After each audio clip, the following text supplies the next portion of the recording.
Manasseh, Gadai the son of Susai. From the tribe of Dan, Amiel the son of Gemalli.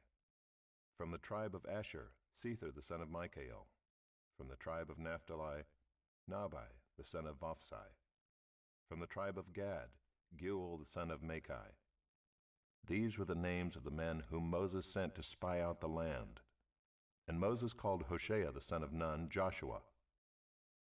Moses sent them to spy out the land of Canaan, and said to them, "Go up into the Negeb, and go up into the hill country, and see what the land is, and whether the people who dwell in it are strong or weak, whether they are few or many, and whether the land that they dwell in is good or bad, and whether the cities that they dwell in are camps or strongholds, and whether the land is rich or poor, and whether there are trees in it or not.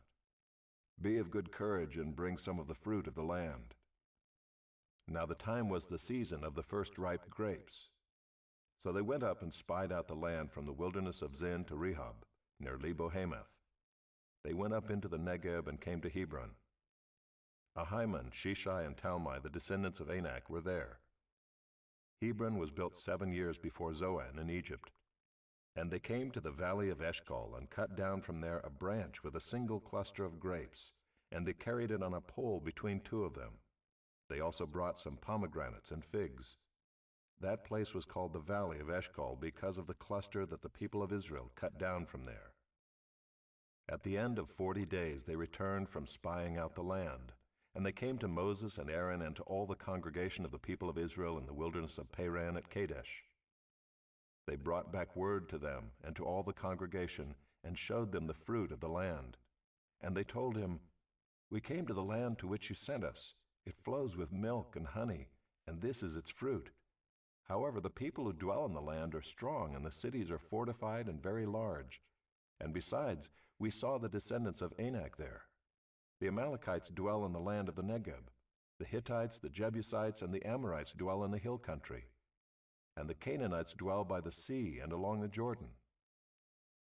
But Caleb quieted the people before Moses and said, "Let us go up at once and occupy it, for we are well able to overcome it." Then the men who had gone up with him said, "We are not able to go up against the people, for they are stronger than we are." So they brought to the people of Israel a bad report of the land that they had spied out, saying, "The land through which we have gone to spy it out is a land that devours its inhabitants, and all the people that we saw in it are of great height. And there we saw the Nephilim, the sons of Anak, who come from the Nephilim. And we seemed to ourselves like grasshoppers, and so we seemed to them."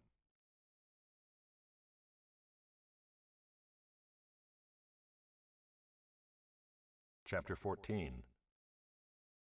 Then all the congregation raised a loud cry, and the people wept that night. And all the people of Israel grumbled against Moses and Aaron. The whole congregation said to them, "Would that we had died in the land of Egypt, or would that we had died in this wilderness. Why is the Lord bringing us into this land to fall by the sword? Our wives and our little ones will become a prey. Would it not be better for us to go back to Egypt?" And they said to one another, "Let us choose a leader and go back to Egypt." Then Moses and Aaron fell on their faces before all the assembly of the congregation of the people of Israel. And Joshua the son of Nun and Caleb the son of Jephunneh, who were among those who had spied out the land, tore their clothes, and said to all the congregation of the people of Israel, "The land which we passed through to spy it out is an exceedingly good land. If the Lord delights in us, he will bring us into this land and give it to us, a land that flows with milk and honey. Only do not rebel against the Lord, and do not fear the people of the land, for they are bread for us. Their protection is removed from them, and the Lord is with us. Do not fear them." Then all the congregation said to stone them with stones. But the glory of the Lord appeared at the tent of meeting to all the people of Israel. And the Lord said to Moses, "How long will this people despise me? And how long will they not believe in me, in spite of all the signs that I have done among them? I will strike them with the pestilence and disinherit them, and I will make of you a nation greater and mightier than they." But Moses said to the Lord, "Then the Egyptians will hear of it, for you brought up this people in your might from among them, and they will tell the inhabitants of this land."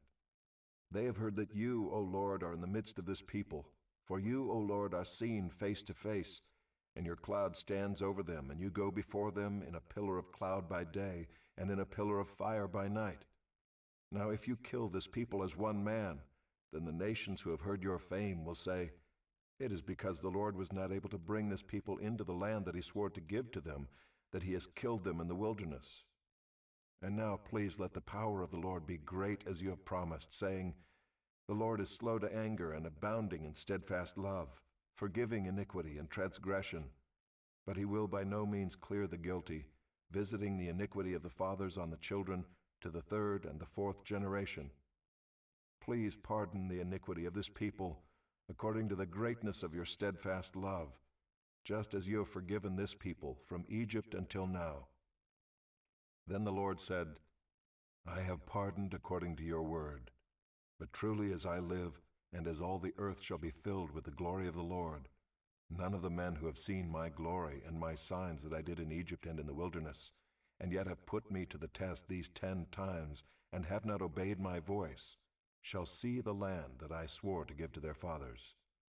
And none of those who despised me shall see it. But my servant Caleb, because he has a different spirit, and has followed me fully, I will bring into the land into which he went, and his descendants shall possess it. Now, since the Amalekites and the Canaanites dwell in the valleys, turn tomorrow and set out for the wilderness by the way to the Red Sea. And the Lord spoke to Moses and to Aaron, saying, how long shall this wicked congregation grumble against me? I have heard the grumblings of the people of Israel, which they grumble against me. Say to them, as I live, declares the Lord, what you have said in my hearing I will do to you. Your dead bodies shall fall in this wilderness, and of all your number, listed in the census from 20 years old and upward, who have grumbled against me, not one shall come into the land where I swore that I would make you dwell, except Caleb, the son of Jephunneh, and Joshua the son of Nun. But your little ones, who you said would become a prey, I will bring in, and they shall know the land that you have rejected. But as for you, your dead bodies shall fall in this wilderness. And your children shall be shepherds in the wilderness 40 years, and shall suffer for your faithlessness, until the last of your dead bodies lies in the wilderness. According to the number of the days in which you spied out the land, 40 days, a year for each day, you shall bear your iniquity 40 years, and you shall know my displeasure. I, the Lord, have spoken. Surely this will I do to all this wicked congregation who are gathered together against me. In this wilderness they shall come to a full end, and there they shall die. And the men whom Moses sent to spy out the land, who returned and made all the congregation grumble against him by bringing up a bad report about the land, the men who brought up a bad report of the land, died by plague before the Lord. Of those men who went to spy out the land, only Joshua the son of Nun and Caleb the son of Jephunneh remained alive. When Moses told these words to all the people of Israel, the people mourned greatly, and they rose early in the morning and went up to the heights of the hill country, saying, here we are. We will go up to the place that the Lord has promised, for we have sinned.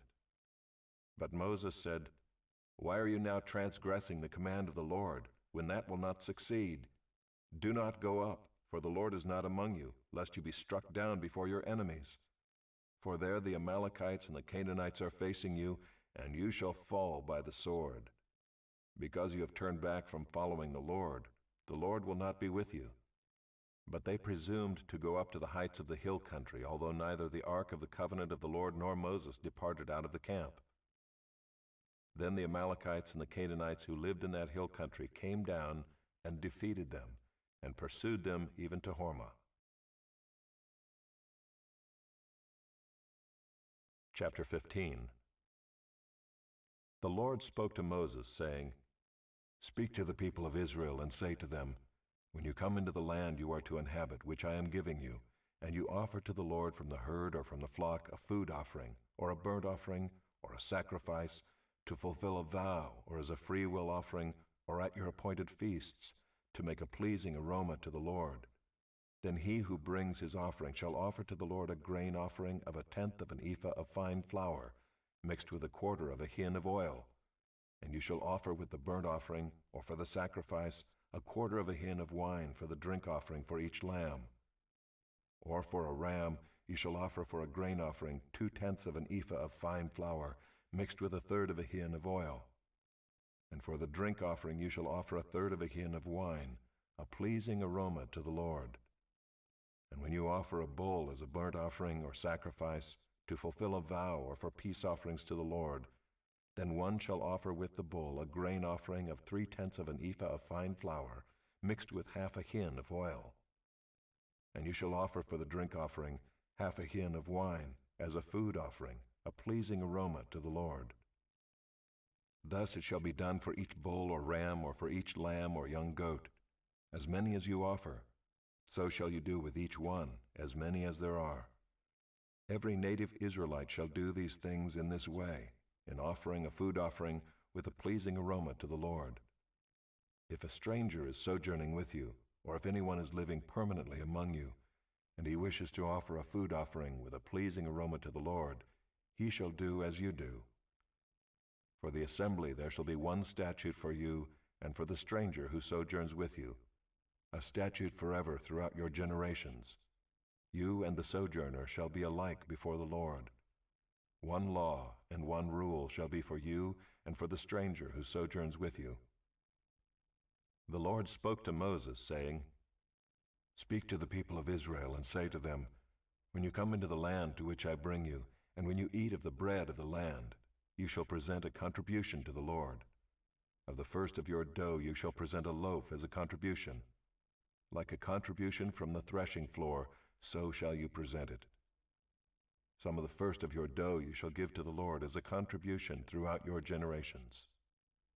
But if you sin unintentionally and do not observe all these commandments that the Lord has spoken to Moses, all that the Lord has commanded you by Moses, from the day that the Lord gave commandment and onward throughout your generations, then if it was done unintentionally without the knowledge of the congregation, all the congregation shall offer one bull from the herd for a burnt offering, a pleasing aroma to the Lord, with its grain offering and its drink offering, according to the rule, and one male goat for a sin offering.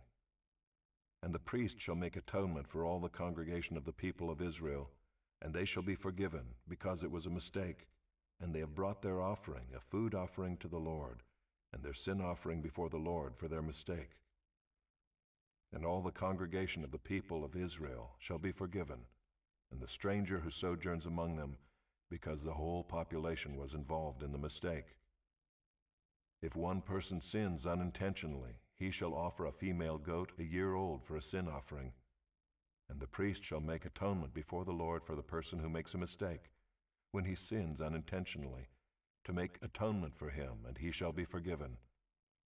You shall have one law for him who does anything unintentionally, for him who is native among the people of Israel, and for the stranger who sojourns among them. But the person who does anything with a high hand, whether he is native or a sojourner, reviles the Lord, and that person shall be cut off from among his people. Because he has despised the word of the Lord and has broken his commandment, that person shall be utterly cut off. His iniquity shall be on him. While the people of Israel were in the wilderness, they found a man gathering sticks on the Sabbath day. And those who found him gathering sticks brought him to Moses and Aaron and to all the congregation. They put him in custody because it had not been made clear what should be done to him. And the Lord said to Moses, The man shall be put to death. All the congregation shall stone him with stones outside the camp.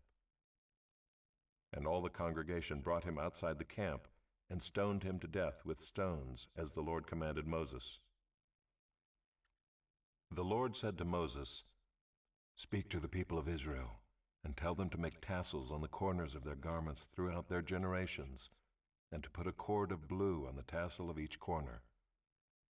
And it shall be a tassel for you to look at and remember all the commandments of the Lord, to do them, not to follow after your own heart and your own eyes, which you are inclined to whore after. So you shall remember and do all my commandments, and be holy to your God.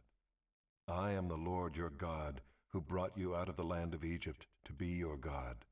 I am the Lord your God.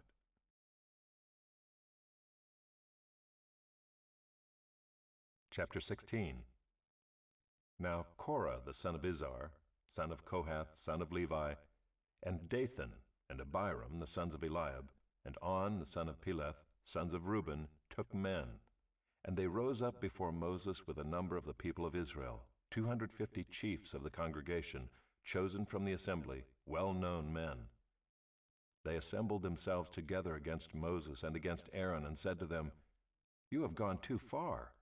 For all in the congregation are holy, every one of them, and the Lord is among them. Why then do you exalt yourselves above the assembly of the Lord?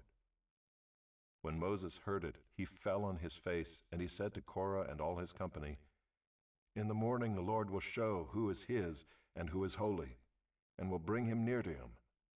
The one whom he chooses, he will bring near to him.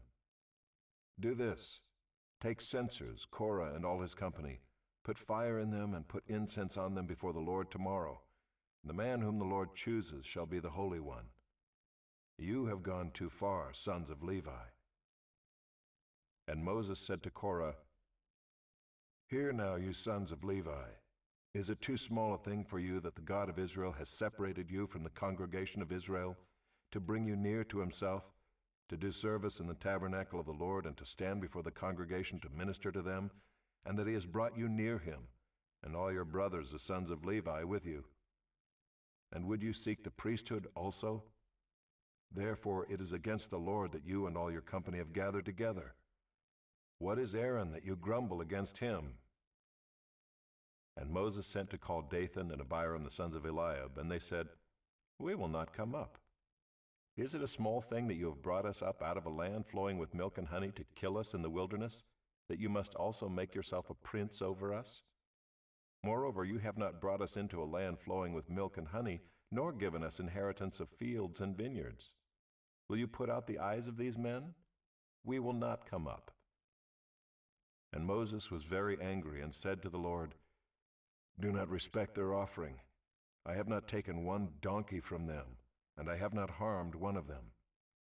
And Moses said to Korah, Be present, you and all your company, before the Lord, you and they and Aaron, tomorrow. And let every one of you take his censer and put incense on it, and every one of you bring before the Lord his censer, 250 censers, you also and Aaron, each his censer. So every man took his censer and put fire in them and laid incense on them, and stood at the entrance of the tent of meeting with Moses and Aaron. Then Korah assembled all the congregation against them at the entrance of the tent of meeting, and the glory of the Lord appeared to all the congregation. And the Lord spoke to Moses and to Aaron, saying, Separate yourselves from among this congregation, that I may consume them in a moment. And they fell on their faces and said, O God, the God of the spirits of all flesh, shall one man sin, and will you be angry with all the congregation? And the Lord spoke to Moses, saying, Say to the congregation, Get away from the dwelling of Korah, Dathan, and Abiram. Then Moses rose and went to Dathan and Abiram, and the elders of Israel followed him. And he spoke to the congregation, saying, Depart, please, from the tents of these wicked men, and touch nothing of theirs, lest you be swept away with all their sins. So they got away from the dwelling of Korah, Dathan, and Abiram. And Dathan and Abiram came out and stood at the door of their tents, together with their wives, their sons, and their little ones. And Moses said, Hereby you shall know that the Lord has sent me to do all these works, and that it has not been of my own accord. If these men die as all men die, or if they are visited by the fate of all mankind, then the Lord has not sent me. But if the Lord creates something new, and the ground opens its mouth and swallows them up with all that belongs to them, and they go down alive into Sheol, then you shall know that these men have despised the Lord. And as soon as he had finished speaking all these words, the ground under them split apart, and the earth opened its mouth and swallowed them up, with their households and all the people who belonged to Korah and all their goods. So they and all that belonged to them went down alive into Sheol, and the earth closed over them, and they perished from the midst of the assembly. And all Israel who were around them fled at their cry, for they said, "Lest the earth swallow us up." And fire came out from the Lord and consumed the 250 men offering the incense. Then the Lord spoke to Moses, saying, "Tell Eleazar the son of Aaron the priest to take up the censers out of the blaze. Then scatter the fire far and wide, for they have become holy. As for the censers of these men who have sinned at the cost of their lives, let them be made into hammered plates as a covering for the altar, for they offered them before the Lord, and they became holy. Thus they shall be assigned to the people of Israel." So Eleazar the priest took the bronze censers which those who were burned had offered, and they were hammered out as a covering for the altar, to be a reminder to the people of Israel, so that no outsider who is not of the descendants of Aaron should draw near to burn incense before the Lord, lest he become like Korah and his company, as the Lord said to him through Moses. But on the next day all the congregation of the people of Israel grumbled against Moses and against Aaron, saying, "You have killed the people of the Lord." And when the congregation had assembled against Moses and against Aaron, they turned toward the tent of meeting. And behold, the cloud covered it, and the glory of the Lord appeared. And Moses and Aaron came to the front of the tent of meeting, and the Lord spoke to Moses, saying, "Get away from the midst of this congregation, that I may consume them in a moment." And they fell on their faces.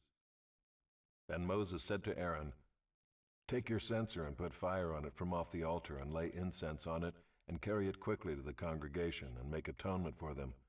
For wrath has gone out from the Lord, the plague has begun." So Aaron took it as Moses said, and ran into the midst of the assembly. And behold, the plague had already begun among the people. And he put on the incense, and made atonement for the people. And he stood between the dead and the living, and the plague was stopped. Now those who died in the plague were 14,700, besides those who died in the affair of Korah. And Aaron returned to Moses at the entrance of the tent of meeting when the plague was stopped. Chapter 17. The Lord spoke to Moses, saying, "Speak to the people of Israel, and get from them staffs, one for each father's house, from all their chiefs according to their father's houses, 12 staffs. Write each man's name on his staff, and write Aaron's name on the staff of Levi. For there shall be one staff for the head of each father's house. Then you shall deposit them in the tent of meeting before the testimony, where I meet with you. And the staff of the man whom I choose shall sprout. Thus I will make to cease from me the grumblings of the people of Israel, which they grumble against you." Moses spoke to the people of Israel, and all their chiefs gave him staffs, one for each chief, according to their fathers' houses, 12 staffs. And the staff of Aaron was among their staffs. And Moses deposited the staffs before the Lord in the tent of the testimony. On the next day Moses went into the tent of the testimony, and behold, the staff of Aaron for the house of Levi had sprouted and put forth buds and produced blossoms, and it bore ripe almonds. Then Moses brought out all the staffs from before the Lord to all the people of Israel. And they looked, and each man took his staff. And the Lord said to Moses, "Put back the staff of Aaron before the testimony, to be kept as a sign for the rebels, that you may make an end of their grumblings against me, lest they die." Thus did Moses, as the Lord commanded him, so he did. And the people of Israel said to Moses, "Behold, we perish, we are undone, we are all undone. Everyone who comes near to the tabernacle of the Lord shall die. Are we all to perish?"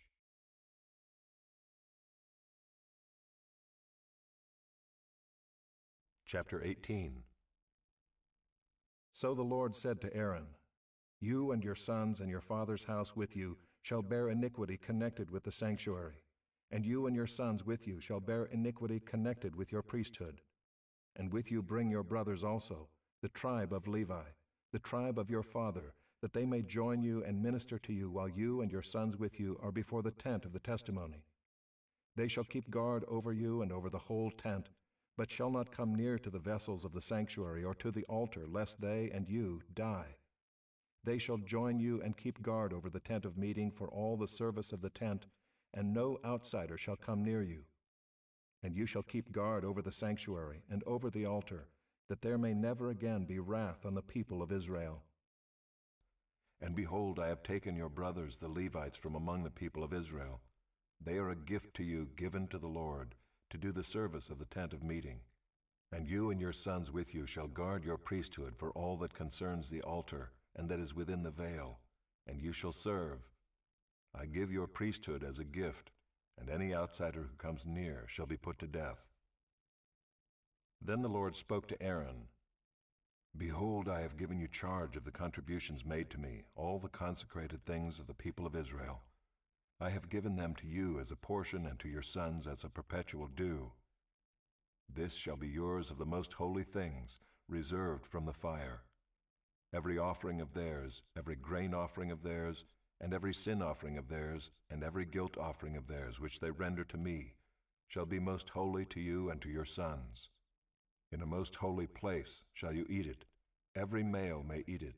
It is holy to you. This also is yours, the contribution of their gift, all the wave offerings of the people of Israel. I have given them to you and to your sons and daughters with you as a perpetual due. Everyone who is clean in your house may eat it. All the best of the oil and all the best of the wine and of the grain, the first fruits of what they give to the Lord, I give to you. The first ripe fruits of all that is in their land, which they bring to the Lord, shall be yours. Everyone who is clean in your house may eat it. Every devoted thing in Israel shall be yours. Everything that opens the womb of all flesh, whether man or beast, which they offer to the Lord, shall be yours. Nevertheless, the firstborn of man you shall redeem, and the firstborn of unclean animals you shall redeem. And their redemption price, at a month old you shall redeem them. You shall fix at 5 shekels in silver, according to the shekel of the sanctuary, which is 20 gerahs. But the firstborn of a cow, or the firstborn of a sheep, or the firstborn of a goat, you shall not redeem. They are holy. You shall sprinkle their blood on the altar, and shall burn their fat as a food offering, with a pleasing aroma to the Lord. But their flesh shall be yours, as the breast that is waved, and as the right thigh are yours. All the holy contributions that the people of Israel present to the Lord I give to you and to your sons and daughters with you, as a perpetual due. It is a covenant of salt forever before the Lord for you and for your offspring with you. And the Lord said to Aaron, You shall have no inheritance in their land, neither shall you have any portion among them. I am your portion and your inheritance among the people of Israel. To the Levites I have given every tithe in Israel for an inheritance, in return for their service that they do, their service in the tent of meeting, so that the people of Israel do not come near the tent of meeting, lest they bear sin and die. But the Levites shall do the service of the tent of meeting, and they shall bear their iniquity. It shall be a perpetual statute throughout your generations, and among the people of Israel they shall have no inheritance. For the tithe of the people of Israel, which they present as a contribution to the Lord, I have given to the Levites for an inheritance. Therefore I have said of them, that they shall have no inheritance among the people of Israel. And the Lord spoke to Moses, saying, Moreover you shall speak and say to the Levites, When you take from the people of Israel the tithe that I have given you from them for your inheritance, then you shall present a contribution from it to the Lord, a tithe of the tithe. And your contribution shall be counted to you as though it were the grain of the threshing floor, and as the fullness of the winepress. So you shall also present a contribution to the Lord from all your tithes, which you receive from the people of Israel. And from it you shall give the Lord's contribution to Aaron the priest. Out of all the gifts to you, you shall present every contribution due to the Lord. From each its best part is to be dedicated. Therefore you shall say to them, When you have offered from it the best of it, then the rest shall be counted to the Levites as produce of the threshing floor, and as produce of the winepress. And you may eat it in any place, you and your households, for it is your reward in return for your service in the tent of meeting. And you shall bear no sin by reason of it, when you have contributed the best of it. But you shall not profane the holy things of the people of Israel, lest you die. Chapter 19. Now the Lord spoke to Moses and to Aaron, saying, This is the statute of the law that the Lord has commanded. Tell the people of Israel to bring you a red heifer without defect, in which there is no blemish, and on which a yoke has never come. And you shall give it to Eleazar the priest, and it shall be taken outside the camp and slaughtered before him. And Eleazar the priest shall take some of its blood with his finger, and sprinkle some of its blood toward the front of the tent of meeting 7 times. And the heifer shall be burned in his sight. Its skin, its flesh, and its blood, with its dung, shall be burned. And the priest shall take cedar wood and hyssop and scarlet yarn, and throw them into the fire, burning the heifer. Then the priest shall wash his clothes and bathe his body in water, and afterward he may come into the camp. But the priest shall be unclean until evening. The one who burns the heifer shall wash his clothes in water and bathe his body in water, and shall be unclean until evening. And a man who is clean shall gather up the ashes of the heifer and deposit them outside the camp in a clean place. And they shall be kept for the water for impurity for the congregation of the people of Israel. It is a sin offering. And the one who gathers the ashes of the heifer shall wash his clothes and be unclean until evening. And this shall be a perpetual statute for the people of Israel, and for the stranger who sojourns among them. Whoever touches the dead body of any person shall be unclean 7 days.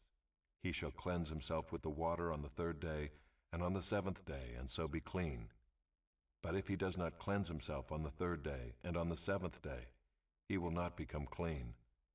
Whoever touches a dead person, the body of anyone who has died, and does not cleanse himself, defiles the tabernacle of the Lord, and that person shall be cut off from Israel. Because the water for impurity was not thrown on him, he shall be unclean. His uncleanness is still on him. This is the law when someone dies in a tent. Everyone who comes into the tent and everyone who is in the tent shall be unclean 7 days. And every open vessel that has no cover fastened on it is unclean. Whoever in the open field touches someone who was killed with a sword, or who died naturally, or touches a human bone or a grave, shall be unclean 7 days. For the unclean they shall take some ashes of the burnt sin offering, and fresh water shall be added in a vessel.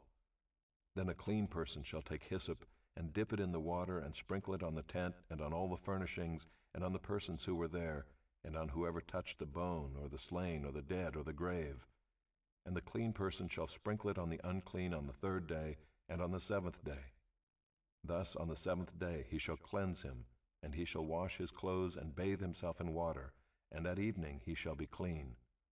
If the man who is unclean does not cleanse himself, that person shall be cut off from the midst of the assembly, since he has defiled the sanctuary of the Lord. Because the water for impurity has not been thrown on him, he is unclean. And it shall be a statute forever for them.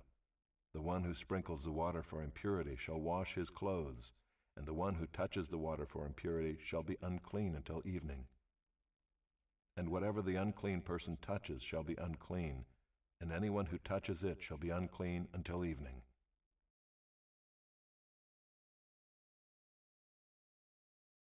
Chapter 20. And the people of Israel, the whole congregation, came into the wilderness of Zin in the 1st month, and the people stayed in Kadesh. And Miriam died there and was buried there. Now there was no water for the congregation, and they assembled themselves together against Moses and against Aaron. And the people quarreled with Moses and said, Would that we had perished when our brothers perished before the Lord. Why have you brought the assembly of the Lord into this wilderness, that we should die here, both we and our cattle? And why have you made us come up out of Egypt to bring us to this evil place? It is no place for grain or figs or vines or pomegranates, and there is no water to drink. Then Moses and Aaron went from the presence of the assembly to the entrance of the tent of meeting, and fell on their faces. And the glory of the Lord appeared to them. And the Lord spoke to Moses, saying, Take the staff and assemble the congregation, you and Aaron your brother, and tell the rock before their eyes to yield its water. So you shall bring water out of the rock for them, and give drink to the congregation and their cattle." And Moses took the staff from before the Lord, as he commanded him. Then Moses and Aaron gathered the assembly together before the rock, and he said to them, "Hear now, you rebels, shall we bring water for you out of this rock?" And Moses lifted up his hand and struck the rock with his staff twice, and water came out abundantly, and the congregation drank and their livestock. And the Lord said to Moses and Aaron, "Because you did not believe in me to uphold me as holy in the eyes of the people of Israel, therefore you shall not bring this assembly into the land that I have given them." These are the waters of Meribah, where the people of Israel quarreled with the Lord, and through them he showed himself holy. Moses sent messengers from Kadesh to the king of Edom.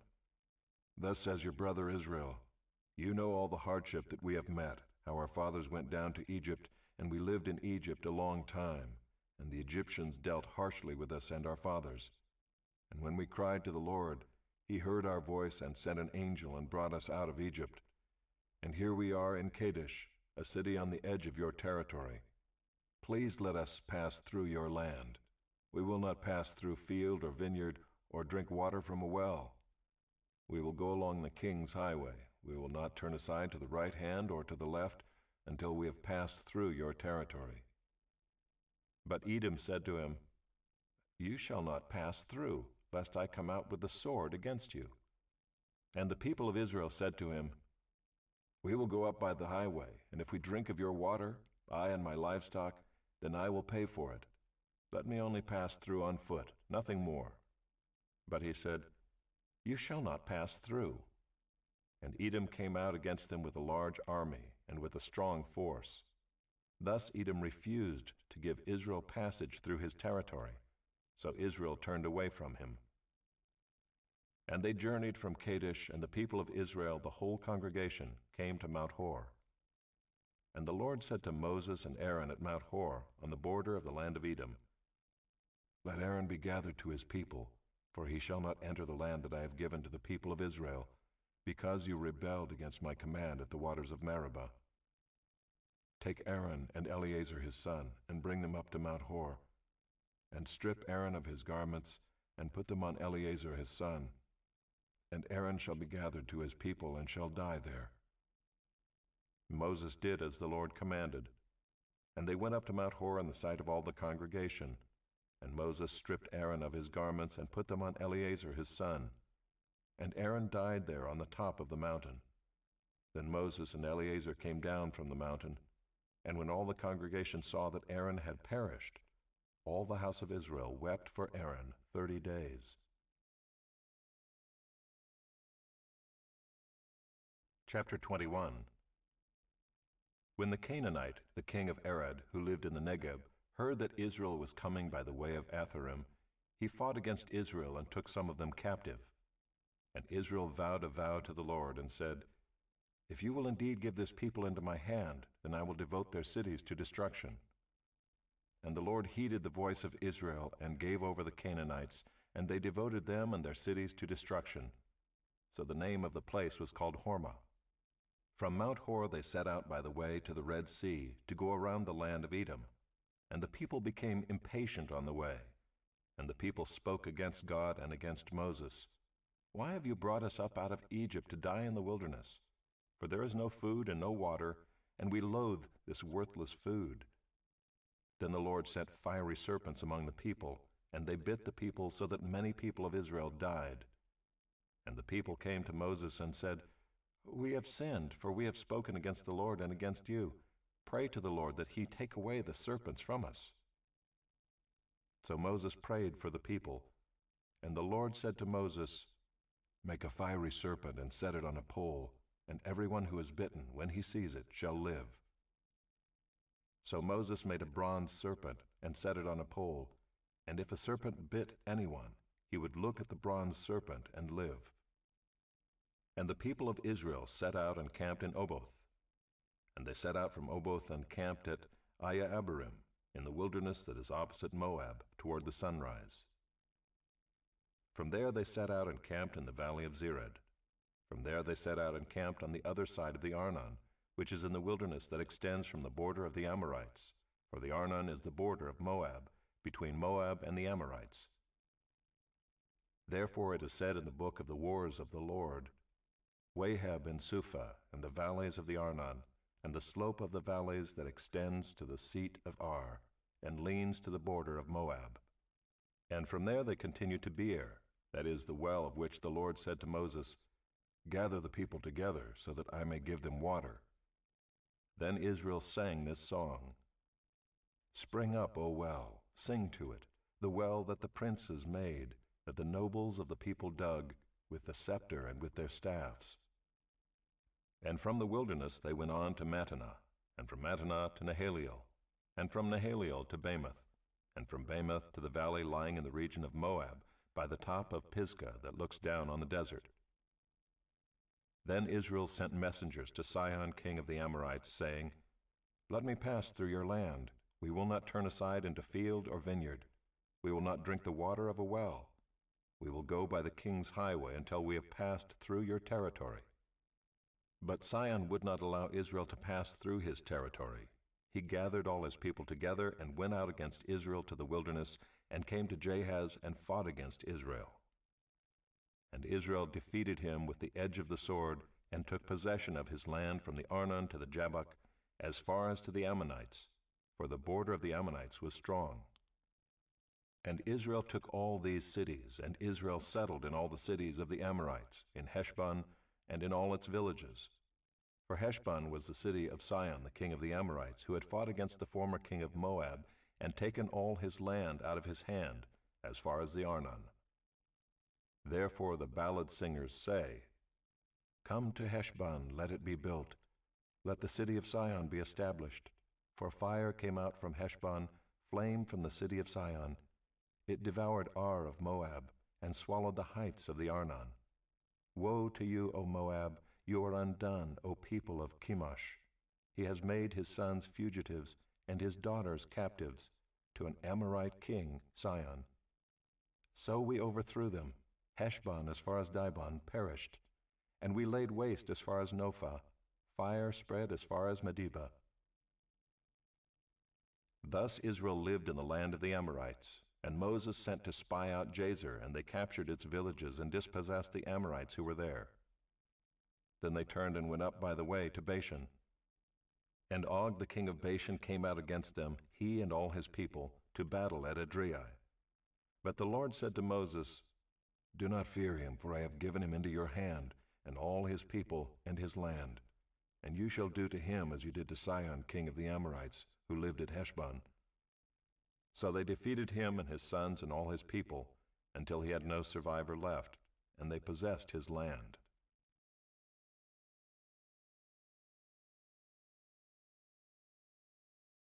Chapter 22. Then the people of Israel set out and camped in the plains of Moab, beyond the Jordan at Jericho. And Balak the son of Zippor saw all that Israel had done to the Amorites. And Moab was in great dread of the people, because they were many. Moab was overcome with fear of the people of Israel. And Moab said to the elders of Midian, This horde will now lick up all that is around us, as the ox licks up the grass of the field. So Balak the son of Zippor, who was king of Moab at that time, sent messengers to Balaam the son of Beor at Pethor, which is near the river in the land of the people of Ammah, to call him, saying, Behold, a people has come out of Egypt. They cover the face of the earth, and they are dwelling opposite me. Come now, curse this people for me, since they are too mighty for me. Perhaps I shall be able to defeat them and drive them from the land, for I know that he whom you bless is blessed, and he whom you curse is cursed. So the elders of Moab and the elders of Midian departed with the fees for divination in their hand. And they came to Balaam and gave him Balak's message. And he said to them, Lodge here tonight, and I will bring back word to you as the Lord speaks to me. So the princes of Moab stayed with Balaam. And God came to Balaam and said, Who are these men with you? And Balaam said to God, Balak the son of Zippor, king of Moab, has sent to me, saying, Behold, a people has come out of Egypt, and it covers the face of the earth. Now come, curse them for me. Perhaps I shall be able to fight against them and drive them out.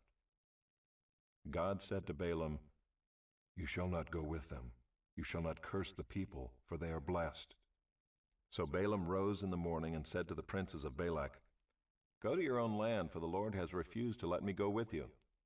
So the princes of Moab rose and went to Balak and said, Balaam refuses to come with us. Once again Balak sent princes more in number and more honorable than these.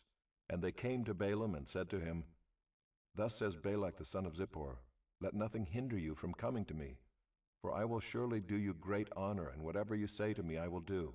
Come, curse this people for me. But Balaam answered and said to the servants of Balak, Though Balak were to give me his house full of silver and gold, I could not go beyond the command of the Lord my God to do less or more. So you too, please stay here tonight, that I may know what more the Lord will say to me. And God came to Balaam at night and said to him, If the men have come to call you, rise, go with them, but only do what I tell you. So Balaam rose in the morning and saddled his donkey and went with the princes of Moab. But God's anger was kindled because he went, and the angel of the Lord took his stand in the way as his adversary. Now he was riding on the donkey, and his two servants were with him. And the donkey saw the angel of the Lord standing in the road, with a drawn sword in his hand. And the donkey turned aside out of the road and went into the field. And Balaam struck the donkey to turn her into the road. Then the angel of the Lord stood in a narrow path between the vineyards, with a wall on either side. And when the donkey saw the angel of the Lord, she pushed against the wall and pressed Balaam's foot against the wall. So he struck her again. Then the angel of the Lord went ahead and stood in a narrow place, where there was no way to turn either to the right or to the left. When the donkey saw the angel of the Lord, she lay down under Balaam. And Balaam's anger was kindled, and he struck the donkey with his staff. Then the Lord opened the mouth of the donkey, and she said to Balaam, What have I done to you, that you have struck me these 3 times? And Balaam said to the donkey, Because you have made a fool of me. I wish I had a sword in my hand, for then I would kill you. And the donkey said to Balaam, Am I not your donkey, on which you have ridden all your life long to this day? Is it my habit to treat you this way? And he said, No. Then the Lord opened the eyes of Balaam, and he saw the angel of the Lord standing in the way, with his drawn sword in his hand. And he bowed down and fell on his face. And the angel of the Lord said to him, Why have you struck your donkey these 3 times? Behold, I have come out to oppose you, because your way is perverse before me. The donkey saw me, and turned aside before me these 3 times. If she had not turned aside from me, surely just now I would have killed you and let her live. Then Balaam said to the angel of the Lord, I have sinned, for I did not know that you stood in the road against me. Now therefore, if it is evil in your sight, I will turn back. And the angel of the Lord said to Balaam, Go with the men, but speak only the word that I tell you. So Balaam went on with the princes of Balak. When Balak heard that Balaam had come, he went out to meet him at the city of Moab, on the border formed by the Arnon, at the extremity of the border. And Balak said to Balaam, Did I not send to you to call you? Why did you not come to me? Am I not able to honor you? Balaam said to Balak, Behold, I have come to you. Have I now any power of my own to speak anything? The word that God puts in my mouth, that must I speak. Then Balaam went with Balak, and they came to Kiriath-Huzoth. And Balak sacrificed oxen and sheep, and sent for Balaam and for the princes who were with him. And in the morning Balak took Balaam, and brought him up to Bamoth Baal, and from there he saw a fraction of the people.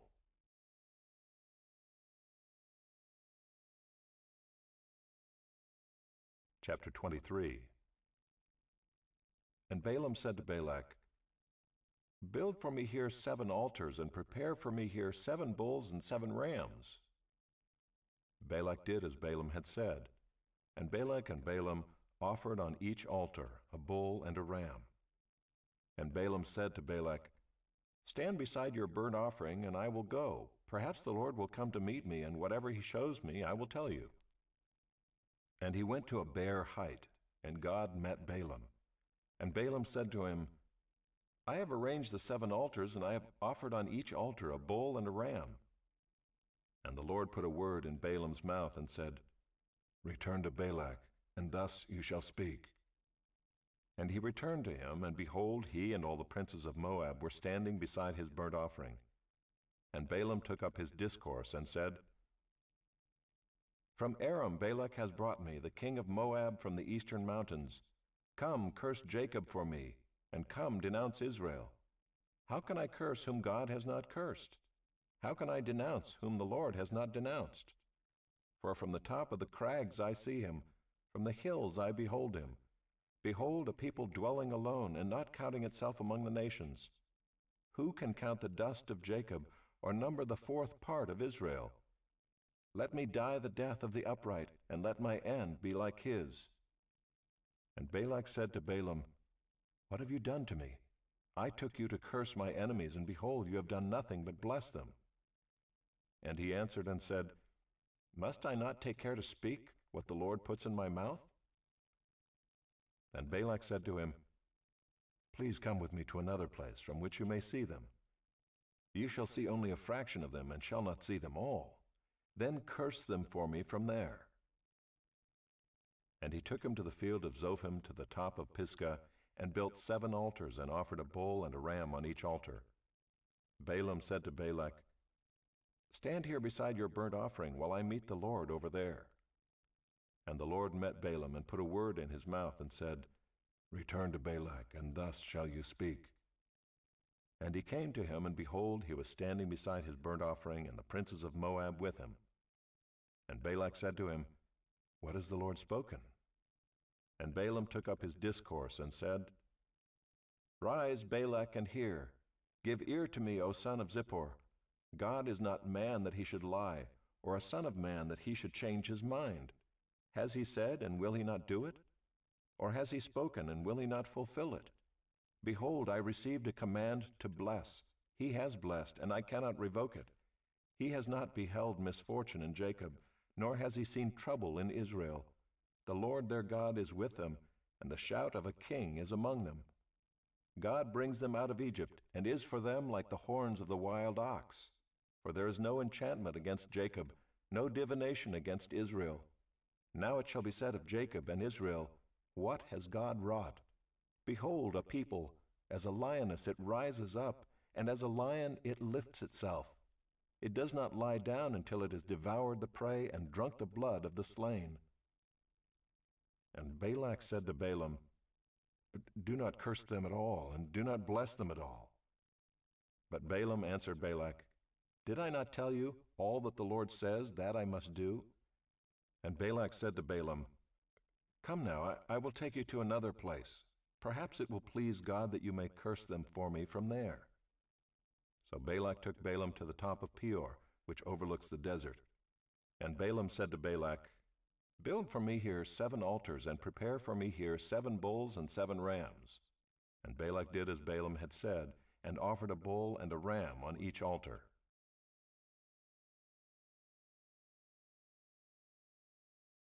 Chapter 24. When Balaam saw that it pleased the Lord to bless Israel, he did not go, as at other times, to look for omens, but set his face toward the wilderness. And Balaam lifted up his eyes and saw Israel camping tribe by tribe. And the Spirit of God came upon him, and he took up his discourse and said, "The oracle of Balaam the son of Beor, the oracle of the man whose eye is opened, the oracle of him who hears the words of God, who sees the vision of the Almighty, falling down with his eyes uncovered. How lovely are your tents, O Jacob, your encampments, O Israel! Like palm groves that stretch afar, like gardens beside a river, like aloes that the Lord has planted, like cedar trees beside the waters. Water shall flow from his buckets, and his seed shall be in many waters. His king shall be higher than Agag, and his kingdom shall be exalted. God brings him out of Egypt, and is for him like the horns of the wild ox. He shall eat up the nations, his adversaries, and shall break their bones in pieces, and pierce them through with his arrows. He crouched, he lay down like a lion, and like a lioness. Who will rouse him up? Blessed are those who bless you. and cursed are those who curse you." And Balak's anger was kindled against Balaam, and he struck his hands together. And Balak said to Balaam, "I called you to curse my enemies, and behold, you have blessed them these 3 times. Therefore now flee to your own place. I said, I will certainly honor you, but the Lord has held you back from honor." And Balaam said to Balak, "Did I not tell your messengers whom you sent to me, if Balak should give me his house full of silver and gold, I would not be able to go beyond the word of the Lord, to do either good or bad of my own will? What the Lord speaks, that will I speak. And now, behold, I am going to my people. Come, I will let you know what this people will do to your people in the latter days." And he took up his discourse and said, "The oracle of Balaam the son of Beor, the oracle of the man whose eye is opened, the oracle of him who hears the words of God and knows the knowledge of the Most High, who sees the vision of the Almighty, falling down with his eyes uncovered. I see him, but not now. I behold him, but not near. A star shall come out of Jacob, and a scepter shall rise out of Israel. It shall crush the forehead of Moab, and break down all the sons of Sheth. Edom shall be dispossessed. Seir also, his enemies, shall be dispossessed. Israel is doing valiantly. And one from Jacob shall exercise dominion and destroy the survivors of cities." Then he looked on Amalek and took up his discourse and said, "Amalek was the first among the nations, but its end is utter destruction." And he looked on the Kenite and took up his discourse and said, "Enduring is your dwelling place, and your nest is set in the rock. Nevertheless, Cain shall be burned when Asher takes you away captive." And he took up his discourse and said, "Alas, who shall live when God does this? But ships shall come from Kittim, and shall afflict Asher and Eber, and he too shall come to utter destruction." Then Balaam rose and went back to his place, and Balak also went his way.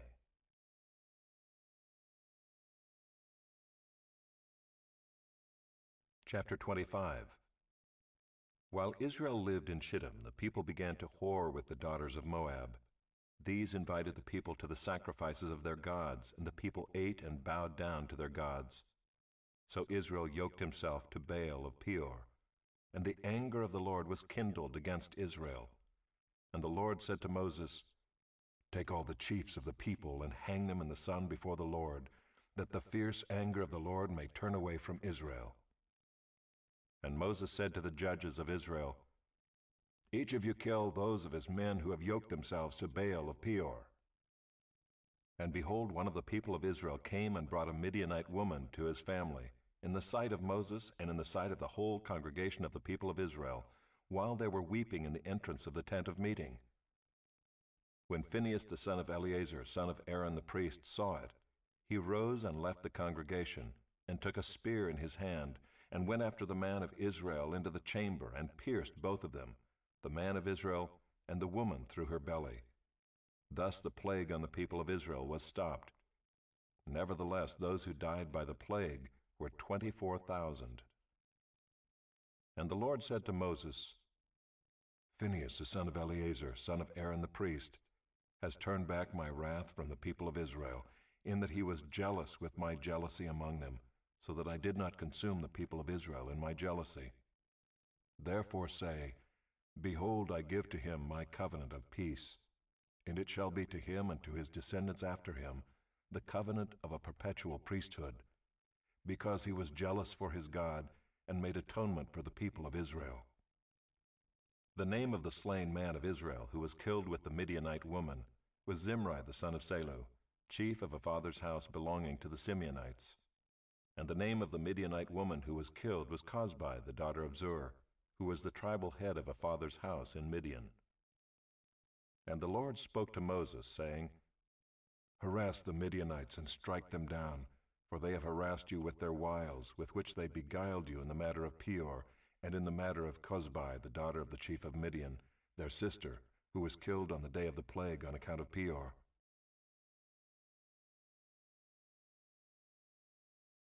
Chapter 26.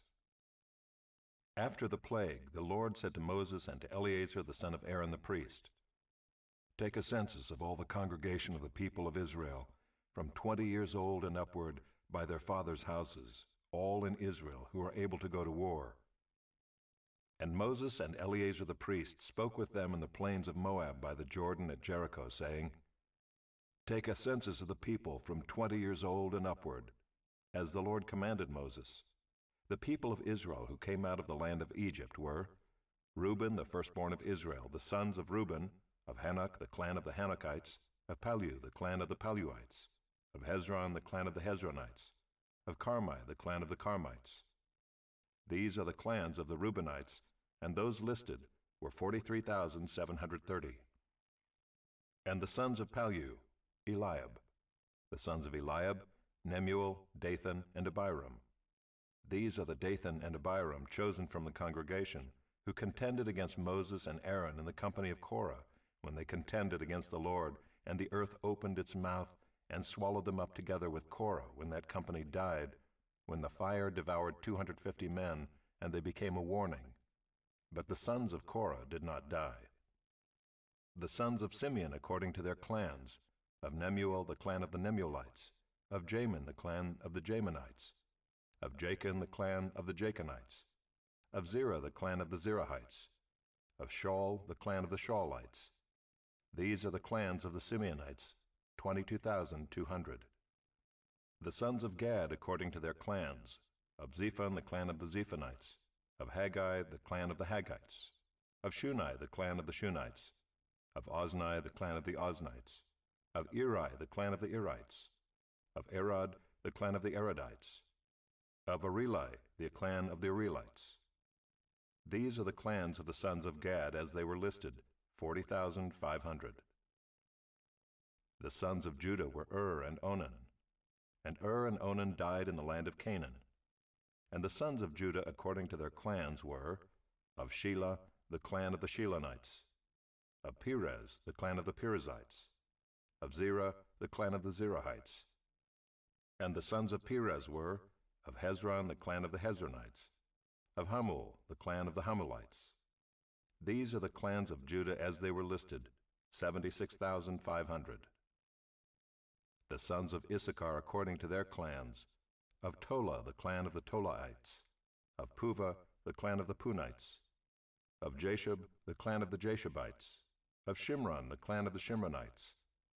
These are the clans of Issachar as they were listed, 64,300. The sons of Zebulun according to their clans, of Sered, the clan of the Seredites, of Elon, the clan of the Elonites, of Jaleel, the clan of the Jaleelites. These are the clans of the Zebulunites as they were listed, 60,500. The sons of Joseph according to their clans, Manasseh and Ephraim. The sons of Manasseh, of Machir the clan of the Machirites, and Machir was the father of Gilead the clan of the Gileadites. These are the sons of Gilead, of Iezer the clan of the Iezerites, of Helek the clan of the Helekites, and of Azrael the clan of the Azraelites, and of Shechem the clan of the Shechemites, and of Shemida the clan of the Shemidaites, and of Hepher the clan of the Hepherites. Now Zelophehad the son of Hepher had no sons, but daughters, and the names of the daughters of Zelophehad were Mahlah, Noah, Hoglah, Milcah, and Tirzah. These are the clans of Manasseh, and those listed were 52,700. These are the sons of Ephraim according to their clans, of Shuthelah the clan of the Shuthelahites, of Becher the clan of the Becherites, of Tahan the clan of the Tahanites. And these are the sons of Shuthelah, of Iran the clan of the Iranites. These are the clans of the sons of Ephraim as they were listed, 32,500. These are the sons of Joseph according to their clans. The sons of Benjamin according to their clans, of Bela the clan of the Belaites, of Ashbel the clan of the Ashbelites, of Ahiram the clan of the Ahiramites, of Shephupham the clan of the Shuphamites, of Hupham the clan of the Huphamites. And the sons of Bela were Ard and Naaman, of Ard the clan of the Ardites, of Naaman the clan of the Naamites. These are the sons of Benjamin according to their clans, and those listed were 45,600. These are the sons of Dan according to their clans. Of Shuam, the clan of the Shuamites. These are the clans of Dan according to their clans. All the clans of the Shuamites, as they were listed, were 64,400. The sons of Asher according to their clans. Of Imnah, the clan of the Imnites. Of Ishvi, the clan of the Ishvites. Of Beriah, the clan of the Beriahites. Of the sons of Beriah, of Heber, the clan of the Heberites. Of Malchiel, the clan of the Malchielites. And the name of the daughter of Asher was Serah. These are the clans of the sons of Asher as they were listed, 53,400. The sons of Naphtali according to their clans. Of Jaziel, the clan of the Jazielites. Of Gunai, the clan of the Gunites. Of Jezer, the clan of the Jezerites. Of Shillem, the clan of the Shillemites. These are the clans of Naphtali according to their clans, and those listed were 45,400. This was a list of the people of Israel, 601,730. The Lord spoke to Moses, saying, Among these the land shall be divided for inheritance according to the number of names. To a large tribe you shall give a large inheritance, and to a small tribe you shall give a small inheritance.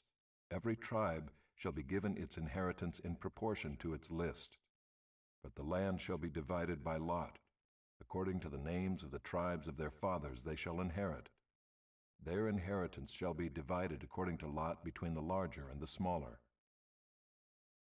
This was the list of the Levites according to their clans. Of Gershon, the clan of the Gershonites. Of Kohath, the clan of the Kohathites.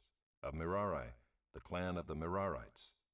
These are the clans of Levi, the clan of the Libnites, the clan of the Hebronites, the clan of the Malites, the clan of the Mushites, the clan of the Korahites. And Kohath was the father of Amram. The name of Amram's wife was Jochebed, the daughter of Levi, who was born to Levi in Egypt. And she bore to Amram Aaron and Moses and Miriam their sister. And to Aaron were born Nadab, Abihu, Eleazar, and Ithamar. But Nadab and Abihu died when they offered unauthorized fire before the Lord. And those listed were 23,000, every male from a month old and upward. For they were not listed among the people of Israel, because there was no inheritance given to them among the people of Israel. These were those listed by Moses and Eleazar the priest, who listed the people of Israel in the plains of Moab by the Jordan at Jericho. But among these there was not one of those listed by Moses and Aaron the priest, who had listed the people of Israel in the wilderness of Sinai. For the Lord had said of them, They shall die in the wilderness. Not one of them was left, except Caleb the son of Jephunneh and Joshua the son of Nun.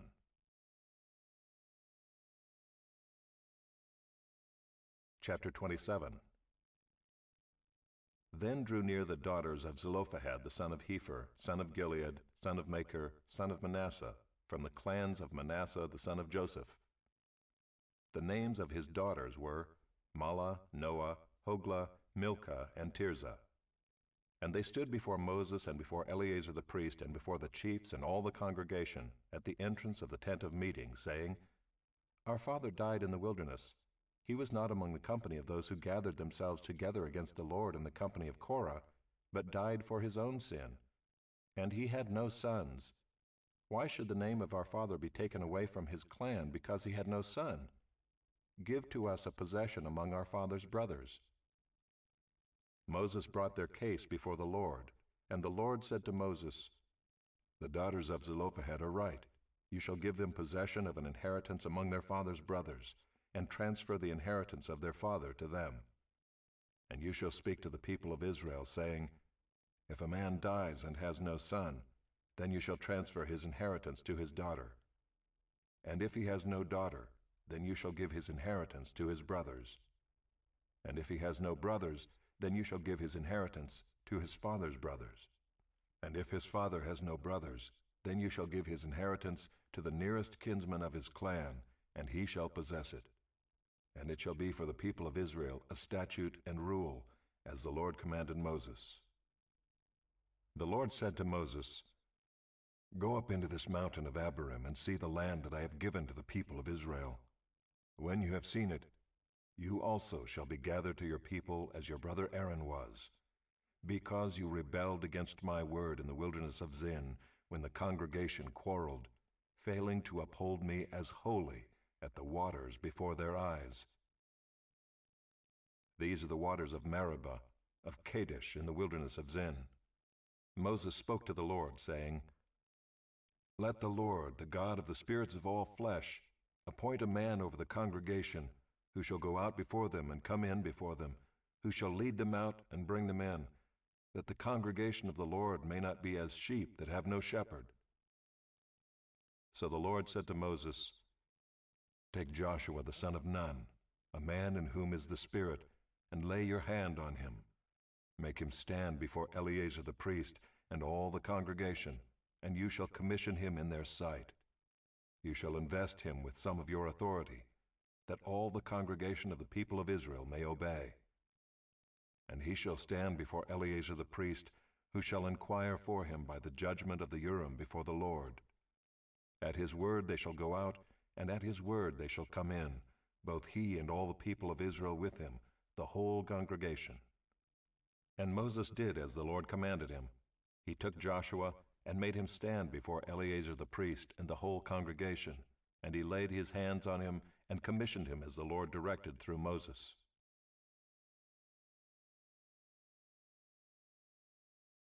Chapter 28.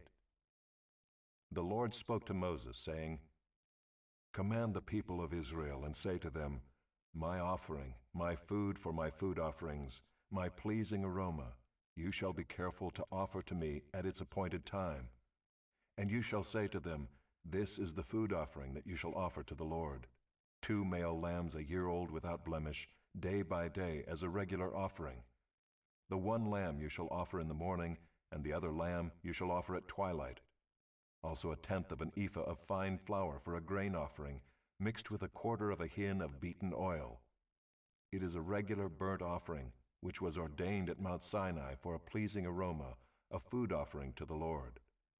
Its drink offering shall be 1/4 of a hin for each lamb. In the holy place you shall pour out a drink offering of strong drink to the Lord. The other lamb you shall offer at twilight. Like the grain offering of the morning and like its drink offering, you shall offer it as a food offering with a pleasing aroma to the Lord. On the Sabbath day, 2 male lambs a year old without blemish, and 2/10 of an ephah of fine flour for a grain offering mixed with oil, and its drink offering. This is the burnt offering of every Sabbath, besides the regular burnt offering and its drink offering. At the beginnings of your months you shall offer a burnt offering to the Lord: 2 bulls from the herd, 1 ram, 7 male lambs a year old without blemish. Also 3/10 of an ephah of fine flour for a grain offering mixed with oil for each bull, and 2/10 of fine flour for a grain offering mixed with oil for the 1 ram, and 1/10 of fine flour mixed with oil as a grain offering for every lamb, for a burnt offering with a pleasing aroma, a food offering to the Lord. Their drink offerings shall be 1/2 a hin of wine for a bull, 1/3 of a hin for a ram, and 1/4 of a hin for a lamb. This is the burnt offering of each month throughout the months of the year. Also 1 male goat for a sin offering to the Lord. It shall be offered besides the regular burnt offering and its drink offering. On the 14th day of the first month is the Lord's Passover, and on the 15th day of this month is a feast. 7 days shall unleavened bread be eaten. On the first day there shall be a holy convocation. You shall not do any ordinary work, but offer a food offering, a burnt offering to the Lord: 2 bulls from the herd, 1 ram, and 7 male lambs a year old. See that they are without blemish. Also their grain offering of fine flour mixed with oil: 3/10 of an ephah shall you offer for a bull, and 2/10 for a ram. 1/10 shall you offer for each of the 7 lambs. Also 1 male goat for a sin offering, to make atonement for you. You shall offer these besides the burnt offering of the morning, which is for a regular burnt offering. In the same way you shall offer daily for 7 days the food of a food offering, with a pleasing aroma to the Lord. It shall be offered besides the regular burnt offering and its drink offering. And on the seventh day you shall have a holy convocation. You shall not do any ordinary work. On the day of the firstfruits, when you offer a grain offering of new grain to the Lord at your feast of weeks, you shall have a holy convocation. You shall not do any ordinary work, but offer a burnt offering with a pleasing aroma to the Lord. 2 bulls from the herd, 1 ram, 7 male lambs a year old. Also their grain offering of fine flour mixed with oil, 3/10 of an ephah for each bull, 2/10 for 1 ram, 1/10 for each of the 7 lambs, with 1 male goat to make atonement for you. Besides the regular burnt offering and its grain offering, you shall offer them and their drink offering. See that they are without blemish.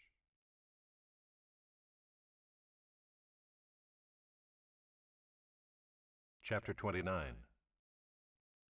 On the first day of the 7th month you shall have a holy convocation. You shall not do any ordinary work. It is a day for you to blow the trumpets, and you shall offer a burnt offering for a pleasing aroma to the Lord. 1 bull from the herd, 1 ram, 7 male lambs a year old without blemish. Also their grain offering of fine flour mixed with oil, 3/10 of an ephah for the bull, 2/10 for the ram, and 1/10 for each of the 7 lambs, with 1 male goat for a sin offering to make atonement for you. Besides the burnt offering of the new moon, and its grain offering, and the regular burnt offering and its grain offering, and their drink offering according to the rule for them, for a pleasing aroma, a food offering to the Lord. On the 10th day of this 7th month you shall have a holy convocation and afflict yourselves. You shall do no work, but you shall offer a burnt offering to the Lord, a pleasing aroma, 1 bull from the herd, 1 ram, 7 male lambs a year old. See that they are without blemish. And their grain offering shall be of fine flour mixed with oil, 3/10 of an ephah for the bull, 2/10 for the 1 ram, 1/10 for each of the 7 lambs. Also 1 male goat for a sin offering, besides the sin offering of atonement, and the regular burnt offering and its grain offering, and their drink offerings. On the 15th day of the 7th month you shall have a holy convocation. You shall not do any ordinary work, and you shall keep a feast to the Lord 7 days. And you shall offer a burnt offering, a food offering, with a pleasing aroma to the Lord, 13 bulls from the herd, 2 rams, 14 male lambs a year old. They shall be without blemish. And their grain offering of fine flour mixed with oil, 3/10 of an ephah for each of the 13 bulls, 2/10 for each of the 2 rams, and 1/10 for each of the 14 lambs. Also 1 male goat for a sin offering, besides the regular burnt offering, its grain offering, and its drink offering. On the 2nd day 12 bulls from the herd, 2 rams, 14 male lambs a year old without blemish, with the grain offering and the drink offerings for the bulls, for the rams, and for the lambs, in the prescribed quantities. Also 1 male goat for a sin offering, besides the regular burnt offering and its grain offering, and their drink offerings. On the 3rd day 11 bulls, 2 rams, 14 male lambs a year old without blemish, with the grain offering and the drink offerings for the bulls, for the rams, and for the lambs in the prescribed quantities. Also 1 male goat for a sin offering, besides the regular burnt offering and its grain offering, and its drink offering.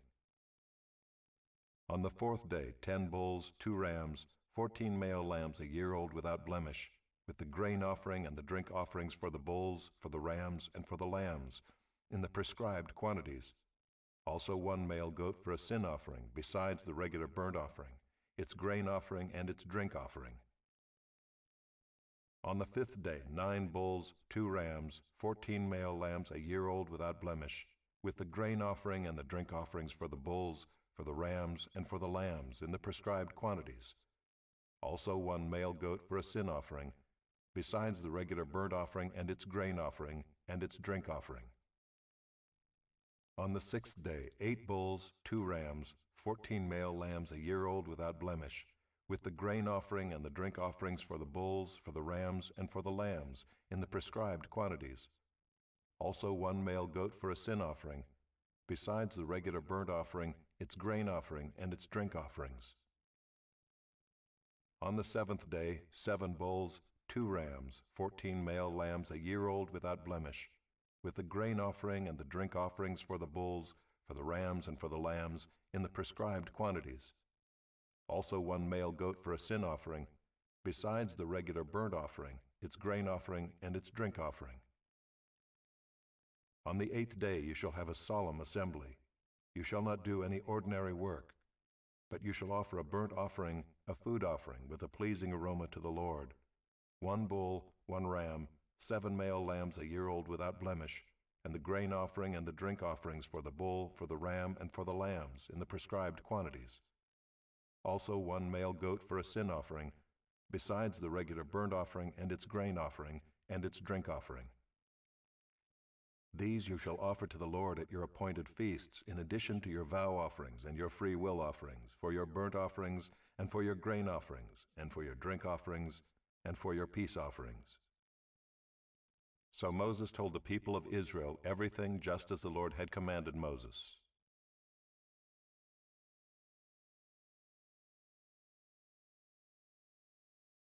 Chapter 30.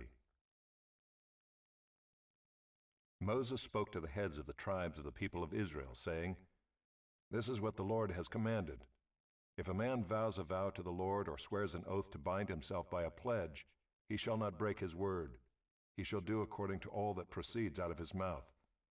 If a woman vows a vow to the Lord and binds herself by a pledge while within her father's house in her youth, and her father hears of her vow and her pledge by which she has bound herself and says nothing to her, then all her vows shall stand, and every pledge by which she has bound herself shall stand. But if her father opposes her on the day that he hears of it, no vow of hers, no pledge by which she has bound herself shall stand. And the Lord will forgive her because her father opposed her. If she marries a husband while under her vows or any thoughtless utterance of her lips by which she has bound herself, and her husband hears of it, and says nothing to her on the day that he hears, then her vows shall stand, and her pledges by which she has bound herself shall stand. But if on the day that her husband comes to hear of it he opposes her, then he makes void her vow that was on her, and the thoughtless utterance of her lips by which she bound herself, and the Lord will forgive her. But any vow of a widow or of a divorced woman, anything by which she has bound herself, shall stand against her.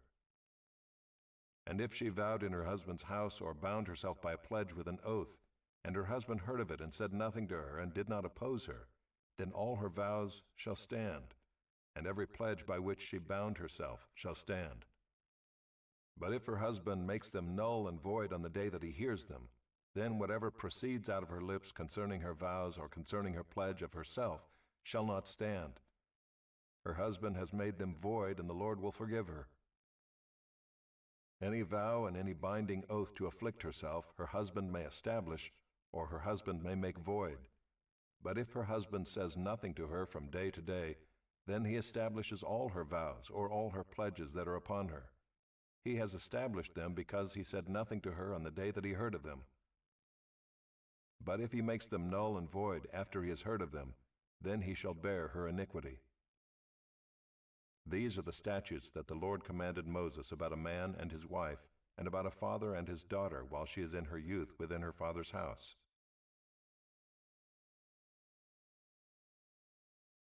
Chapter 31. The Lord spoke to Moses, saying, "Avenge the people of Israel on the Midianites. Afterward you shall be gathered to your people." So Moses spoke to the people, saying, "Arm men from among you for the war, that they may go against Midian to execute the Lord's vengeance on Midian. You shall send 1,000 from each of the tribes of Israel to the war." So there were provided out of the thousands of Israel 1,000 from each tribe, 12,000 armed for war. And Moses sent them to the war, 1,000 from each tribe, together with Phinehas the son of Eleazar the priest, with the vessels of the sanctuary and the trumpets for the alarm in his hand. They warred against Midian as the Lord commanded Moses, and killed every male. They killed the kings of Midian with the rest of their slain, Evi, Recham, Zur, Hur, and Reba, the 5 kings of Midian. And they also killed Balaam the son of Beor with the sword. And the people of Israel took captive the women of Midian and their little ones, and they took as plunder all their cattle, their flocks, and all their goods. All their cities and the places where they lived, and all their encampments they burned with fire, and took all the spoil and all the plunder, both of man and of beast. Then they brought the captives and the plunder and the spoil to Moses, and to Eleazar the priest, and to the congregation of the people of Israel, at the camp on the plains of Moab, by the Jordan at Jericho. Moses and Eleazar the priest and all the chiefs of the congregation went to meet them outside the camp. And Moses was angry with the officers of the army, the commanders of thousands and the commanders of hundreds, who had come from service in the war. Moses said to them, "Have you let all the women live? Behold, these, on Balaam's advice, caused the people of Israel to act treacherously against the Lord in the incident of Peor, and so the plague came among the congregation of the Lord. Now therefore kill every male among the little ones, and kill every woman who has known man by lying with him. But all the young girls who have not known man by lying with him, keep alive for yourselves. Encamp outside the camp 7 days. Whoever of you has killed any person, and whoever has touched any slain, purify yourselves and your captives on the 3rd day and on the 7th day. You shall purify every garment, every article of skin, all work of goat's hair, and every article of wood." Then Eleazar the priest said to the men in the army who had gone to battle, "This is a statute of the law that the Lord has commanded Moses. Only the gold, the silver, the bronze, the iron, the tin, and the lead, everything that can stand the fire, you shall pass through the fire, and it shall be clean. Nevertheless, it shall also be purified with the water for impurity. And whatever cannot stand the fire, you shall pass through the water. You must wash your clothes on the 7th day, and you shall be clean, and afterward you may come into the camp." The Lord said to Moses, "Take the count of the plunder that was taken, both of man and of beast, you and Eleazar the priest and the heads of the fathers' houses of the congregation, and divide the plunder into 2 parts, between the warriors who went out to battle and all the congregation. And levy for the Lord a tribute from the men of war who went out to battle, 1 out of 500, of the people and of the oxen and of the donkeys and of the flocks. Take it from their half, and give it to Eleazar the priest as a contribution to the Lord. And from the people of Israel's half, you shall take one drawn out of every 50, of the people, of the oxen, of the donkeys, and of the flocks, of all the cattle, and give them to the Levites who keep guard over the tabernacle of the Lord." And Moses and Eleazar the priest did as the Lord commanded Moses. Now the plunder remaining of the spoil that the army took was 675,000 sheep, 72,000 cattle, 61,000 donkeys, and 32,000 persons in all, women who had not known man by lying with him. And the half, the portion of those who had gone out in the army, numbered 337,500 sheep, and the Lord's tribute of sheep was 675. The cattle were 36,000, of which the Lord's tribute was 72. The donkeys were 30,500, of which the Lord's tribute was 61.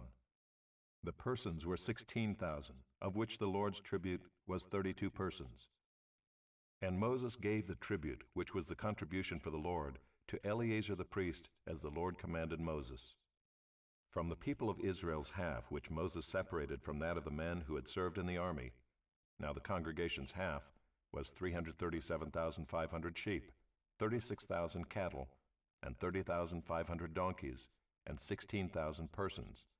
From the people of Israel's half, Moses took 1 of every 50, both of persons and of beasts, and gave them to the Levites who kept guard over the tabernacle of the Lord, as the Lord commanded Moses. Then the officers who were over the thousands of the army, the commanders of thousands, and the commanders of hundreds, came near to Moses and said to Moses, "Your servants have counted the men of war who are under our command, and there is not a man missing from us. And we have brought the Lord's offering, what each man found, articles of gold, armlets and bracelets, signet rings, earrings, and beads, to make atonement for ourselves before the Lord." And Moses and Eleazar the priest received from them the gold, all crafted articles. And all the gold of the contribution that they presented to the Lord from the commanders of thousands and the commanders of hundreds was 16,750 shekels. The men in the army had each taken plunder for himself. And Moses and Eleazar the priest received the gold from the commanders of thousands and of hundreds, and brought it into the tent of meeting as a memorial for the people of Israel before the Lord.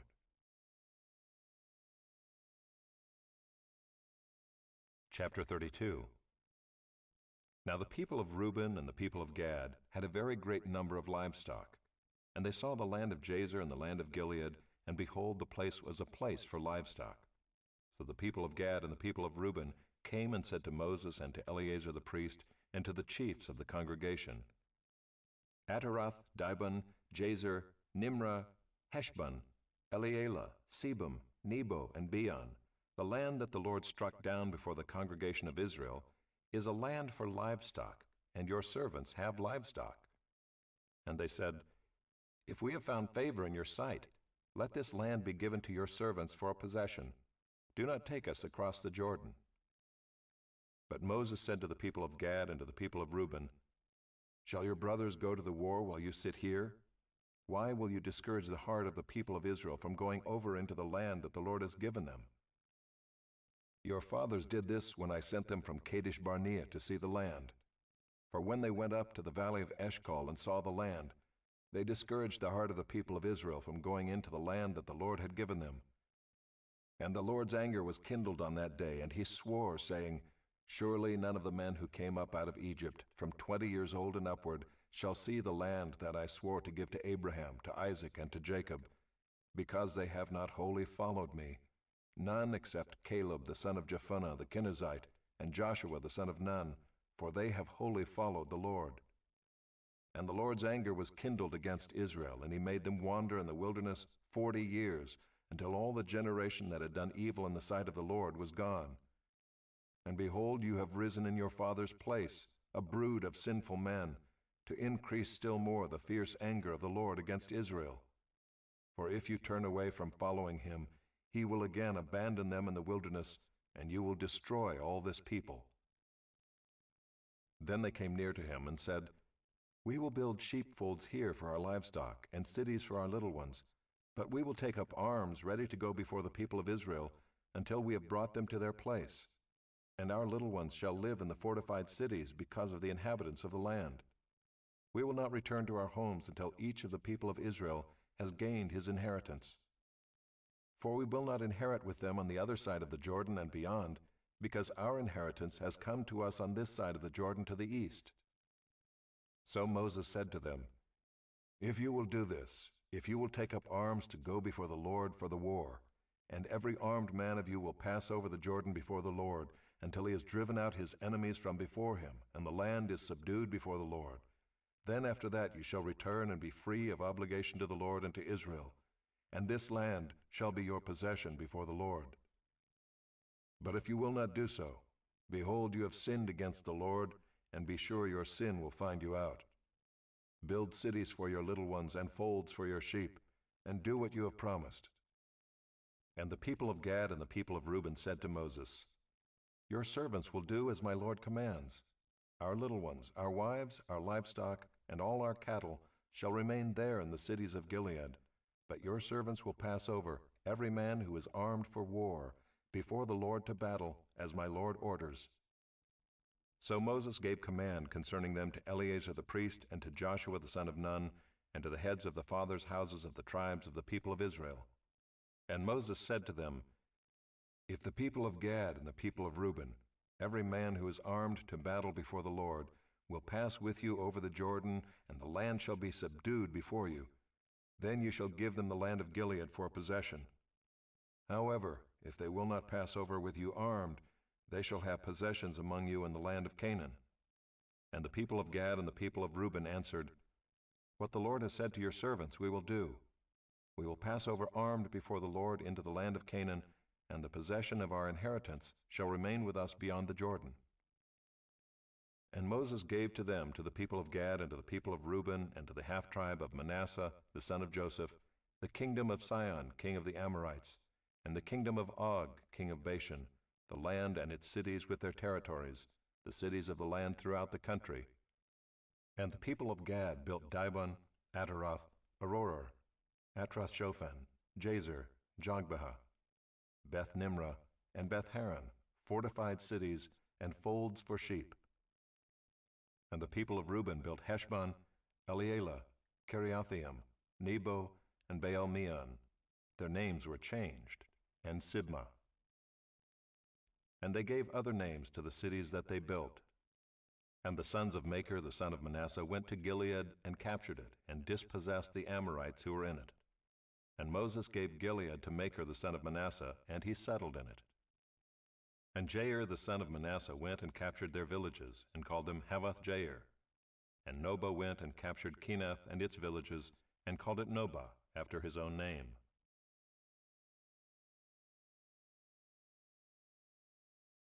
Chapter 33. These are the stages of the people of Israel when they went out of the land of Egypt by their companies under the leadership of Moses and Aaron. Moses wrote down their starting places, stage by stage, by command of the Lord, and these are their stages according to their starting places. They set out from Ramses in the first month, on the 15th day of the first month. On the day after the Passover, the people of Israel went out triumphantly in the sight of all the Egyptians, while the Egyptians were burying all their firstborn, whom the Lord had struck down among them. On their gods also the Lord executed judgments. So the people of Israel set out from Ramses and camped at Succoth. And they set out from Succoth and camped at Etham, which is on the edge of the wilderness. And they set out from Etham and turned back to Pi-hahiroth, which is east of Baal-zephon, and they camped before Migdol. And they set out from before Hahiroth and passed through the midst of the sea into the wilderness. And they went a 3 days' journey in the wilderness of Etham and camped at Marah. And they set out from Marah and came to Elim. At Elim there were 12 springs of water and 70 palm trees, and they camped there. And they set out from Elim and camped by the Red Sea. And they set out from the Red Sea and camped in the wilderness of Sin. And they set out from the wilderness of Sin and camped at Dophkah. And they set out from Dophkah and camped at Alush. And they set out from Alush and camped at Rephidim, where there was no water for the people to drink. And they set out from Rephidim and camped in the wilderness of Sinai. And they set out from the wilderness of Sinai and camped at Kibroth-Hattaavah. And they set out from Kibroth-Hattaavah and camped at Hazeroth. And they set out from Hazeroth and camped at Rithmah. And they set out from Rithmah and camped at Rimmon-Perez. And they set out from Rimmon-Perez and camped at Libnah. And they set out from Libnah and camped at Rissah. And they set out from Rissah and camped at Keelatha. And they set out from Keelatha and camped at Mount Shepher. And they set out from Mount Shepher and camped at Haradah. And they set out from Haradah and camped at Makheloth. And they set out from Makheloth and camped at Tahath. And they set out from Tahath and camped at Tirah. And they set out from Tirah and camped at Mithkah. And they set out from Mithkah and camped at Heshmonah. And they set out from Heshmonah and camped at Moseroth. And they set out from Moseroth and camped at Bene-Jaacin.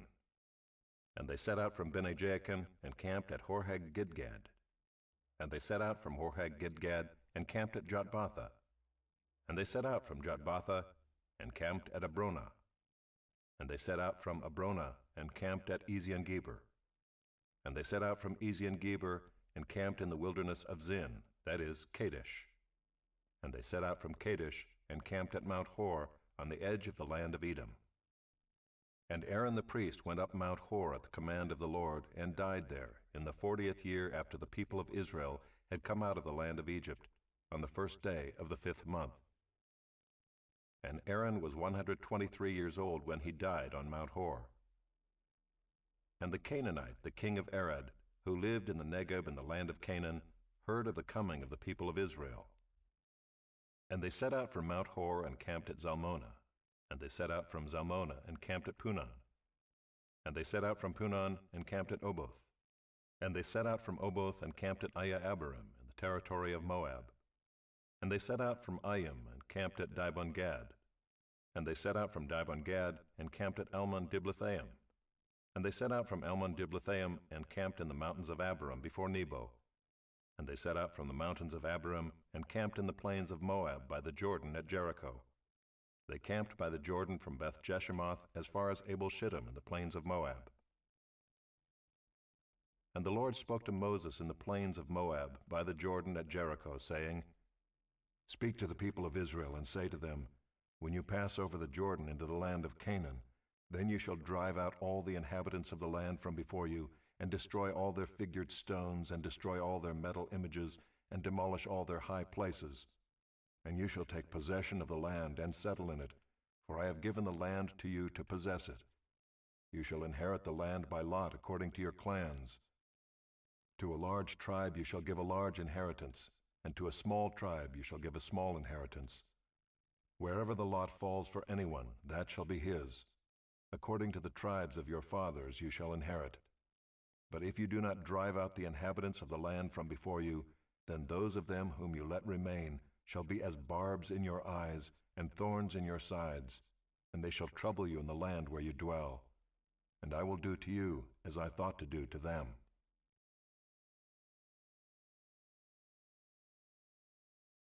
Chapter 34. The Lord spoke to Moses, saying, Command the people of Israel and say to them, When you enter the land of Canaan, this is the land that shall fall to you for an inheritance, the land of Canaan as defined by its borders. Your south side shall be from the wilderness of Zin alongside Edom, and your southern border shall run from the end of the Salt Sea on the east. And your border shall turn south of the ascent of Akrabim and cross to Zin, and its limit shall be south of Kadesh Barnea. Then it shall go on to Hazar Adar, and pass along to Asmon. And the border shall turn from Asmon to the brook of Egypt, and its limit shall be at the sea. For the western border you shall have the great sea and its coast. This shall be your western border. This shall be your northern border. From the great sea you shall draw a line to Mount Hor. From Mount Hor you shall draw a line to Lebo-Hamath, and the limit of the border shall be at Zedad. Then the border shall extend to Ziphron, and its limit shall be at Hazar-Enan. This shall be your northern border. You shall draw a line for your eastern border from Hazar-Enan to Shepham. And the border shall go down from Shepham to Riblah on the east side of Ain. And the border shall go down and reach to the shoulder of the sea of Kinnereth on the east. And the border shall go down to the Jordan, and its limit shall be at the Salt Sea. This shall be your land as defined by its borders all around. Moses commanded the people of Israel, saying, This is the land that you shall inherit by lot, which the Lord has commanded to give to the 9 tribes and to the half-tribe. For the tribe of the people of Reuben by fathers' houses, and the tribe of the people of Gad by their fathers' houses, have received their inheritance, and also the half-tribe of Manasseh. The 2 tribes and the half-tribe have received their inheritance beyond the Jordan east of Jericho toward the sunrise.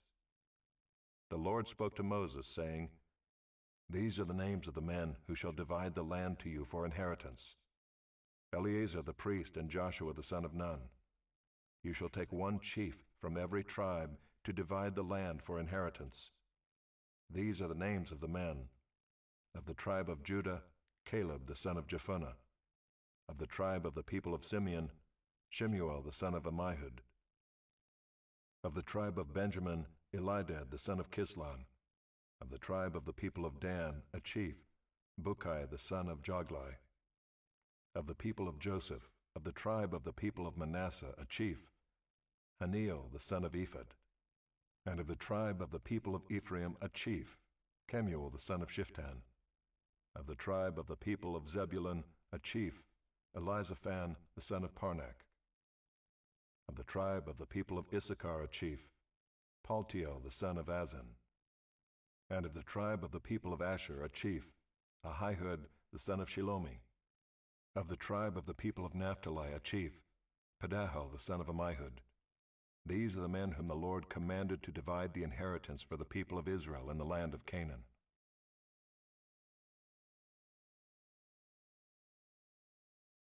Chapter 35.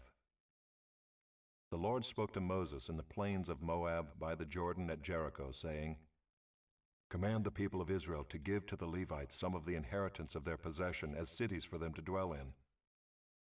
And you shall give to the Levites pasture lands around the cities. The cities shall be theirs to dwell in, and their pasture lands shall be for their cattle and for their livestock and for all their beasts. The pasture lands of the cities, which you shall give to the Levites, shall reach from the wall of the city outward 1,000 cubits all around. And you shall measure outside the city, on the east side 2,000 cubits, and on the south side 2,000 cubits, and on the west side 2,000 cubits, and on the north side 2,000 cubits, the city being in the middle. This shall belong to them as pasture land for their cities. The cities that you give to the Levites shall be the 6 cities of refuge, where you shall permit the manslayer to flee, and in addition to them you shall give 42 cities. All the cities that you give to the Levites shall be 48 with their pasture lands. And as for the cities that you shall give from the possession of the people of Israel, from the larger tribes you shall take many, and from the smaller tribes you shall take few, each in proportion to the inheritance that it inherits, shall give of its cities to the Levites. And the Lord spoke to Moses, saying, Speak to the people of Israel, and say to them, When you cross the Jordan into the land of Canaan, then you shall select cities to be cities of refuge for you, that the manslayer who kills any person without intent may flee there. The cities shall be for you a refuge from the avenger, that the manslayer may not die until he stands before the congregation for judgment. And the cities that you give shall be your 6 cities of refuge. You shall give 3 cities beyond the Jordan, and 3 cities in the land of Canaan to be cities of refuge. These 6 cities shall be for refuge for the people of Israel, and for the stranger and for the sojourner among them, that anyone who kills any person without intent may flee there. But if he struck him down with an iron object so that he died, he is a murderer. The murderer shall be put to death. And if he struck him down with a stone tool that could cause death, and he died, he is a murderer. The murderer shall be put to death. Or if he struck him down with a wooden tool that could cause death, and he died, he is a murderer. The murderer shall be put to death. The avenger of blood shall himself put the murderer to death. When he meets him, he shall put him to death. And if he pushed him out of hatred, or hurled something at him, lying in wait so that he died, or in enmity struck him down with his hand so that he died, then he who struck the blow shall be put to death. He is a murderer. The avenger of blood shall put the murderer to death when he meets him. But if he pushed him suddenly without enmity, or hurled anything on him without lying in wait, or used a stone that could cause death, and without seeing him dropped it on him so that he died, though he was not his enemy and did not seek his harm, then the congregation shall judge between the manslayer and the avenger of blood in accordance with these rules. And the congregation shall rescue the manslayer from the hand of the avenger of blood, and the congregation shall restore him to his city of refuge to which he had fled, and he shall live in it until the death of the high priest who was anointed with the holy oil. But if the manslayer shall at any time go beyond the boundaries of his city of refuge to which he fled, and the avenger of blood finds him outside the boundaries of his city of refuge, and the avenger of blood kills the manslayer, he shall not be guilty of blood. For he must remain in his city of refuge until the death of the high priest, but after the death of the high priest, the manslayer may return to the land of his possession. And these things shall be for a statute and rule for you throughout your generations in all your dwelling places. If anyone kills a person, the murderer shall be put to death on the evidence of witnesses, but no person shall be put to death on the testimony of one witness. Moreover, you shall accept no ransom for the life of a murderer who is guilty of death, but he shall be put to death. And you shall accept no ransom for him who has fled to his city of refuge, that he may return to dwell in the land before the death of the high priest. You shall not pollute the land in which you live, for blood pollutes the land, and no atonement can be made for the land for the blood that is shed in it, except by the blood of the one who shed it. You shall not defile the land in which you live, in the midst of which I dwell, for I, the Lord, dwell in the midst of the people of Israel.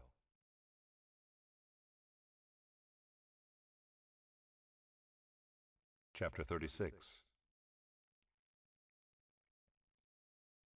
The heads of the fathers' houses of the clan of the people of Gilead, the son of Machir, son of Manasseh, from the clans of the people of Joseph, came near and spoke before Moses and before the chiefs, the heads of the fathers' houses of the people of Israel. They said, The Lord commanded my Lord to give the land for inheritance by lot to the people of Israel, and my Lord was commanded by the Lord to give the inheritance of Zelophehad our brother to his daughters. But if they are married to any of the sons of the other tribes of the people of Israel, then their inheritance will be taken from the inheritance of our fathers, and added to the inheritance of the tribe into which they marry. So it will be taken away from the lot of our inheritance. And when the Jubilee of the people of Israel comes, then their inheritance will be added to the inheritance of the tribe into which they marry, and their inheritance will be taken from the inheritance of the tribe of our fathers. And Moses commanded the people of Israel according to the word of the Lord, saying, The tribe of the people of Joseph is right. This is what the Lord commands concerning the daughters of Zelophehad. Let them marry whom they think best, only they shall marry within the clan of the tribe of their father. The inheritance of the people of Israel shall not be transferred from one tribe to another. For every one of the people of Israel shall hold on to the inheritance of the tribe of his fathers. And every daughter who possesses an inheritance in any tribe of the people of Israel shall be wife to one of the clan of the tribe of her father, so that every one of the people of Israel may possess the inheritance of his fathers. So no inheritance shall be transferred from one tribe to another, for each of the tribes of the people of Israel shall hold on to its own inheritance. The daughters of Zelophehad did as the Lord commanded Moses. For Mahlah, Tirzah, Hoglah, Milcah, and Noah, the daughters of Zelophehad, were married to sons of their father's brothers.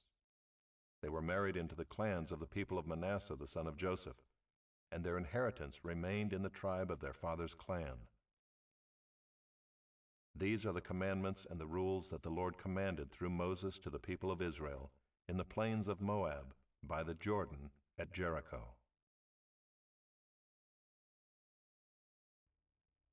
Deuteronomy, chapter 1. These are the words that Moses spoke to all Israel beyond the Jordan in the wilderness, in the Arabah opposite Suph, between Paran and Tophel, Laban, Hazeroth, and Dizahab. It is 11 days' journey from Horeb by the way of Mount Seir to Kadesh Barnea. In the 40th year, on the first day of the 11th month, Moses spoke to the people of Israel according to all that the Lord had given him in commandment to them, after he had defeated Sihon the king of the Amorites, who lived in Heshbon, and Og the king of Bashan, who lived in Ashtaroth and in Edrei. Beyond the Jordan in the land of Moab, Moses undertook to explain this law, saying, The Lord our God said to us in Horeb, You have stayed long enough at this mountain. Turn and take your journey, and go to the hill country of the Amorites, and to all their neighbors in the Arabah, in the hill country and in the lowland, and in the Negeb and by the seacoast, the land of the Canaanites and Lebanon, as far as the great river, the river Euphrates. See, I have set the land before you. Go in and take possession of the land that the Lord swore to your fathers, to Abraham, to Isaac, and to Jacob, to give to them and to their offspring after them. At that time I said to you, I am not able to bear you by myself. The Lord your God has multiplied you, and behold, you are today as numerous as the stars of heaven. May the Lord, the God of your fathers, make you 1,000 times as many as you are, and bless you as he has promised you. How can I bear by myself the weight and burden of you and your strife? Choose for your tribes wise, understanding, and experienced men, and I will appoint them as your heads. And you answered me, The thing that you have spoken is good for us to do. So I took the heads of your tribes, wise and experienced men, and set them as heads over you, commanders of thousands, commanders of hundreds, commanders of 50s, commanders of 10s, and officers throughout your tribes. And I charged your judges at that time, Hear the cases between your brothers, and judge righteously between a man and his brother, or the alien who is with him. You shall not be partial in judgment. You shall hear the small and the great alike. You shall not be intimidated by anyone, for the judgment is God's. And the case that is too hard for you, you shall bring to me, and I will hear it. And I commanded you at that time all the things that you should do. Then we set out from Horeb and went through all that great and terrifying wilderness that you saw, on the way to the hill country of the Amorites, as the Lord our God commanded us. And we came to Kadesh Barnea, and I said to you, You have come to the hill country of the Amorites, which the Lord our God is giving us. See, the Lord your God has set the land before you. Go up, take possession, as the Lord, the God of your fathers, has told you. Do not fear or be dismayed." Then all of you came near me and said, "Let us send men before us, that they may explore the land for us, and bring us word again of the way by which we must go up, and the cities into which we shall come." The thing seemed good to me, and I took 12 men from you, 1 man from each tribe. And they turned and went up into the hill country, and came to the valley of Eshcol, and spied it out. And they took in their hands some of the fruit of the land, and brought it down to us, and brought us word again, and said, "It is a good land that the Lord our God is giving us." Yet you would not go up, but rebelled against the command of the Lord your God. And you murmured in your tents, and said, "Because the Lord hated us, he has brought us out of the land of Egypt, to give us into the hand of the Amorites, to destroy us. Where are we going up? Our brothers have made our hearts melt, saying, 'The people are greater and taller than we. The cities are great and fortified up to heaven. And besides, we have seen the sons of the Anakim there.' Then I said to you, 'Do not be in dread or afraid of them. The Lord your God who goes before you will himself fight for you, just as he did for you in Egypt before your eyes, and in the wilderness, where you have seen how the Lord your God carried you, as a man carries his son, all the way that you went until you came to this place.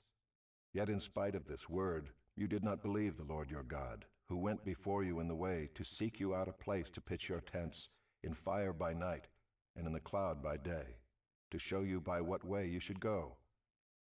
And the Lord heard your words and was angered, and he swore, 'Not one of these men of this evil generation shall see the good land that I swore to give to your fathers, except Caleb the son of Jephunneh. He shall see it, and to him and to his children I will give the land on which he has trodden, because he has wholly followed the Lord.' Even with me the Lord was angry on your account, and said, 'You also shall not go in there. Joshua the son of Nun, who stands before you, he shall enter. Encourage him, for he shall cause Israel to inherit it. And as for your little ones, who you said would become a prey, and your children who today have no knowledge of good or evil, they shall go in there, and to them I will give it, and they shall possess it. But as for you, turn and journey into the wilderness in the direction of the Red Sea." Then you answered me, "We have sinned against the Lord. We ourselves will go up and fight, just as the Lord our God commanded us." And every one of you fastened on his weapons of war and thought it easy to go up into the hill country. And the Lord said to me, "Say to them, 'Do not go up or fight, for I am not in your midst, lest you be defeated before your enemies.' So I spoke to you, and you would not listen. But you rebelled against the command of the Lord, and presumptuously went up into the hill country. Then the Amorites who lived in that hill country came out against you, and chased you as bees do, and beat you down in Seir as far as Hormah. And you returned and wept before the Lord. But the Lord did not listen to your voice or give ear to you. So you remained at Kadesh many days, the days that you remained there."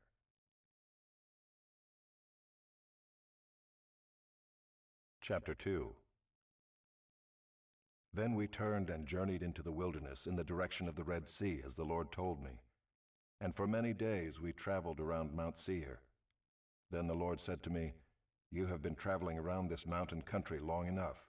Turn northward and command the people, 'You are about to pass through the territory of your brothers, the people of Esau who live in Seir, and they will be afraid of you, so be very careful. Do not contend with them, for I will not give you any of their land, no, not so much as for the sole of the foot to tread on, because I have given Mount Seir to Esau as a possession. You shall purchase food from them with money, that you may eat, and you shall also buy water from them with money, that you may drink. For the Lord your God has blessed you in all the work of your hands. He knows you're going through this great wilderness. These 40 years the Lord your God has been with you. You have lacked nothing.' So we went on, away from our brothers, the people of Esau, who live in Seir, away from the Arabah road from Elath and Ezion-Geber. And we turned and went in the direction of the wilderness of Moab. And the Lord said to me, 'Do not harass Moab or contend with them in battle, for I will not give you any of their land for a possession, because I have given Ar to the people of Lot for a possession. The Emim formerly lived there, a people great and many, and tall as the Anakim. Like the Anakim, they are also counted as Rephaim, but the Moabites call them Emim. The Horites also lived in Seir formerly, but the people of Esau dispossessed them and destroyed them from before them and settled in their place, as Israel did to the land of their possession, which the Lord gave to them. Now rise up and go over the brook Zered. So we went over the brook Zered, and the time from our leaving Kadesh Barnea until we crossed the brook Zered was 38 years, until the entire generation, that is, the men of war, had perished from the camp, as the Lord had sworn to them. For indeed the hand of the Lord was against them, to destroy them from the camp until they had perished. So as soon as all the men of war had perished and were dead from among the people, the Lord said to me, Today you are to cross the border of Moab at Ar. And when you approach the territory of the people of Ammon, do not harass them or contend with them, for I will not give you any of the land of the people of Ammon as a possession, because I have given it to the sons of Lot for a possession. It is also counted as a land of Rephaim. Rephaim formerly lived there, but the Ammonites called them Zamzummim, a people great and many, and tall as the Anakim. But the Lord destroyed them before the Ammonites, and they dispossessed them and settled in their place, as he did for the people of Esau who live in Seir, when he destroyed the Horites before them, and they dispossessed them and settled in their place even to this day. As for the Avim who lived in the villages as far as Gaza, the Caphtorim who came from Caphtor destroyed them and settled in their place. Rise up, set out on your journey, and go over the valley of the Arnon. Behold, I have given into your hand Sihon the Amorite, king of Heshbon, and his land. Begin to take possession and contend with him in battle. This day I will begin to put the dread and fear of you on the peoples who are under the whole heaven, who shall hear the report of you, and shall tremble and be in anguish because of you. So I sent messengers from the wilderness of Kedemoth to Sihon the king of Heshbon with words of peace, saying, Let me pass through your land. I will go only by the road. I will turn aside neither to the right nor to the left. You shall sell me food for money that I may eat, and give me water for money that I may drink. Only let me pass through on foot, as the sons of Esau who live in Seir and the Moabites who live in Ar did for me, until I go over the Jordan into the land that the Lord our God is giving to us. But Sihon the king of Heshbon would not let us pass by him, for the Lord your God hardened his spirit and made his heart obstinate, that he might give him into your hand as he is this day. And the Lord said to me, Behold, I have begun to give Sihon and his land over to you. Begin to take possession, that you may occupy his land. Then Sihon came out against us, he and all his people, to battle at Jahaz. And the Lord our God gave him over to us, and we defeated him and his sons and all his people. And we captured all his cities at that time, and devoted to destruction every city, men, women, and children. We left no survivors. Only the livestock we took as spoil for ourselves, with the plunder of the cities that we captured. From Aroer, which is on the edge of the valley of the Arnon, and from the city that is in the valley as far as Gilead, there was not a city too high for us. The Lord our God gave all into our hands. Only to the land of the sons of Ammon you did not draw near, that is, to all the banks of the river Jabbok, and the cities of the hill country, whatever the Lord our God had forbidden us. Chapter 3. Then we turned and went up the way to Bashan. And Og the king of Bashan came out against us, he and all his people, to battle at Adriai. But the Lord said to me, Do not fear him, for I have given him and all his people and his land into your hand. And you shall do to him as you did to Sihon the king of the Amorites, who lived at Heshbon. So the Lord our God gave into our hand Og also the king of Bashan and all his people, and we struck him down until he had no survivor left. And we took all his cities at that time. There was not a city that we did not take from them. 60 cities, the whole region of Argob, the kingdom of Og and Bashan. All these were cities fortified with high walls, gates, and bars, besides very many unwalled villages. And we devoted them to destruction, as we did to Sihon the king of Heshbon. devoting to destruction every city, men, women, and children. But all the livestock and the spoil of the cities we took as our plunder. So we took the land at that time out of the hand of the 2 kings of the Amorites who were beyond the Jordan, from the valley of the Arnon to Mount Hermon. The Sidonians call Hermon Sirion, while the Amorites call it Senir. All the cities of the tableland, and all Gilead and all Bashan, as far as Salakah and Adriai, cities of the kingdom of Og and Bashan. For only Og the king of Bashan was left of the remnant of the Rephaim. Behold, his bed was a bed of iron. Is it not in Rabbah of the Ammonites? 9 cubits was its length, and 4 cubits its breadth, according to the common cubit. When we took possession of this land at that time, I gave to the Reubenites and the Gadites the territory beginning at Aroer, which is on the edge of the valley of the Arnon, and half the hill country of Gilead with its cities. The rest of Gilead and all Bashan, the kingdom of Og, that is all the region of Argob, I gave to the half-tribe of Manasseh. All that portion of Bashan is called the land of Rephaim. Jair the Manassite took all the region of Argob, that is Bashan, as far as the border of the Geshurites and the Maacathites, and called the villages after his own name, Havoth Jair, as it is to this day. To Machir I gave Gilead, and to the Reubenites and the Gadites I gave the territory from Gilead as far as the valley of the Arnon, with the middle of the valley as a border, as far over as the river Jabbok, the border of the Ammonites. The Arabah also, with the Jordan as the border, from Kinnereth as far as the sea of the Arabah, the salt sea, under the slopes of Pisgah on the east. And I commanded you at that time, saying, The Lord your God has given you this land to possess. All your men of valor shall cross over armed before your brothers, the people of Israel. Only your wives, your little ones, and your livestock, I know that you have much livestock, shall remain in the cities that I have given you, until the Lord gives rest to your brothers, as to you, and they also occupy the land that the Lord your God gives them beyond the Jordan.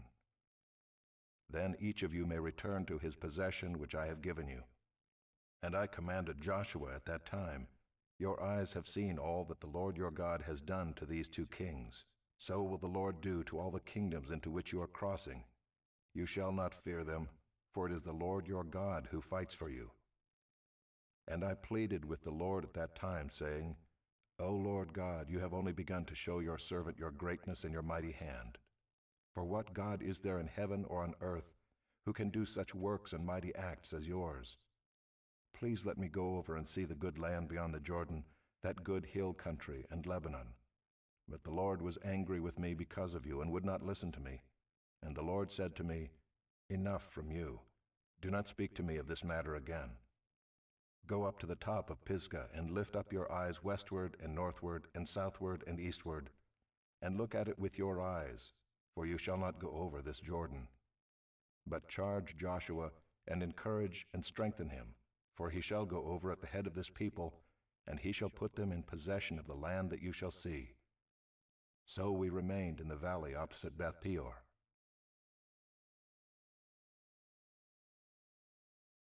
Chapter 4. And now, O Israel, listen to the statutes and the rules that I am teaching you, and do them, that you may live, and go in and take possession of the land that the Lord, the God of your fathers, is giving you. You shall not add to the word that I command you, nor take from it, that you may keep the commandments of the Lord your God that I command you. Your eyes have seen what the Lord did at Baal Peor, for the Lord your God destroyed from among you all the men who followed the Baal of Peor. But you who held fast to the Lord your God are all alive today. See, I have taught you statutes and rules, as the Lord my God commanded me, that you should do them in the land that you are entering to take possession of it. Keep them and do them, for that will be your wisdom and your understanding in the sight of the peoples, who, when they hear all these statutes, will say, Surely this great nation is a wise and understanding people. For what great nation is there that has a God so near to it as the Lord our God is to us, whenever we call upon him? And what great nation is there that has statutes and rules so righteous as all this law that I set before you today? Only take care and keep your soul diligently, lest you forget the things that your eyes have seen, and lest they depart from your heart all the days of your life. Make them known to your children and your children's children, how on the day that you stood before the Lord your God at Horeb, the Lord said to me, Gather the people to me, that I may let them hear my words, so that they may learn to fear me all the days that they live on the earth, and that they may teach their children so. And you came near and stood at the foot of the mountain, while the mountain burned with fire to the heart of heaven, wrapped in darkness, cloud, and gloom. Then the Lord spoke to you out of the midst of the fire. You heard the sound of words, but saw no form. There was only a voice. And he declared to you his covenant, which he commanded you to perform, that is, the 10 Commandments, and he wrote them on 2 tablets of stone. And the Lord commanded me at that time to teach you statutes and rules, that you might do them in the land that you are going over to possess. Therefore, watch yourselves very carefully. Since you saw no form on the day that the Lord spoke to you at Horeb out of the midst of the fire, beware lest you act corruptly by making a carved image for yourselves in the form of any figure, the likeness of male or female, the likeness of any animal that is on the earth, the likeness of any winged bird that flies in the air, the likeness of anything that creeps on the ground, the likeness of any fish that is in the water under the earth.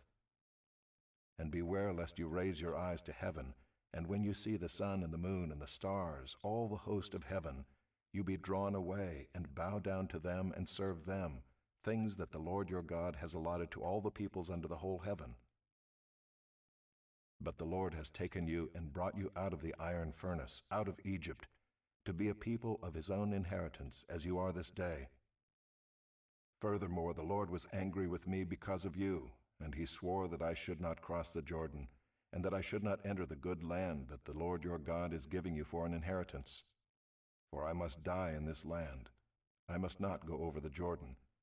But you shall go over and take possession of that good land. Take care lest you forget the covenant of the Lord your God, which he made with you, and make a carved image, the form of anything that the Lord your God has forbidden you. For the Lord your God is a consuming fire, a jealous God. When you father children and children's children and have grown old in the land, if you act corruptly by making a carved image in the form of anything, and by doing what is evil in the sight of the Lord your God, so as to provoke him to anger, I call heaven and earth to witness against you today, that you will soon utterly perish from the land that you are going over the Jordan to possess. You will not live long in it, but will be utterly destroyed.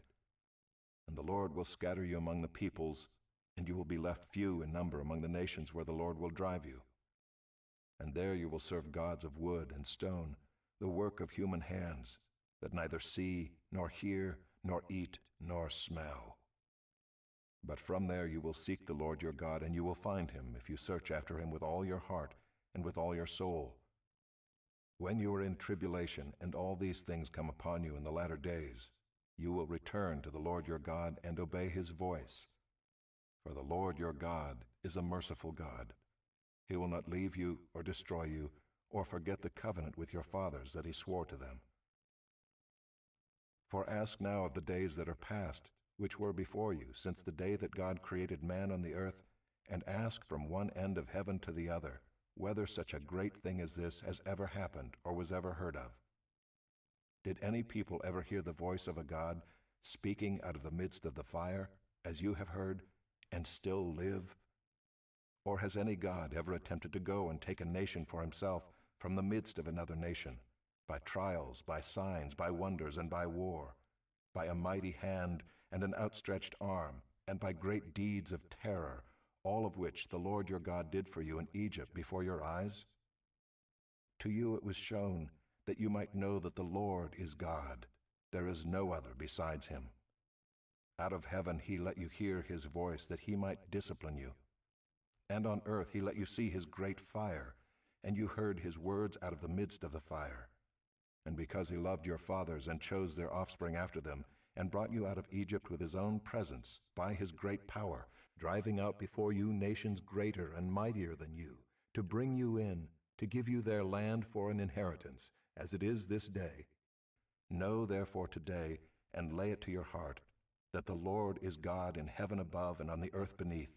There is no other. Therefore you shall keep his statutes and his commandments, which I command you today, that it may go well with you and with your children after you, and that you may prolong your days in the land that the Lord your God is giving you for all time." Then Moses set apart 3 cities in the east beyond the Jordan, that the manslayer might flee there, anyone who kills his neighbor unintentionally without being at enmity with him in time past. He may flee to one of these cities and save his life: Bezer in the wilderness on the tableland for the Reubenites, Ramoth in Gilead for the Gadites, and Golan and Bashan for the Manassites. This is the law that Moses set before the people of Israel. These are the testimonies, the statutes, and the rules which Moses spoke to the people of Israel when they came out of Egypt, beyond the Jordan, in the valley opposite Beth Peor, in the land of Sihon the king of the Amorites, who lived at Heshbon, whom Moses and the people of Israel defeated when they came out of Egypt. And they took possession of his land and the land of Og, the king of Bashan, the 2 kings of the Amorites, who lived to the east beyond the Jordan, from Aroer, which is on the edge of the valley of the Arnon, as far as Mount Sirion, that is, Hermon, together with all the Arabah on the east side of the Jordan, as far as the sea of the Arabah, under the slopes of Pisgah.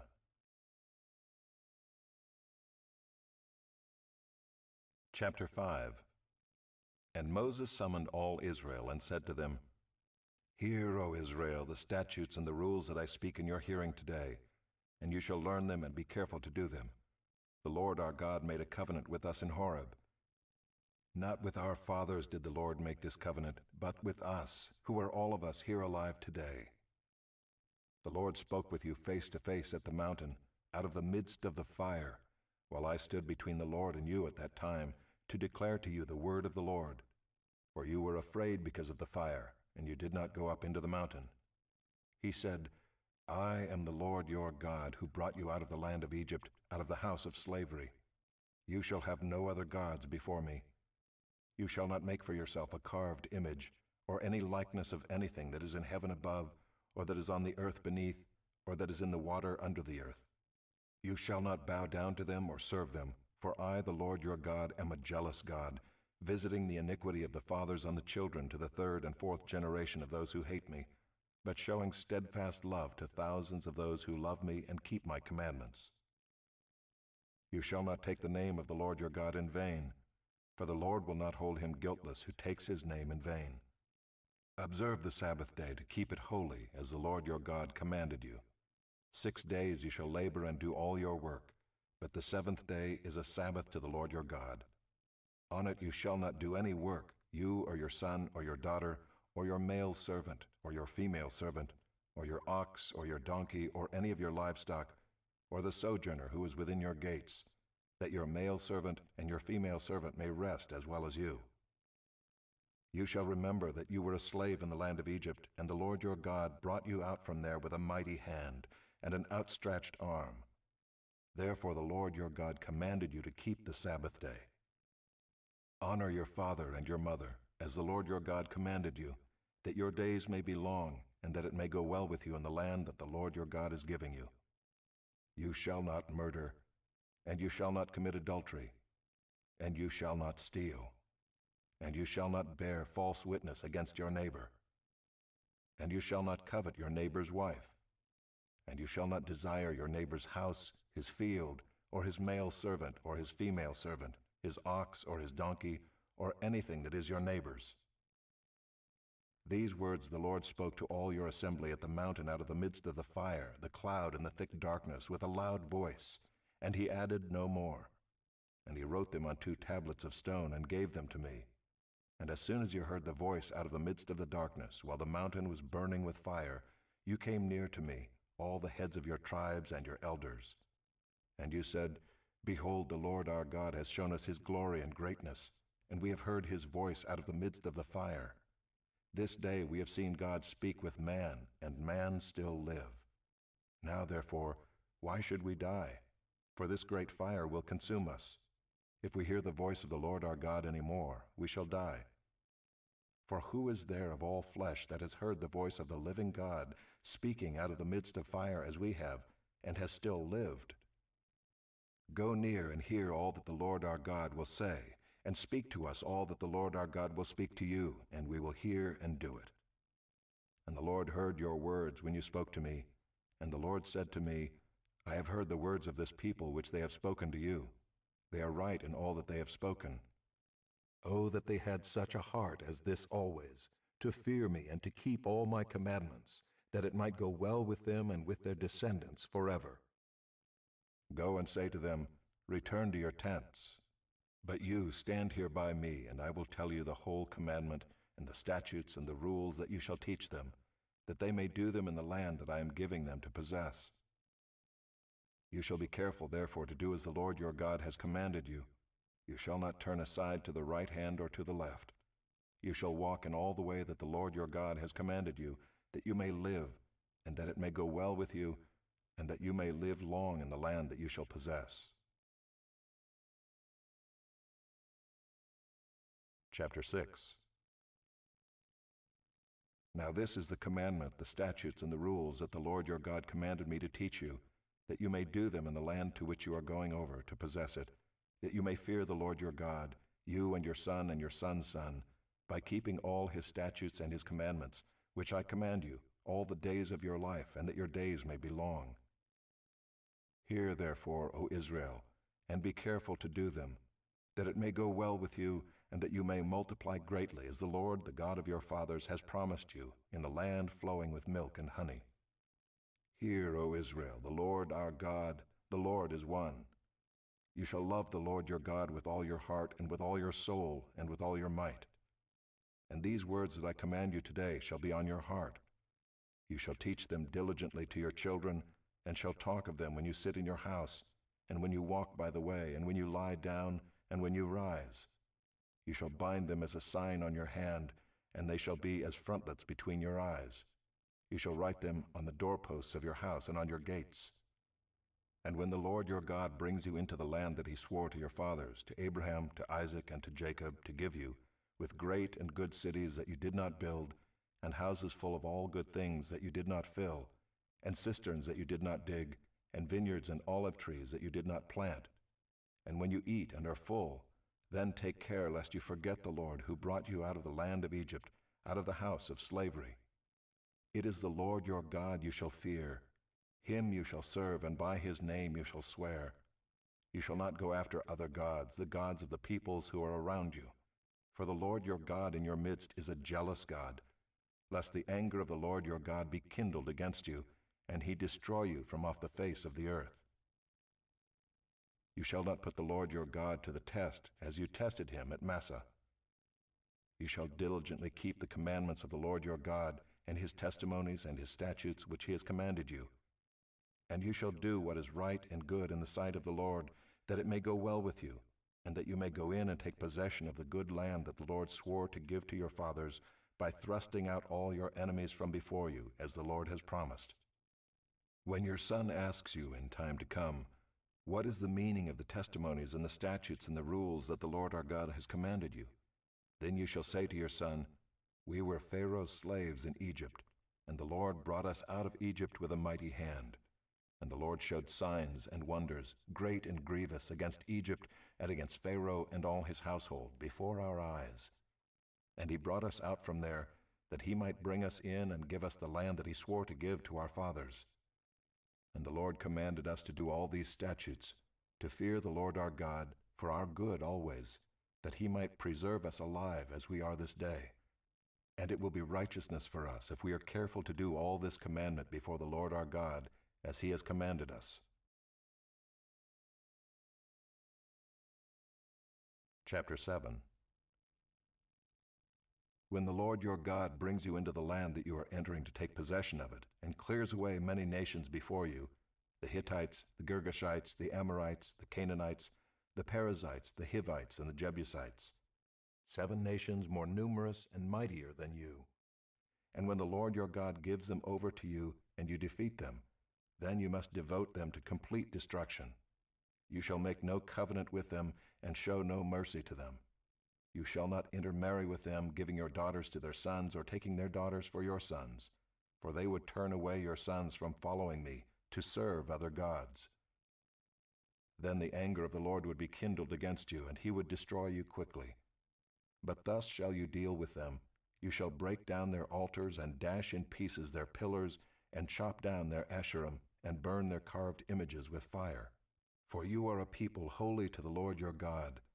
The Lord your God has chosen you to be a people for his treasured possession out of all the peoples who are on the face of the earth.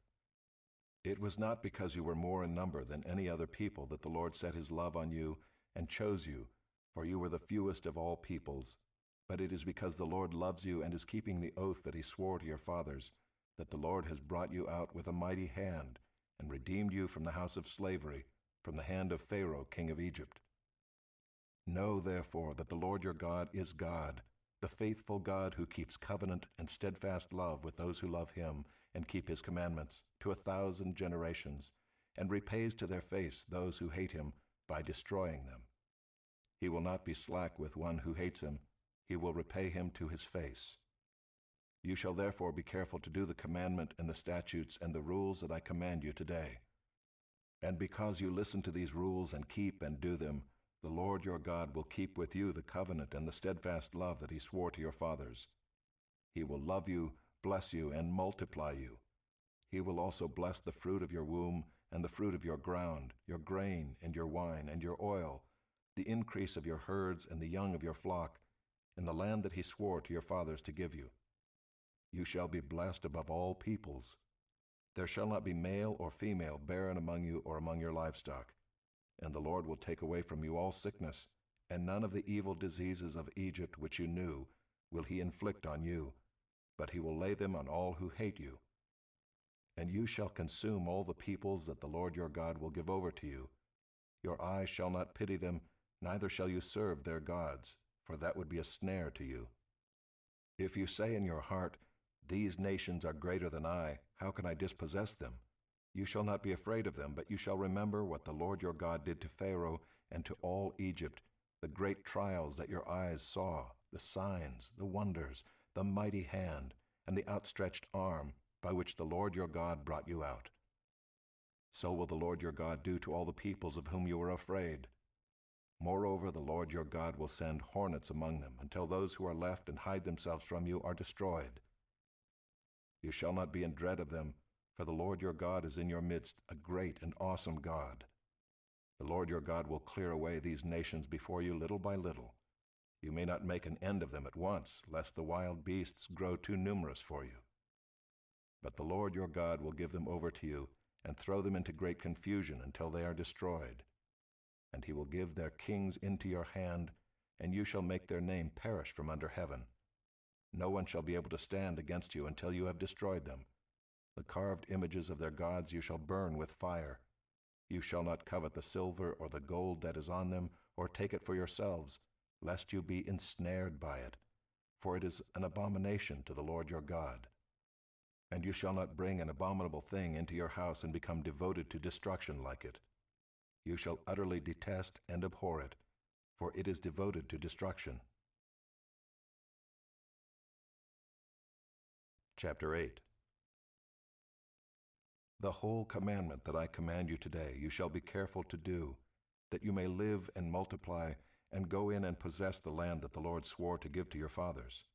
And you shall remember the whole way that the Lord your God has led you these 40 years in the wilderness, that he might humble you, testing you to know what was in your heart, whether you would keep his commandments or not. And he humbled you, and let you hunger, and fed you with manna which you did not know, nor did your fathers know, that he might make you know that man does not live by bread alone, but man lives by every word that comes from the mouth of the Lord. Your clothing did not wear out on you, and your foot did not swell these 40 years. Know then in your heart that, as a man disciplines his son, the Lord your God disciplines you. So you shall keep the commandments of the Lord your God by walking in his ways and by fearing him. For the Lord your God is bringing you into a good land, a land of brooks of water, of fountains and springs, flowing out in the valleys and hills, a land of wheat and barley, of vines and fig trees and pomegranates, a land of olive trees and honey, a land in which you will eat bread without scarcity, in which you will lack nothing, a land whose stones are iron, and out of whose hills you can dig copper. And you shall eat and be full, and you shall bless the Lord your God for the good land he has given you. Take care lest you forget the Lord your God by not keeping his commandments and his rules and his statutes, which I command you today, lest when you have eaten and are full and have built good houses and live in them, and when your herds and flocks multiply, and your silver and gold is multiplied, and all that you have is multiplied, then your heart be lifted up, and you forget the Lord your God, who brought you out of the land of Egypt, out of the house of slavery, who led you through the great and terrifying wilderness, with its fiery serpents and scorpions, and thirsty ground where there was no water, who brought you water out of the flinty rock, who fed you in the wilderness with manna that your fathers did not know, that he might humble you and test you, to do you good in the end. Beware lest you say in your heart, My power and the might of my hand have gotten me this wealth. You shall remember the Lord your God, for it is he who gives you power to get wealth, that he may confirm his covenant that he swore to your fathers, as it is this day. And if you forget the Lord your God and go after other gods and serve them and worship them, I solemnly warn you today that you shall surely perish. Like the nations that the Lord makes to perish before you, so shall you perish, because you would not obey the voice of the Lord your God.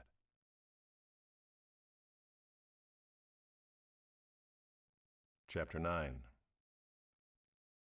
Hear, O Israel, you are to cross over the Jordan today, to go in to dispossess nations greater and mightier than you, cities great and fortified up to heaven, a people great and tall, the sons of the Anakim, whom you know, and of whom you have heard it said, Who can stand before the sons of Anak? Know therefore today that he who goes over before you as a consuming fire is the Lord your God. He will destroy them and subdue them before you. So you shall drive them out and make them perish quickly, as the Lord has promised you. Do not say in your heart, after the Lord your God has thrust them out before you, It is because of my righteousness that the Lord has brought me in to possess this land, whereas it is because of the wickedness of these nations that the Lord is driving them out before you.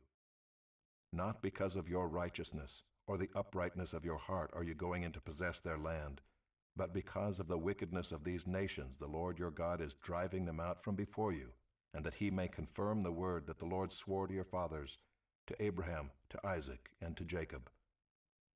Know, therefore, that the Lord your God is not giving you this good land to possess because of your righteousness, for you are a stubborn people. Remember and do not forget how you provoked the Lord your God to wrath in the wilderness. From the day you came out of the land of Egypt until you came to this place, you have been rebellious against the Lord. Even at Horeb you provoked the Lord to wrath, and the Lord was so angry with you that he was ready to destroy you. When I went up the mountain to receive the tablets of stone, the tablets of the covenant that the Lord made with you, I remained on the mountain 40 days and 40 nights. I neither ate bread nor drank water. And the Lord gave me the 2 tablets of stone written with the finger of God, and on them were all the words that the Lord had spoken with you on the mountain out of the midst of the fire on the day of the assembly. And at the end of 40 days and 40 nights the Lord gave me the 2 tablets of stone, the tablets of the covenant. Then the Lord said to me, Arise, go down quickly from here, for your people whom you have brought from Egypt have acted corruptly. They have turned aside quickly out of the way that I commanded them. They have made themselves a metal image. Furthermore, the Lord said to me, I have seen this people, and behold, it is a stubborn people. Let me alone that I may destroy them and blot out their name from under heaven. And I will make of you a nation mightier and greater than they. So I turned and came down from the mountain, and the mountain was burning with fire, and the 2 tablets of the covenant were in my 2 hands. And I looked, and behold, you had sinned against the Lord your God. You had made yourselves a golden calf. You had turned aside quickly from the way that the Lord had commanded you. So I took hold of the 2 tablets and threw them out of my 2 hands and broke them before your eyes. Then I lay prostrate before the Lord as before, 40 days and 40 nights. I neither ate bread nor drank water, because of all the sin that you had committed in doing what was evil in the sight of the Lord to provoke him to anger. For I was afraid of the anger and hot displeasure that the Lord bore against you, so that he was ready to destroy you. But the Lord listened to me that time also, and the Lord was so angry with Aaron that he was ready to destroy him, and I prayed for Aaron also at the same time. Then I took the sinful thing, the calf that you had made, and burned it with fire and crushed it, grinding it very small until it was as fine as dust. And I threw the dust of it into the brook that ran down from the mountain. At Taberah also, and at Massah, and at Kibroth Hattaavah, you provoked the Lord to wrath. And when the Lord sent you from Kadesh Barnea, saying, Go up and take possession of the land that I have given you, then you rebelled against the commandment of the Lord your God, and did not believe him or obey his voice. You have been rebellious against the Lord from the day that I knew you. So I lay prostrate before the Lord for these 40 days and 40 nights, because the Lord had said he would destroy you. And I prayed to the Lord, O Lord God, do not destroy your people and your heritage, whom you have redeemed through your greatness, whom you have brought out of Egypt with a mighty hand. Remember your servants, Abraham, Isaac, and Jacob. Do not regard the stubbornness of this people, or their wickedness, or their sin, lest the land from which you brought us say, Because the Lord was not able to bring them into the land that he promised them, and because he hated them, he has brought them out to put them to death in the wilderness. For they are your people and your heritage, whom you brought out by your great power and by your outstretched arm.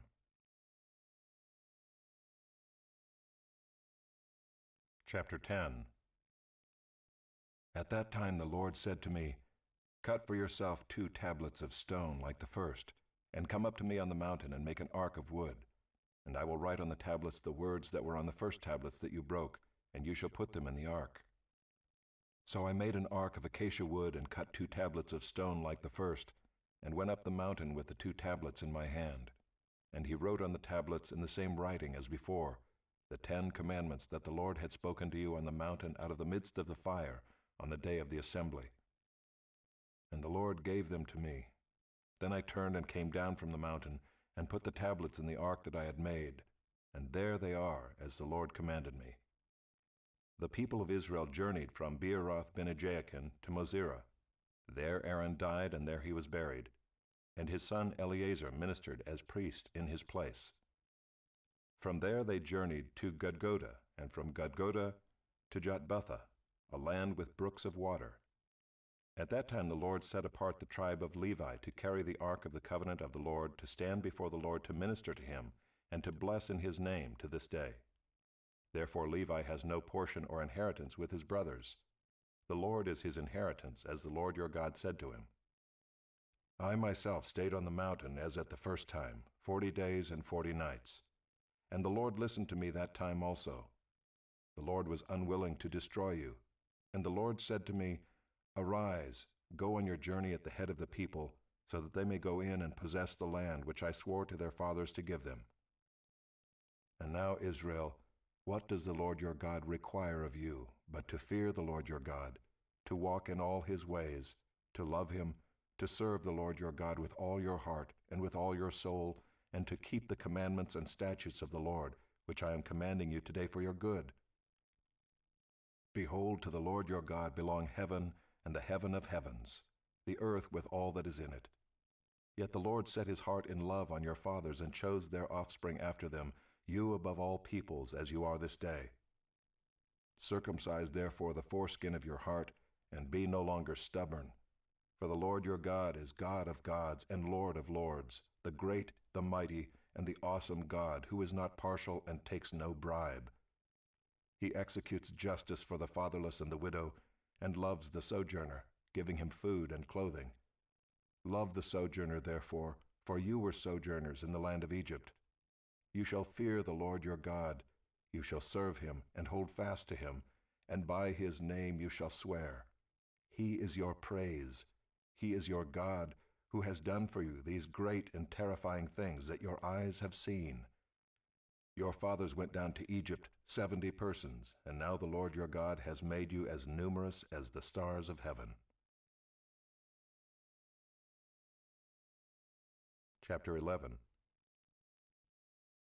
You shall therefore love the Lord your God, and keep his charge, his statutes, his rules, and his commandments always. And consider today, since I am not speaking to your children who have not known or seen it, consider the discipline of the Lord your God, his greatness, his mighty hand, and his outstretched arm, his signs and his deeds that he did in Egypt to Pharaoh the king of Egypt and to all his land, and what he did to the army of Egypt, to their horses and to their chariots, how he made the water of the Red Sea flow over them as they pursued after you, and how the Lord has destroyed them to this day, and what he did to you in the wilderness, until you came to this place, and what he did to Dathan and Abiram the sons of Eliab, son of Reuben, how the earth opened its mouth and swallowed them up with their households, their tents, and every living thing that followed them in the midst of all Israel. For your eyes have seen all the great work of the Lord that he did. You shall therefore keep the whole commandment that I command you today, that you may be strong and go in and take possession of the land that you are going over to possess, and that you may live long in the land that the Lord swore to your fathers to give to them and to their offspring, a land flowing with milk and honey. For the land that you are entering to take possession of it is not like the land of Egypt, from which you have come, where you sowed your seed and irrigated it like a garden of vegetables. But the land that you are going over to possess is a land of hills and valleys, which drinks water by the rain from heaven, a land that the Lord your God cares for. The eyes of the Lord your God are always upon it, from the beginning of the year to the end of the year. And if you will indeed obey my commandments that I command you today, to love the Lord your God and to serve him with all your heart and with all your soul, he will give the rain for your land in its season, the early rain and the later rain, that you may gather in your grain and your wine and your oil. And he will give grass in your fields for your livestock, and you shall eat and be full. Take care lest your heart be deceived, and you turn aside and serve other gods and worship them. Then the anger of the Lord will be kindled against you, and he will shut up the heavens, so that there will be no rain, and the land will yield no fruit, and you will perish quickly off the good land that the Lord is giving you.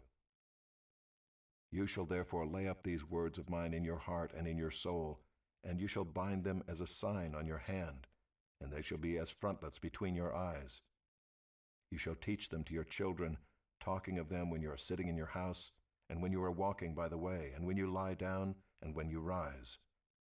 You shall write them on the doorposts of your house and on your gates, that your days and the days of your children may be multiplied in the land that the Lord swore to your fathers to give them, as long as the heavens are above the earth. For if you will be careful to do all this commandment that I command you to do, loving the Lord your God, walking in all his ways, and holding fast to him, then the Lord will drive out all these nations before you, and you will dispossess nations greater and mightier than you. Every place on which the sole of your foot treads shall be yours. Your territory shall be from the wilderness to the Lebanon, and from the river Euphrates, to the western sea. No one shall be able to stand against you. The Lord your God will lay the fear of you and the dread of you on all the land that you shall tread, as he promised you. See, I am setting before you today a blessing and a curse. The blessing if you obey the commandments of the Lord your God, which I command you today, and the curse if you do not obey the commandments of the Lord your God, but turn aside from the way that I am commanding you today, to go after other gods that you have not known. And when the Lord your God brings you into the land that you are entering to take possession of it, you shall set the blessing on Mount Gerizim and the curse on Mount Ebal. Are they not beyond the Jordan, west of the road, toward the going down of the sun, in the land of the Canaanites who live in the Arabah, opposite Gilgal, beside the oak of Moreh? For you are to cross over the Jordan, to go in to take possession of the land that the Lord your God is giving you. And when you possess it and live in it, you shall be careful to do all the statutes and the rules that I am setting before you today.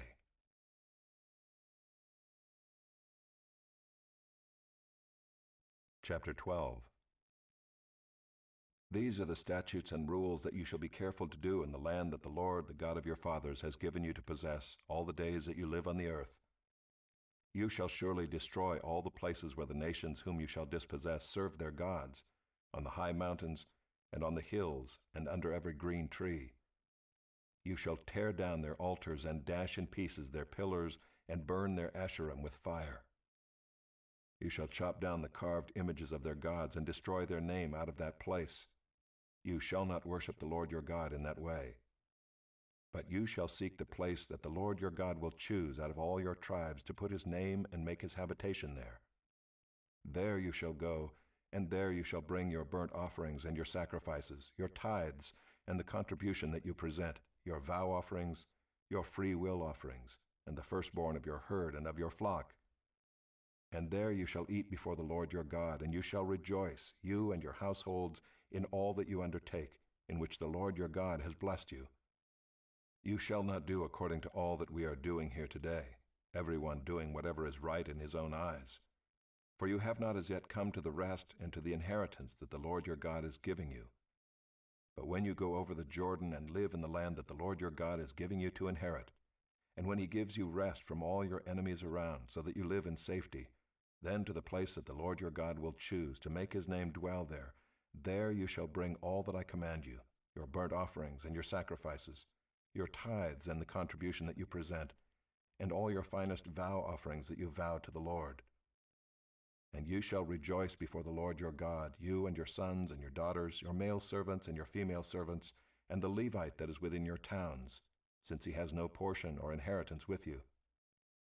Take care that you do not offer your burnt offerings at any place that you see, but at the place that the Lord will choose in one of your tribes, there you shall offer your burnt offerings, and there you shall do all that I am commanding you.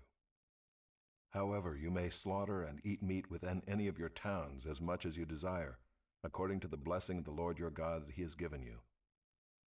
The unclean and the clean may eat of it, as of the gazelle and as of the deer. Only you shall not eat the blood, you shall pour it out on the earth like water. You may not eat within your towns the tithe of your grain, or of your wine, or of your oil, or the firstborn of your herd or of your flock, or any of your vow offerings that you vow, or your free will offerings, or the contribution that you present.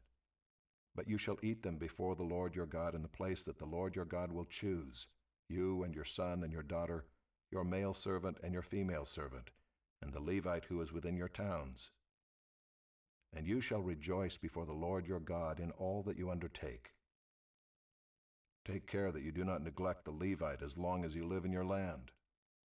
When the Lord your God enlarges your territory, as he has promised you, and you say, I will eat meat because you crave meat, you may eat meat whenever you desire.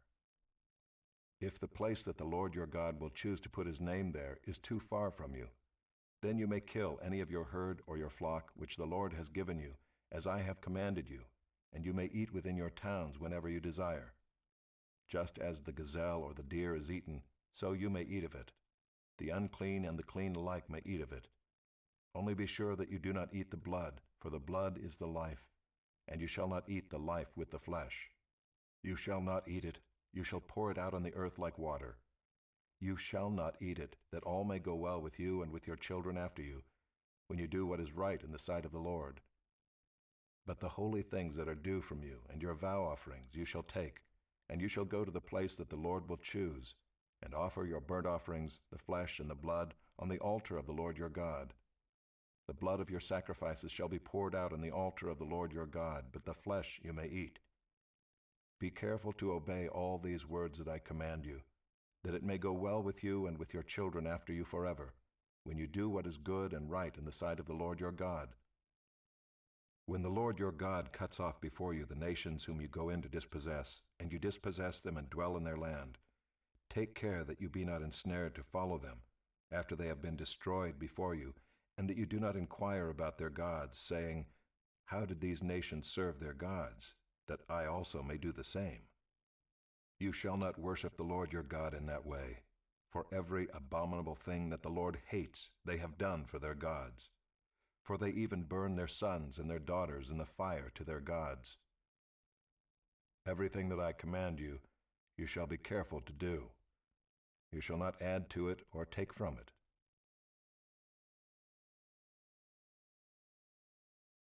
Chapter 13.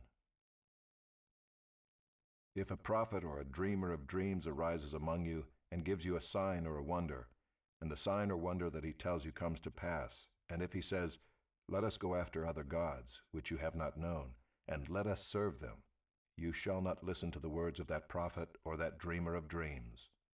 For the Lord your God is testing you to know whether you love the Lord your God with all your heart and with all your soul.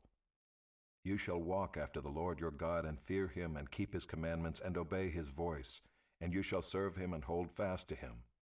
But that prophet or that dreamer of dreams shall be put to death, because he has taught rebellion against the Lord your God, who brought you out of the land of Egypt and redeemed you out of the house of slavery, to make you leave the way in which the Lord your God commanded you to walk. So you shall purge the evil from your midst. If your brother, the son of your mother, or your son or your daughter, or the wife you embrace, or your friend who is as your own soul, entices you secretly, saying, "Let us go and serve other gods," which neither you nor your fathers have known, some of the gods of the peoples who are around you, whether near you or far off from you, from the one end of the earth to the other, you shall not yield to him or listen to him, nor shall your eye pity him, nor shall you spare him, nor shall you conceal him. But you shall kill him. Your hand shall be first against him to put him to death, and afterward the hand of all the people. You shall stone him to death with stones, because he sought to draw you away from the Lord your God, who brought you out of the land of Egypt, out of the house of slavery. And all Israel shall hear and fear, and never again do any such wickedness as this among you. If you hear in one of your cities which the Lord your God is giving you to dwell there, that certain worthless fellows have gone out among you and have drawn away the inhabitants of their city, saying, "Let us go and serve other gods which you have not known," then you shall inquire and make search and ask diligently. And behold, if it be true and certain that such an abomination has been done among you, you shall surely put the inhabitants of that city to the sword, devoting it to destruction, all who are in it and its cattle with the edge of the sword. You shall gather all its spoil into the midst of its open square, and burn the city and all its spoil with fire, as a whole burnt offering to the Lord your God. It shall be a heap forever. It shall not be built again. None of the devoted things shall stick to your hand, that the Lord may turn from the fierceness of his anger, and show you mercy, and have compassion on you, and multiply you as he swore to your fathers, if you obey the voice of the Lord your God, keeping all his commandments that I am commanding you today, and doing what is right in the sight of the Lord your God. Chapter 14. You are the sons of the Lord your God. You shall not cut yourselves or make any baldness on your foreheads for the dead. For you are a people holy to the Lord your God, and the Lord has chosen you to be a people for his treasured possession out of all the peoples who are on the face of the earth. You shall not eat any abomination. These are the animals you may eat: the ox, the sheep, the goat, the deer, the gazelle, the roebuck, the wild goat, the ibex, the antelope, and the mountain sheep. Every animal that parts the hoof, and has the hoof cloven in two, and chews the cud, among the animals you may eat. Yet of those that chew the cud or have the hoof cloven you shall not eat these: the camel, the hare, and the rock badger, because they chew the cud but do not part the hoof, are unclean for you. And the pig, because it parts the hoof but does not chew the cud, is unclean for you. Their flesh you shall not eat, and their carcasses you shall not touch.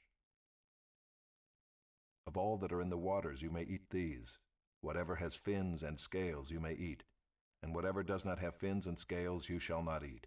It is unclean for you. You may eat all clean birds, but these are the ones that you shall not eat: the eagle, the bearded vulture, the black vulture, the kite, the falcon of any kind, every raven of any kind, the ostrich, the nighthawk, the seagull, the hawk of any kind, the little owl and the short-eared owl, the barn owl and the tawny owl, the carrion vulture and the cormorant, the stork, the heron of any kind, the hoopoe and the bat. And all winged insects are unclean for you; they shall not be eaten. All clean winged things you may eat. You shall not eat anything that has died naturally. You may give it to the sojourner who is within your towns, that he may eat it, or you may sell it to a foreigner. For you are a people holy to the Lord your God. You shall not boil a young goat in its mother's milk. You shall tithe all the yield of your seed that comes from the field year by year, and before the Lord your God in the place that he will choose, to make his name dwell there, you shall eat the tithe of your grain, of your wine, and of your oil, and the firstborn of your herd and flock, that you may learn to fear the Lord your God always. And if the way is too long for you, so that you are not able to carry the tithe, when the Lord your God blesses you, because the place is too far from you, which the Lord your God chooses, to set his name there, then you shall turn it into money, and bind up the money in your hand, and go to the place that the Lord your God chooses, and spend the money for whatever you desire: oxen, or sheep, or wine, or strong drink, whatever your appetite craves. And you shall eat there before the Lord your God, and rejoice, you and your household. And you shall not neglect the Levite who is within your towns, for he has no portion or inheritance with you. At the end of every 3 years you shall bring out all the tithe of your produce in the same year, and lay it up within your towns. And the Levite, because he has no portion or inheritance with you, and the sojourner, the fatherless, and the widow, who are within your towns, shall come and eat and be filled, that the Lord your God may bless you in all the work of your hands that you do.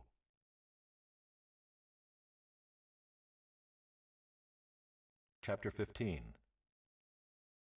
At the end of every 7 years you shall grant a release. And this is the manner of the release. Every creditor shall release what he has lent to his neighbor. He shall not exact it of his neighbor, his brother, because the Lord's release has been proclaimed. Of a foreigner you may exact it, but whatever of yours is with your brother your hand shall release. But there will be no poor among you, for the Lord will bless you in the land that the Lord your God is giving you for an inheritance to possess, if only you will strictly obey the voice of the Lord your God, being careful to do all this commandment that I command you today. For the Lord your God will bless you as he promised you, and you shall lend to many nations, but you shall not borrow, and you shall rule over many nations, but they shall not rule over you. If among you one of your brothers should become poor in any of your towns within your land that the Lord your God is giving you, you shall not harden your heart or shut your hand against your poor brother, but you shall open your hand to him and lend him sufficient for his need, whatever it may be. Take care lest there be an unworthy thought in your heart, and you say, the 7th year, the year of release, is near, and your eye look grudgingly on your poor brother, and you give him nothing, and he cry to the Lord against you, and you be guilty of sin. You shall give to him freely, and your heart shall not be grudging when you give to him, because for this the Lord your God will bless you in all your work and in all that you undertake. For there will never cease to be poor in the land. Therefore I command you, you shall open wide your hand to your brother, to the needy and to the poor in your land.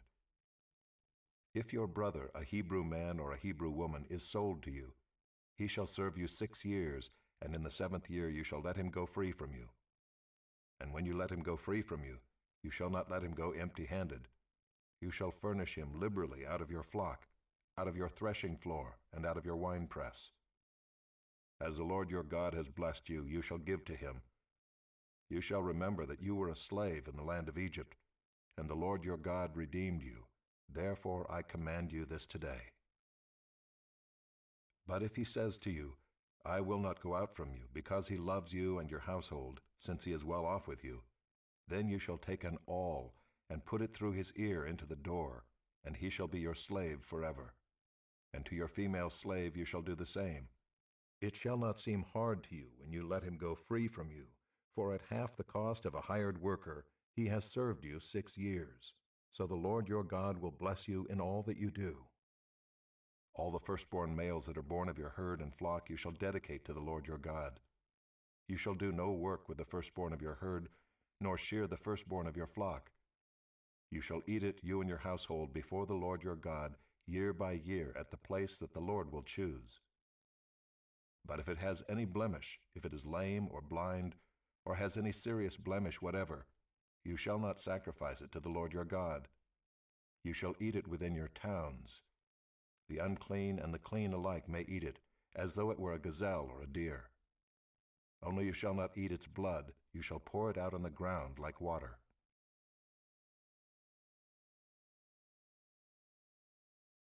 Chapter 16.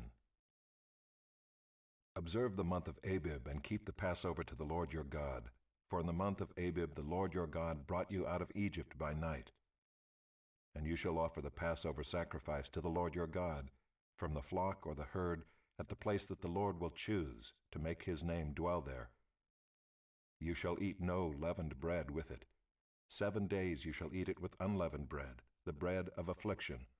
For you came out of the land of Egypt in haste, that all the days of your life you may remember the day when you came out of the land of Egypt. No leaven shall be seen with you in all your territory for 7 days, nor shall any of the flesh that you sacrifice on the evening of the first day remain all night until morning. You may not offer the Passover sacrifice within any of your towns that the Lord your God is giving you, but at the place that the Lord your God will choose, to make his name dwell in it. There you shall offer the Passover sacrifice in the evening at sunset, at the time you came out of Egypt. And you shall cook it and eat it at the place that the Lord your God will choose. And in the morning you shall turn and go to your tents. For 6 days you shall eat unleavened bread, and on the 7th day there shall be a solemn assembly to the Lord your God. You shall do no work on it. You shall count 7 weeks. Begin to count the 7 weeks from the time the sickle is first put to the standing grain. Then you shall keep the feast of weeks to the Lord your God with the tribute of a freewill offering from your hand, which you shall give as the Lord your God blesses you. And you shall rejoice before the Lord your God, you and your son and your daughter, your male servant and your female servant, the Levite who is within your towns, the sojourner, the fatherless, and the widow who are among you, at the place that the Lord your God will choose to make his name dwell there. You shall remember that you were a slave in Egypt, and you shall be careful to observe these statutes.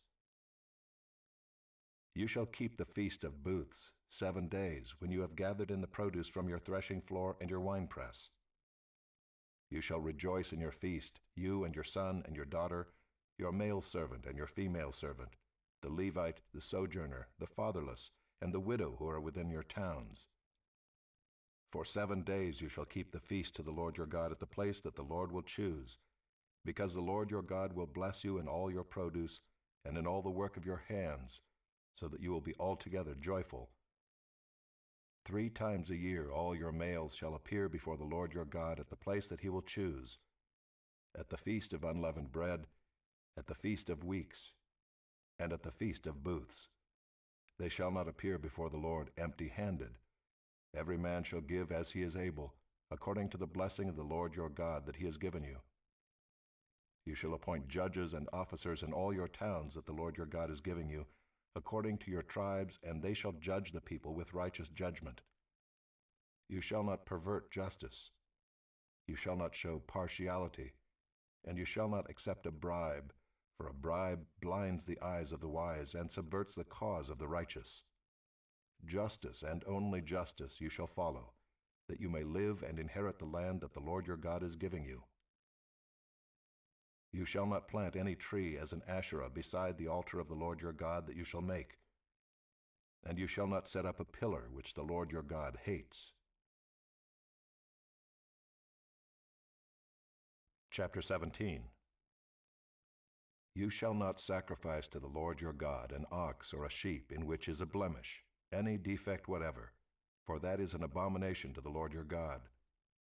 If there is found among you, within any of your towns that the Lord your God is giving you, a man or woman who does what is evil in the sight of the Lord your God, in transgressing his covenant, and has gone and served other gods and worshipped them, or the sun, or the moon, or any of the host of heaven, which I have forbidden, and it is told you, and you hear of it, then you shall inquire diligently, and if it is true and certain that such an abomination has been done in Israel, then you shall bring out to your gates that man or woman who has done this evil thing, and you shall stone that man or woman to death with stones. On the evidence of 2 witnesses, or of 3 witnesses, the one who is to die shall be put to death. A person shall not be put to death on the evidence of 1 witness. The hand of the witnesses shall be first against him to put him to death, and afterward the hand of all the people. So you shall purge the evil from your midst. If any case arises requiring decision between one kind of homicide and another, one kind of legal right and another, or one kind of assault and another, any case within your towns that is too difficult for you, then you shall arise and go up to the place that the Lord your God will choose. And you shall come to the Levitical priests and to the judge who is in office in those days, and you shall consult them, and they shall declare to you the decision. Then you shall do according to what they declare to you from that place that the Lord will choose, and you shall be careful to do according to all that they direct you, according to the instructions that they give you, and according to the decision which they pronounce to you, you shall do. You shall not turn aside from the verdict that they declare to you, either to the right hand or to the left. The man who acts presumptuously by not obeying the priest who stands to minister there before the Lord your God, or the judge, that man shall die. So you shall purge the evil from Israel. and all the people shall hear and fear, and not act presumptuously again. When you come to the land that the Lord your God is giving you, and you possess it and dwell in it, and then say, I will set a king over me like all the nations that are around me, you may indeed set a king over you whom the Lord your God will choose. One from among your brothers you shall set as king over you. You may not put a foreigner over you who is not your brother. Only he must not acquire many horses for himself, or cause the people to return to Egypt in order to acquire many horses, since the Lord has said to you, You shall never return that way again. And he shall not acquire many wives for himself, lest his heart turn away, nor shall he acquire for himself excessive silver and gold. And when he sits on the throne of his kingdom, he shall write for himself in a book a copy of this law, approved by the Levitical priests. And it shall be with him, and he shall read in it all the days of his life, that he may learn to fear the Lord his God by keeping all the words of this law and these statutes and doing them, that his heart may not be lifted up above his brothers, and that he may not turn aside from the commandment, either to the right hand or to the left, so that he may continue long in his kingdom, he and his children in Israel. Chapter 18. The Levitical priests, all the tribe of Levi, shall have no portion or inheritance with Israel. They shall eat the Lord's food offerings as their inheritance. They shall have no inheritance among their brothers. The Lord is their inheritance as he promised them. And this shall be the priest's due from the people, from those offering a sacrifice, whether an ox or a sheep. They shall give to the priest the shoulder and the 2 cheeks and the stomach. The firstfruits of your grain, of your wine, and of your oil, and the first fleece of your sheep you shall give him. For the Lord your God has chosen him out of all your tribes to stand and minister in the name of the Lord, him and his sons for all time. And if a Levite comes from any of your towns out of all Israel, where he lives, and he may come when he desires, to the place that the Lord will choose, and ministers in the name of the Lord his God, like all his fellow Levites who stand to minister there before the Lord, then he may have equal portions to eat, besides what he receives from the sale of his patrimony. When you come into the land that the Lord your God is giving you, you shall not learn to follow the abominable practices of those nations. There shall not be found among you anyone who burns his son or his daughter as an offering, anyone who practices divination or tells fortunes, or interprets omens, or a sorcerer, or a charmer, or a medium, or a necromancer, or one who inquires of the dead. For whoever does these things is an abomination to the Lord. And because of these abominations, the Lord your God is driving them out before you. You shall be blameless before the Lord your God, for these nations which you are about to dispossess listen to fortune-tellers and to diviners. But as for you, the Lord your God has not allowed you to do this. The Lord your God will raise up for you a prophet like me from among you, from your brothers. It is to him you shall listen, just as you desired of the Lord your God at Horeb on the day of the assembly, when you said, Let me not hear again the voice of the Lord my God, or see this great fire any more, lest I die. And the Lord said to me, They are right in what they have spoken. I will raise up for them a prophet like you from among their brothers. And I will put my words in his mouth, and he shall speak to them all that I command him. And whoever will not listen to my words that he shall speak in my name, I myself will require it of him. But the prophet who presumes to speak a word in my name that I have not commanded him to speak, or who speaks in the name of other gods, that same prophet shall die. And if you say in your heart, How may we know the word that the Lord has not spoken? When a prophet speaks in the name of the Lord, if the word does not come to pass or come true, that is a word that the Lord has not spoken. The prophet has spoken it presumptuously. You need not be afraid of him. Chapter 19. When the Lord your God cuts off the nations whose land the Lord your God is giving you, and you dispossess them and dwell in their cities and in their houses, you shall set apart 3 cities for yourselves in the land that the Lord your God is giving you to possess. You shall measure the distances and divide into 3 parts the area of the land that the Lord your God gives you as a possession, so that any manslayer can flee to them. This is the provision for the manslayer, who by fleeing there may save his life. If anyone kills his neighbor unintentionally without having hated him in the past, as when someone goes into the forest with his neighbor to cut wood, and his hand swings the axe to cut down a tree, and the head slips from the handle and strikes his neighbor so that he dies, he may flee to one of these cities and live, lest the avenger of blood in hot anger pursue the manslayer and overtake him, because the way is long, and strike him fatally, though the man did not deserve to die, since he had not hated his neighbor in the past. Therefore I command you, you shall set apart 3 cities. And if the Lord your God enlarges your territory, as he has sworn to your fathers, and gives you all the land that he promised to give to your fathers, provided you are careful to keep all this commandment, which I command you today, by loving the Lord your God and by walking ever in his ways, then you shall add 3 other cities to these 3, lest innocent blood be shed in your land that the Lord your God is giving you for an inheritance, and so the guilt of bloodshed be upon you. But if anyone hates his neighbor and lies in wait for him and attacks him and strikes him fatally so that he dies, and he flees into one of these cities, then the elders of his city shall send and take him from there and hand him over to the avenger of blood so that he may die. Your eye shall not pity him, but you shall purge the guilt of innocent blood from Israel, so that it may be well with you. You shall not move your neighbor's landmark which the men of old have set, in the inheritance that you will hold in the land that the Lord your God is giving you to possess. A single witness shall not suffice against a person for any crime or for any wrong in connection with any offense that he has committed. Only on the evidence of 2 witnesses or of 3 witnesses shall a charge be established. If a malicious witness arises to accuse a person of wrongdoing, then both parties to the dispute shall appear before the Lord, before the priests and the judges who are in office in those days. The judges shall inquire diligently, and if the witness is a false witness and has accused his brother falsely, then you shall do to him as he had meant to do to his brother.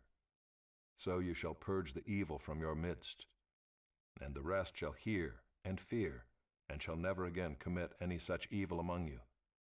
Your eye shall not pity, it shall be life for life, eye for eye, tooth for tooth, hand for hand, foot for foot. Chapter 20. When you go out to war against your enemies and see horses and chariots and an army larger than your own, you shall not be afraid of them, for the Lord your God is with you, who brought you up out of the land of Egypt. And when you draw near to the battle, the priest shall come forward and speak to the people, and shall say to them, Hear, O Israel, today you are drawing near for battle against your enemies. Let not your heart faint. Do not fear or panic or be in dread of them, for the Lord your God is he who goes with you to fight for you against your enemies, to give you the victory. Then the officers shall speak to the people, saying, Is there any man who has built a new house and has not dedicated it? Let him go back to his house, lest he die in the battle and another man dedicate it. And is there any man who has planted a vineyard and has not enjoyed its fruit? Let him go back to his house, lest he die in the battle and another man enjoy its fruit. And is there any man who has betrothed a wife and has not taken her? Let him go back to his house, lest he die in the battle and another man take her. And the officers shall speak further to the people and say, Is there any man who is fearful and faint-hearted? Let him go back to his house, lest he make the heart of his fellows melt like his own. And when the officers have finished speaking to the people, then commanders shall be appointed at the head of the people. When you draw near to a city to fight against it, offer terms of peace to it. And if it responds to you peaceably and it opens to you, then all the people who are found in it shall do forced labor for you and shall serve you. But if it makes no peace with you, but makes war against you, then you shall besiege it. And when the Lord your God gives it into your hand, you shall put all its males to the sword, but the women and the little ones, the livestock and everything else in the city, all its spoil, you shall take as plunder for yourselves. And you shall enjoy the spoil of your enemies which the Lord your God has given you. Thus you shall do to all the cities that are very far from you, which are not cities of the nations here. But in the cities of these peoples, that the Lord your God is giving you for an inheritance, you shall save alive nothing that breathes, but you shall devote them to complete destruction, the Hittites and the Amorites, the Canaanites and the Perizzites, the Hivites and the Jebusites, as the Lord your God has commanded, that they may not teach you to do according to all their abominable practices that they have done for their gods, and so you sin against the Lord your God.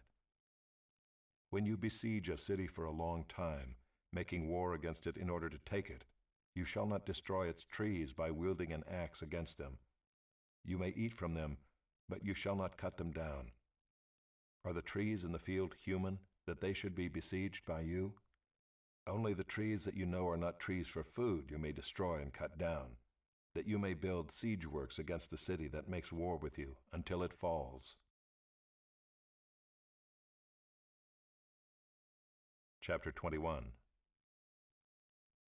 If in the land that the Lord your God is giving you to possess someone is found slain, lying in the open country, and it is not known who killed him, then your elders and your judges shall come out, and they shall measure the distance to the surrounding cities.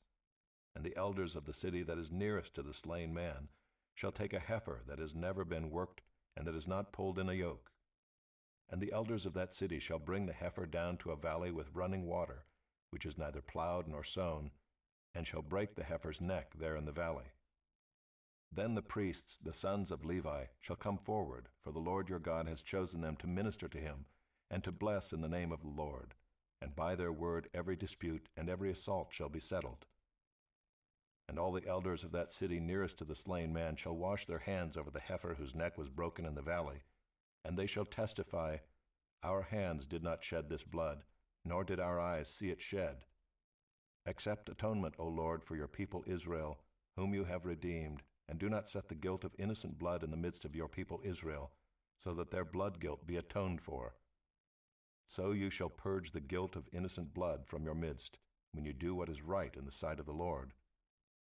When you go out to war against your enemies, and the Lord your God gives them into your hand, and you take them captive, and you see among the captives a beautiful woman, and you desire to take her to be your wife, and you bring her home to your house, she shall shave her head and pare her nails.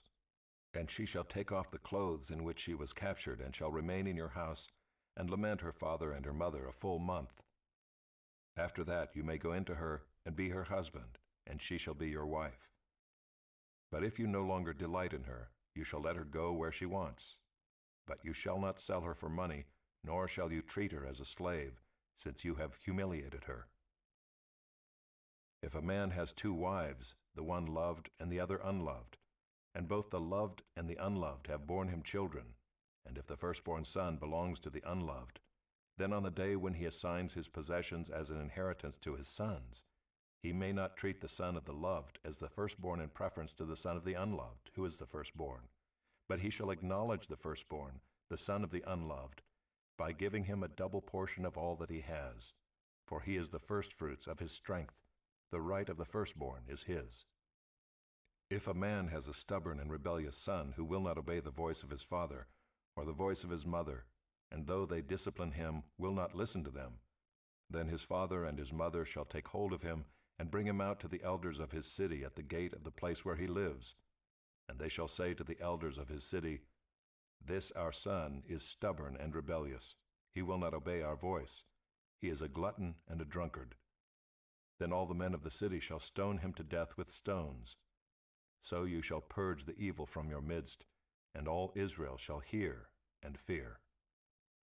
And if a man has committed a crime punishable by death, and he is put to death, and you hang him on a tree, his body shall not remain all night on the tree, but you shall bury him the same day, for a hanged man is cursed by God.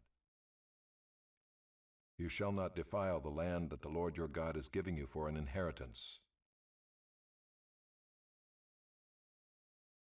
Chapter 22. You shall not see your brother's ox or his sheep going astray, and ignore them. You shall take them back to your brother. And if he does not live near you, and you do not know who he is, you shall bring it home to your house, and it shall stay with you until your brother seeks it. Then you shall restore it to him. And you shall do the same with his donkey, or with his garment, or with any lost thing of your brother's, which he loses and you find. You may not ignore it. You shall not see your brother's donkey or his ox fallen down by the way and ignore them. You shall help him to lift them up again. A woman shall not wear a man's garment, nor shall a man put on a woman's cloak. for whoever does these things is an abomination to the Lord your God. If you come across a bird's nest in any tree or on the ground, with young ones or eggs, and the mother sitting on the young or on the eggs, you shall not take the mother with the young. You shall let the mother go, but the young you may take for yourself, that it may go well with you, and that you may live long. When you build a new house, you shall make a parapet for your roof, that you may not bring the guilt of blood upon your house, if anyone should fall from it. You shall not sow your vineyard with two kinds of seed, lest the whole yield be forfeited, the crop that you have sown, and the yield of the vineyard. You shall not plow with an ox and a donkey together. You shall not wear cloth of wool and linen mixed together. You shall make yourself tassels on the four corners of the garment with which you cover yourself. If any man takes a wife and goes into her, and then hates her and accuses her of misconduct, and brings a bad name upon her, saying, I took this woman, and when I came near her, I did not find in her evidence of virginity, then the father of the young woman and her mother shall take and bring out the evidence of her virginity to the elders of the city in the gate. And the father of the young woman shall say to the elders, I gave my daughter to this man to marry, and he hates her. And behold, he has accused her of misconduct, saying, I did not find in your daughter evidence of virginity. And yet this is the evidence of my daughter's virginity. And they shall spread the cloak before the elders of the city. Then the elders of that city shall take the man and whip him, and they shall fine him 100 shekels of silver, and give them to the father of the young woman, because he has brought a bad name upon a virgin of Israel. And she shall be his wife. He may not divorce her all his days. But if the thing is true, that evidence of virginity was not found in the young woman, then they shall bring out the young woman to the door of her father's house, and the men of her city shall stone her to death with stones, because she has done an outrageous thing in Israel by whoring in her father's house. So you shall purge the evil from your midst. If a man is found lying with the wife of another man, both of them shall die, the man who lay with the woman and the woman. So you shall purge the evil from Israel. If there is a betrothed virgin, and a man meets her in the city and lies with her, then you shall bring them both out to the gate of that city, and you shall stone them to death with stones, the young woman because she did not cry for help, though she was in the city, and the man because he violated his neighbor's wife. So you shall purge the evil from your midst. But if in the open country a man meets a young woman who is betrothed, and the man seizes her and lies with her, then only the man who lay with her shall die. But you shall do nothing to the young woman. She has committed no offense punishable by death. For this case is like that of a man attacking and murdering his neighbor, because he met her in the open country, and though the betrothed young woman cried for help, there was no one to rescue her. If a man meets a virgin who is not betrothed, and seizes her, and lies with her, and they are found, then the man who lay with her shall give to the father of the young woman 50 shekels of silver, and she shall be his wife, because he has violated her. He may not divorce her all his days. A man shall not take his father's wife, so that he does not uncover his father's nakedness.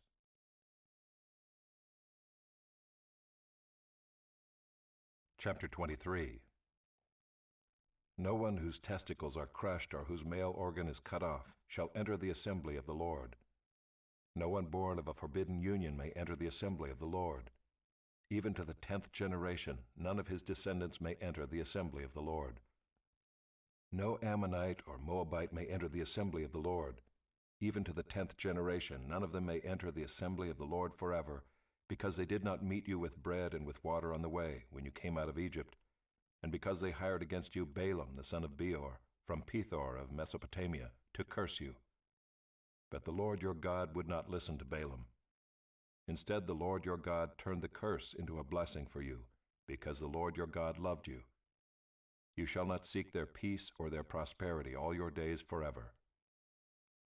You shall not abhor an Edomite, for he is your brother. You shall not abhor an Egyptian, because you were a sojourner in his land.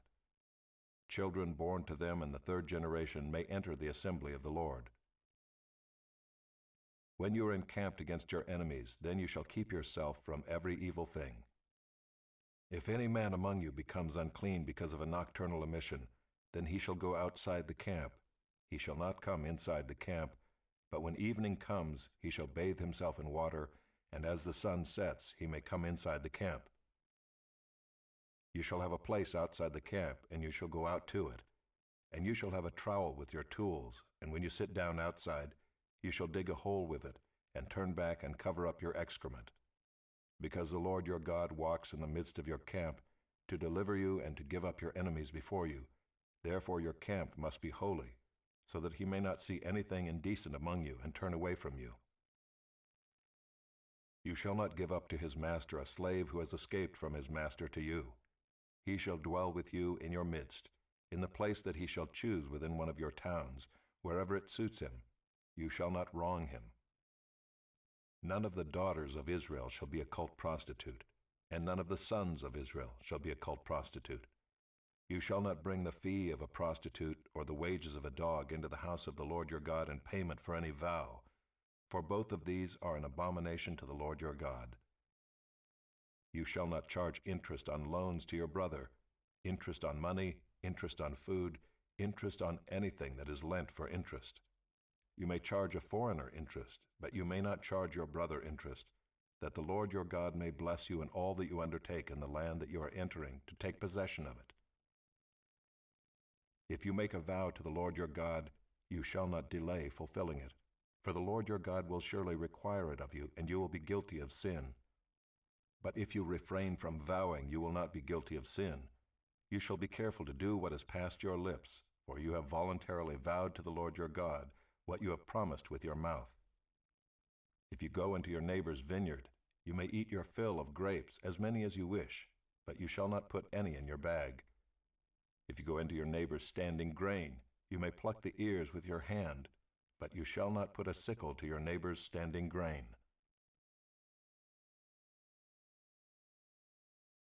Chapter 24. When a man takes a wife and marries her, if then she finds no favor in his eyes because he has found some indecency in her, and he writes her a certificate of divorce, and puts it in her hand and sends her out of his house, and she departs out of his house, and if she goes and becomes another man's wife, and the latter man hates her and writes her a certificate of divorce, and puts it in her hand and sends her out of his house, or if the latter man dies, who took her to be his wife, then her former husband, who sent her away, may not take her again to be his wife after she has been defiled, for that is an abomination before the Lord. And you shall not bring sin upon the land that the Lord your God is giving you for an inheritance. When a man is newly married, he shall not go out with the army or be liable for any other public duty. He shall be free at home 1 year to be happy with his wife whom he has taken. No one shall take a mill or an upper millstone in pledge, for that would be taking a life in pledge. If a man is found stealing one of his brothers of the people of Israel, and if he treats him as a slave or sells him, then that thief shall die. So you shall purge the evil from your midst. Take care in a case of leprous disease to be very careful to do according to all that the Levitical priests shall direct you. As I commanded them, so you shall be careful to do. Remember what the Lord your God did to Miriam on the way as you came out of Egypt. When you make your neighbor a loan of any sort, you shall not go into his house to collect his pledge. You shall stand outside, and the man to whom you make the loan shall bring the pledge out to you. And if he is a poor man, you shall not sleep in his pledge. You shall restore to him the pledge as the sun sets, that he may sleep in his cloak and bless you. And it shall be righteousness for you before the Lord your God. You shall not oppress a hired worker who is poor and needy, whether he is one of your brothers or one of the sojourners who are in your land within your towns. You shall give him his wages on the same day, before the sun sets, for he is poor and counts on it, lest he cry against you to the Lord and you be guilty of sin. Fathers shall not be put to death because of their children, nor shall children be put to death because of their fathers. Each one shall be put to death for his own sin. You shall not pervert the justice due to the sojourner or to the fatherless, or take a widow's garment in pledge. But you shall remember that you were a slave in Egypt, and the Lord your God redeemed you from there. Therefore I command you to do this. When you reap your harvest in your field, and forget a sheaf in the field, you shall not go back to get it. It shall be for the sojourner, the fatherless, and the widow, that the Lord your God may bless you in all the work of your hands. When you beat your olive trees, you shall not go over them again. It shall be for the sojourner, the fatherless, and the widow. When you gather the grapes of your vineyard, you shall not strip it afterward. It shall be for the sojourner, the fatherless, and the widow. You shall remember that you were a slave in the land of Egypt. Therefore I command you to do this.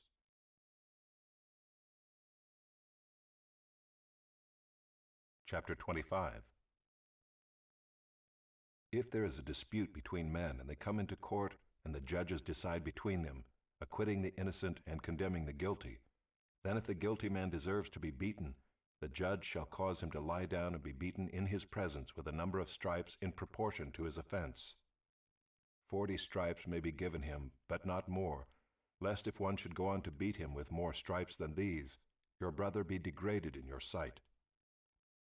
You shall not muzzle an ox when it is treading out the grain.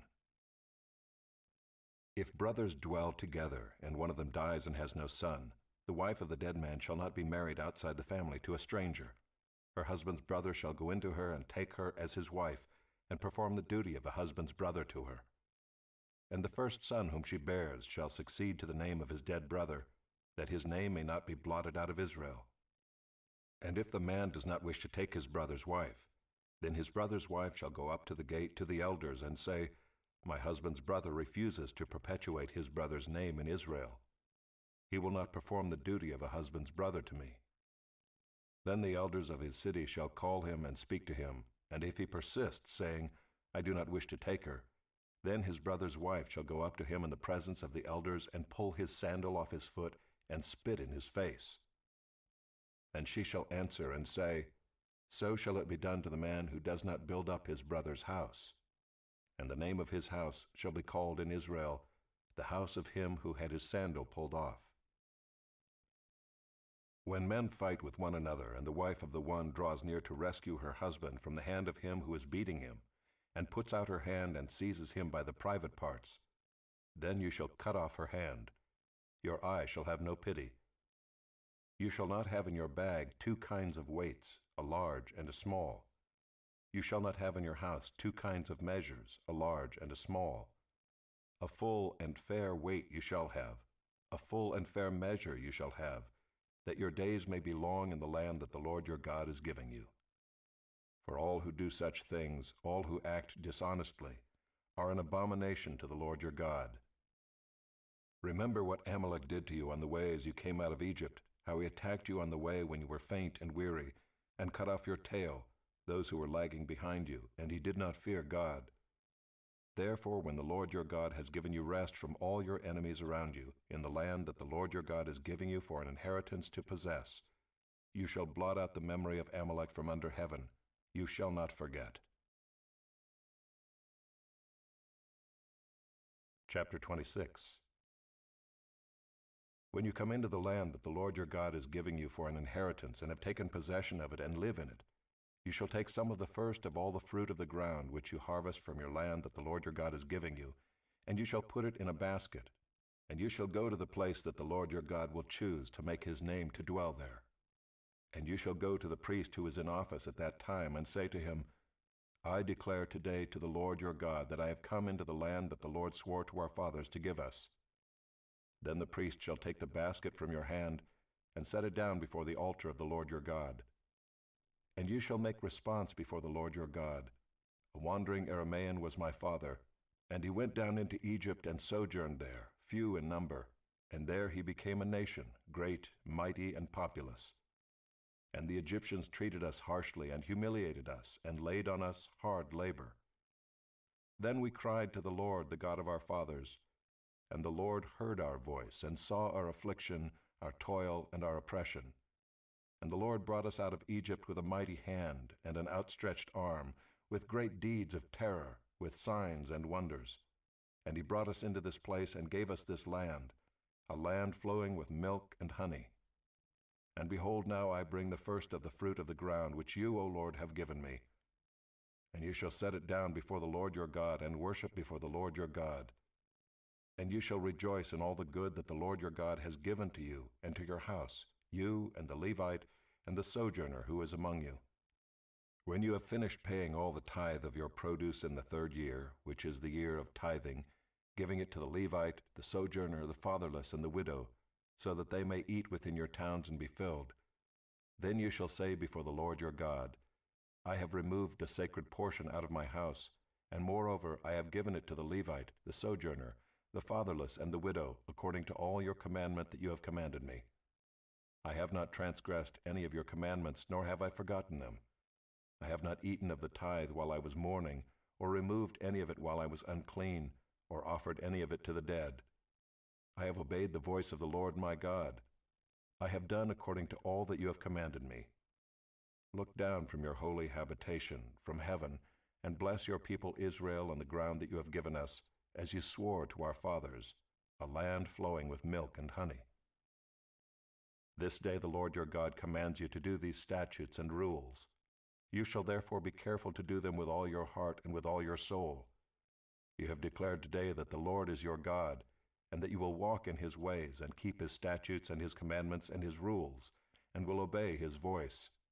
And the Lord has declared today that you are a people for his treasured possession, as he has promised you, and that you are to keep all his commandments, and that he will set you in praise and in fame and in honor high above all nations that he has made, and that you shall be a people holy to the Lord your God, as he promised. Chapter 27.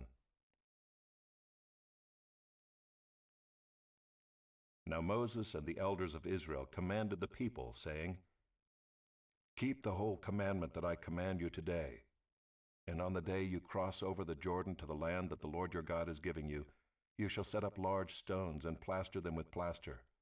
And you shall write on them all the words of this law, when you cross over to enter the land that the Lord your God is giving you, a land flowing with milk and honey, as the Lord, the God of your fathers, has promised you. And when you have crossed over the Jordan, you shall set up these stones, concerning which I command you today, on Mount Ebal, and you shall plaster them with plaster. And there you shall build an altar to the Lord your God, an altar of stones. You shall wield no iron tool on them. You shall build an altar to the Lord your God of uncut stones. And you shall offer burnt offerings on it to the Lord your God, and you shall sacrifice peace offerings, and shall eat there, and you shall rejoice before the Lord your God. And you shall write on the stones all the words of this law very plainly. Then Moses and the Levitical priests said to all Israel, Keep silence and hear, O Israel. This day you have become the people of the Lord your God. You shall therefore obey the voice of the Lord your God, keeping his commandments and his statutes, which I command you today. That day Moses charged the people, saying, When you have crossed over the Jordan, these shall stand on Mount Gerizim to bless the people: Simeon, Levi, Judah, Issachar, Joseph, and Benjamin. And these shall stand on Mount Ebal for the curse: Reuben, Gad, Asher, Zebulun, Dan, and Naphtali. And the Levites shall declare to all the men of Israel in a loud voice, Cursed be the man who makes a carved or cast metal image, an abomination to the Lord, a thing made by the hands of a craftsman, and sets it up in secret. And all the people shall answer and say, Amen. Cursed be anyone who dishonors his father or his mother. And all the people shall say, Amen. Cursed be anyone who moves his neighbor's landmark. And all the people shall say, Amen. Cursed be anyone who misleads a blind man on the road. And all the people shall say, Amen. Cursed be anyone who perverts the justice due to the sojourner, the fatherless, and the widow. And all the people shall say, Amen. Cursed be anyone who lies with his father's wife, because he has uncovered his father's nakedness. And all the people shall say, Amen. Cursed be anyone who lies with any kind of animal. And all the people shall say, Amen. Cursed be anyone who lies with his sister, whether the daughter of his father or the daughter of his mother. And all the people shall say, Amen. Cursed be anyone who lies with his mother-in-law. And all the people shall say, Amen. Cursed be anyone who strikes down his neighbor in secret. And all the people shall say, Amen. Cursed be anyone who takes a bribe to shed innocent blood. And all the people shall say, Amen. Cursed be anyone who does not confirm the words of this law by doing them. And all the people shall say, Amen.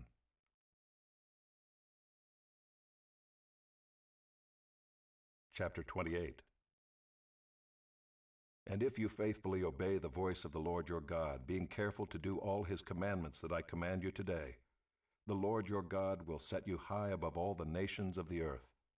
And all these blessings shall come upon you and overtake you, if you obey the voice of the Lord your God. Blessed shall you be in the city, and blessed shall you be in the field. Blessed shall be the fruit of your womb, and the fruit of your ground, and the fruit of your cattle, the increase of your herds, and the young of your flock. Blessed shall be your basket and your kneading bowl. Blessed shall you be when you come in, and blessed shall you be when you go out. The Lord will cause your enemies who rise against you to be defeated before you. They shall come out against you one way and flee before you 7 ways. The Lord will command the blessing on you in your barns and in all that you undertake.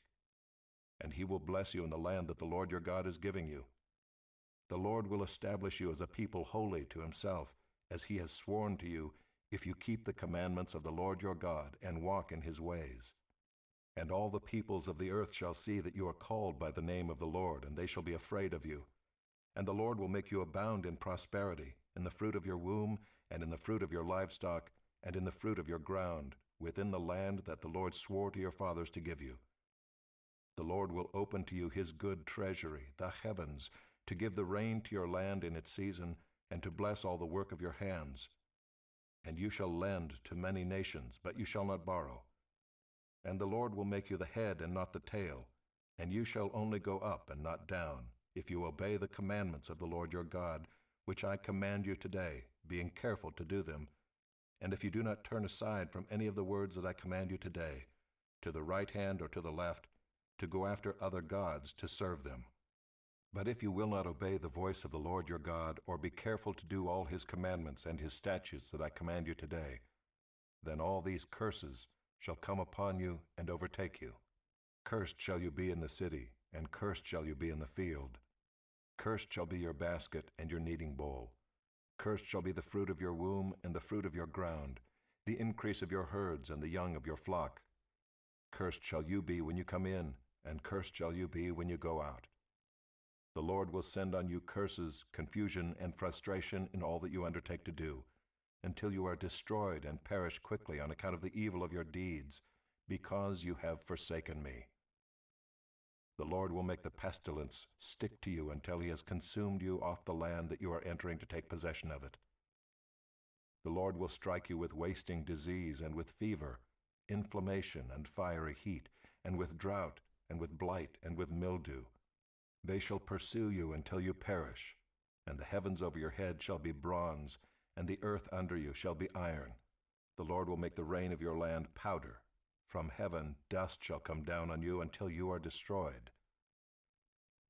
The Lord will cause you to be defeated before your enemies. You shall go out one way against them and flee 7 ways before them. And you shall be a horror to all the kingdoms of the earth. And your dead body shall be food for all birds of the air and for beasts of the earth, and there shall be no one to frighten them away. The Lord will strike you with the boils of Egypt, and with tumors and scabs and itch, of which you cannot be healed.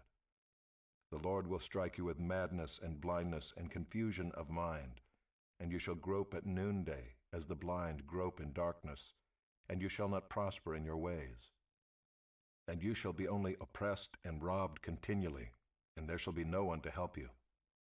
You shall betroth a wife, but another man shall ravish her. You shall build a house, but you shall not dwell in it. You shall plant a vineyard, but you shall not enjoy its fruit. Your ox shall be slaughtered before your eyes, but you shall not eat any of it. Your donkey shall be seized before your face, but shall not be restored to you. Your sheep will be given to your enemies, but there shall be no one to help you. Your sons and your daughters shall be given to another people, while your eyes look on and fail with longing for them all day long, but you shall be helpless. A nation that you have not known shall eat up the fruit of your ground and of all your labors, and you shall be only oppressed and crushed continually, so that you are driven mad by the sights that your eyes see. The Lord will strike you on the knees and on the legs with grievous boils of which you cannot be healed, from the sole of your foot to the crown of your head. The Lord will bring you and your king whom you set over you to a nation that neither you nor your fathers have known, and there you shall serve other gods of wood and stone, and you shall become a horror, a proverb, and a byword among all the peoples where the Lord will lead you away. You shall carry much seed into the field, and shall gather in little, for the locust shall consume it. You shall plant vineyards and dress them, but you shall neither drink of the wine nor gather the grapes, for the worm shall eat them. You shall have olive trees throughout all your territory, but you shall not anoint yourself with the oil, for your olives shall drop off. You shall father sons and daughters, but they shall not be yours, for they shall go into captivity. The cricket shall possess all your trees and the fruit of your ground. The sojourner who is among you shall rise higher and higher above you, and you shall come down lower and lower. He shall lend to you, and you shall not lend to him. He shall be the head, and you shall be the tail. All these curses shall come upon you and pursue you and overtake you till you are destroyed, because you did not obey the voice of the Lord your God to keep his commandments and his statutes that he commanded you. They shall be a sign and a wonder against you and your offspring forever. Because you did not serve the Lord your God with joyfulness and gladness of heart, because of the abundance of all things, therefore you shall serve your enemies whom the Lord will send against you, in hunger and thirst, in nakedness, and lacking everything. And he will put a yoke of iron on your neck until he has destroyed you. The Lord will bring a nation against you from far away, from the end of the earth, swooping down like the eagle, a nation whose language you do not understand, a hard-faced nation who shall not respect the old or show mercy to the young. It shall eat the offspring of your cattle and the fruit of your ground until you are destroyed. It also shall not leave you grain, wine, or oil, the increase of your herds, or the young of your flock, until they have caused you to perish. They shall besiege you in all your towns, until your high and fortified walls, in which you trusted, come down throughout all your land. And they shall besiege you in all your towns throughout all your land, which the Lord your God has given you. And you shall eat the fruit of your womb, the flesh of your sons and daughters, whom the Lord your God has given you, in the siege and in the distress with which your enemies shall distress you. The man who is the most tender and refined among you will begrudge food to his brother, to the wife he embraces, and to the last of the children whom he has left, so that he will not give to any of them any of the flesh of his children whom he is eating, because he has nothing else left, in the siege and in the distress with which your enemy shall distress you in all your towns. The most tender and refined woman among you, who would not venture to set the sole of her foot on the ground because she is so delicate and tender, will begrudge to the husband she embraces, to her son and to her daughter, her afterbirth that comes out from between her feet, and her children whom she bears, because lacking everything she will eat them secretly, in the siege and in the distress with which your enemy shall distress you in your towns. If you are not careful to do all the words of this law that are written in this book, that you may fear this glorious and awesome name, the Lord your God, then the Lord will bring on you and your offspring extraordinary afflictions, afflictions severe and lasting, and sicknesses grievous and lasting. And he will bring upon you again all the diseases of Egypt, of which you were afraid, and they shall cling to you. Every sickness also and every affliction that is not recorded in the book of this law, the Lord will bring upon you until you are destroyed. Whereas you were as numerous as the stars of heaven, you shall be left few in number, because you did not obey the voice of the Lord your God. And as the Lord took delight in doing you good and multiplying you, so the Lord will take delight in bringing ruin upon you and destroying you. And you shall be plucked off the land that you are entering to take possession of it. And the Lord will scatter you among all peoples, from one end of the earth to the other, and there you shall serve other gods of wood and stone, which neither you nor your fathers have known. And among these nations you shall find no respite, and there shall be no resting place for the sole of your foot. But the Lord will give you there a trembling heart and failing eyes, and a languishing soul. Your life shall hang in doubt before you. Night and day you shall be in dread, and have no assurance of your life. In the morning you shall say, "If only it were evening," And at evening you shall say, If only it were morning, because of the dread that your heart shall feel, and the sights that your eyes shall see. And the Lord will bring you back in ships to Egypt, a journey that I promised that you should never make again. And there you shall offer yourselves for sale to your enemies as male and female slaves, but there will be no buyer.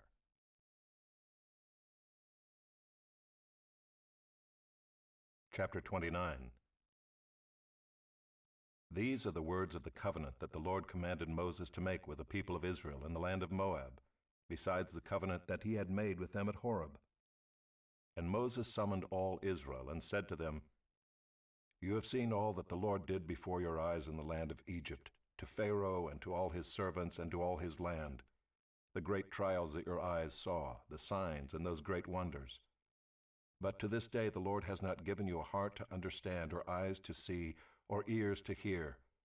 I have led you 40 years in the wilderness. Your clothes have not worn out on you, and your sandals have not worn off your feet. You have not eaten bread, and you have not drunk wine or strong drink, that you may know that I am the Lord your God. And when you came to this place, Sihon the king of Heshbon and Og the king of Bashan came out against us to battle, but we defeated them. We took their land and gave it for an inheritance to the Reubenites, the Gadites, and the half-tribe of the Manassites.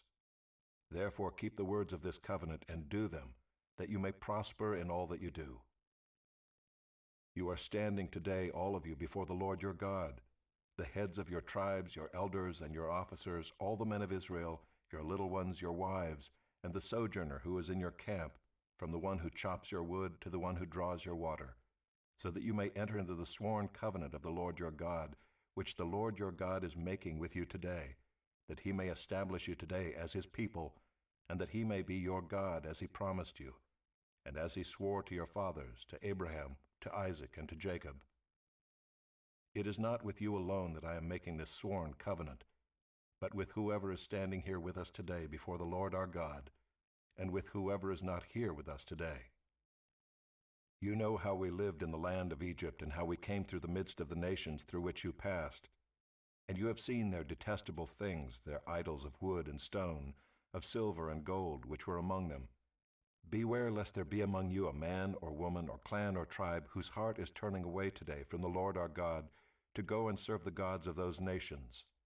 Beware lest there be among you a root bearing poisonous and bitter fruit, one who, when he hears the words of this sworn covenant, blesses himself in his heart, saying, I shall be safe, though I walk in the stubbornness of my heart.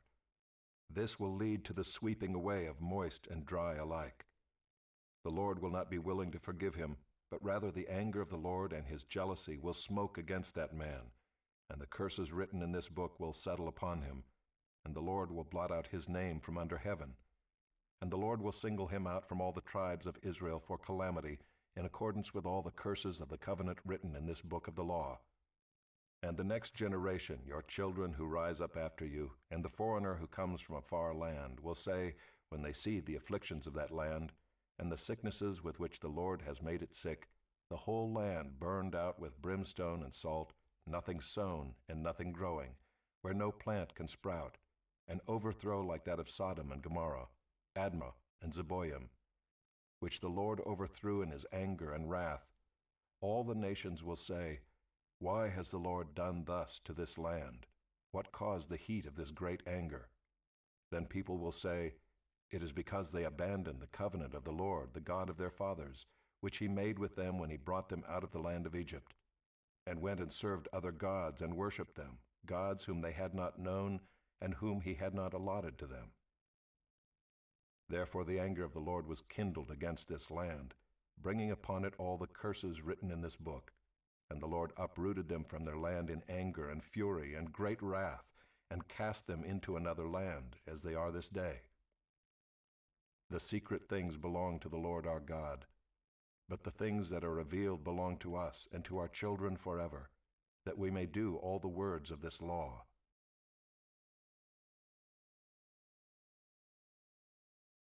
Chapter 30. And when all these things come upon you, the blessing and the curse which I have set before you, and you call them to mind among all the nations where the Lord your God has driven you, and return to the Lord your God, you and your children, and obey his voice in all that I command you today, with all your heart and with all your soul, then the Lord your God will restore your fortunes and have mercy on you, and he will gather you again from all the peoples where the Lord your God has scattered you. If your outcasts are in the uttermost parts of heaven, from there the Lord your God will gather you, and from there he will take you. And the Lord your God will bring you into the land that your fathers possessed, that you may possess it. And he will make you more prosperous and numerous than your fathers. And the Lord your God will circumcise your heart and the heart of your offspring, so that you will love the Lord your God with all your heart and with all your soul, that you may live.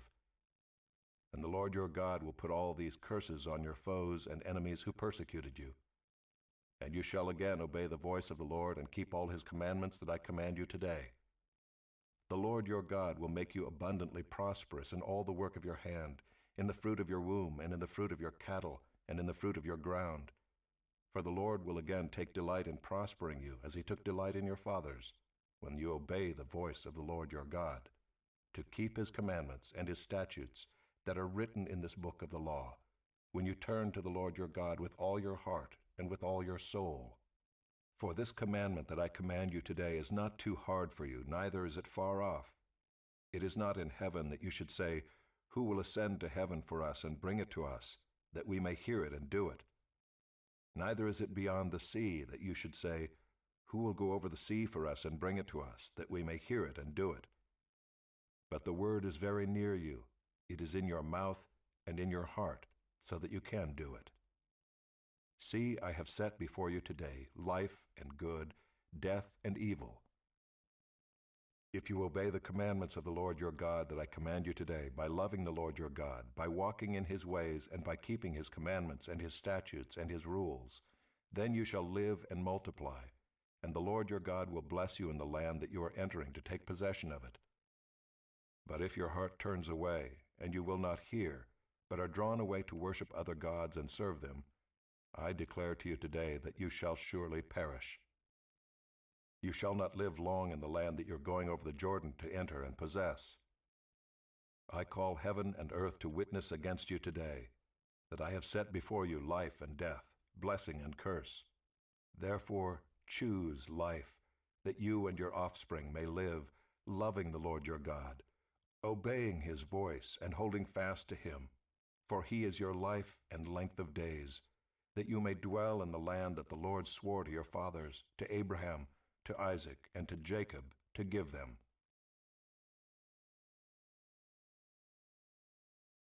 Chapter 31. So Moses continued to speak these words to all Israel. And he said to them, I am 120 years old today. I am no longer able to go out and come in. The Lord has said to me, you shall not go over this Jordan. The Lord your God himself will go over before you. He will destroy these nations before you, so that you shall dispossess them, and Joshua will go over at your head as the Lord has spoken. And the Lord will do to them as he did to Sihon and Og, the kings of the Amorites, and to their land when he destroyed them. And the Lord will give them over to you, and you shall do to them according to the whole commandment that I have commanded you. Be strong and courageous. Do not fear or be in dread of them, for it is the Lord your God who goes with you. He will not leave you or forsake you. Then Moses summoned Joshua and said to him in the sight of all Israel, Be strong and courageous, for you shall go with this people into the land that the Lord has sworn to their fathers to give them, and you shall put them in possession of it. It is the Lord who goes before you. He will be with you. He will not leave you or forsake you. Do not fear or be dismayed. Then Moses wrote this law and gave it to the priests, the sons of Levi, who carried the ark of the covenant of the Lord, and to all the elders of Israel. And Moses commanded them, At the end of every 7 years, at the set time in the year of release at the Feast of Booths, when all Israel comes to appear before the Lord your God at the place that he will choose, you shall read this law before all Israel in their hearing. Assemble the people, men, women, and little ones, and the sojourner within your towns, that they may hear and learn to fear the Lord your God, and be careful to do all the words of this law, and that their children, who have not known it, may hear and learn to fear the Lord your God, as long as you live in the land that you're going over the Jordan to possess.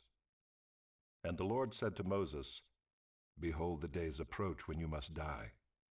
Call Joshua and present yourselves in the tent of meeting, that I may commission him. And Moses and Joshua went and presented themselves in the tent of meeting. And the Lord appeared in the tent in a pillar of cloud, and the pillar of cloud stood over the entrance of the tent. And the Lord said to Moses, Behold, you are about to lie down with your fathers. Then this people will rise and whore after the foreign gods among them in the land that they are entering, and they will forsake me and break my covenant that I have made with them. Then my anger will be kindled against them in that day, and I will forsake them and hide my face from them, and they will be devoured. And many evils and troubles will come upon them, so that they will say in that day, Have not these evils come upon us because our God is not among us? And I will surely hide my face in that day, because of all the evil that they have done, because they have turned to other gods. Now therefore write this song and teach it to the people of Israel. Put it in their mouths, that this song may be a witness for me against the people of Israel. For when I have brought them into the land flowing with milk and honey, which I swore to give to their fathers, and they have eaten and are full and grown fat, they will turn to other gods and serve them, and despise me and break my covenant. And when many evils and troubles have come upon them, this song shall confront them as a witness, for it will live unforgotten in the mouths of their offspring.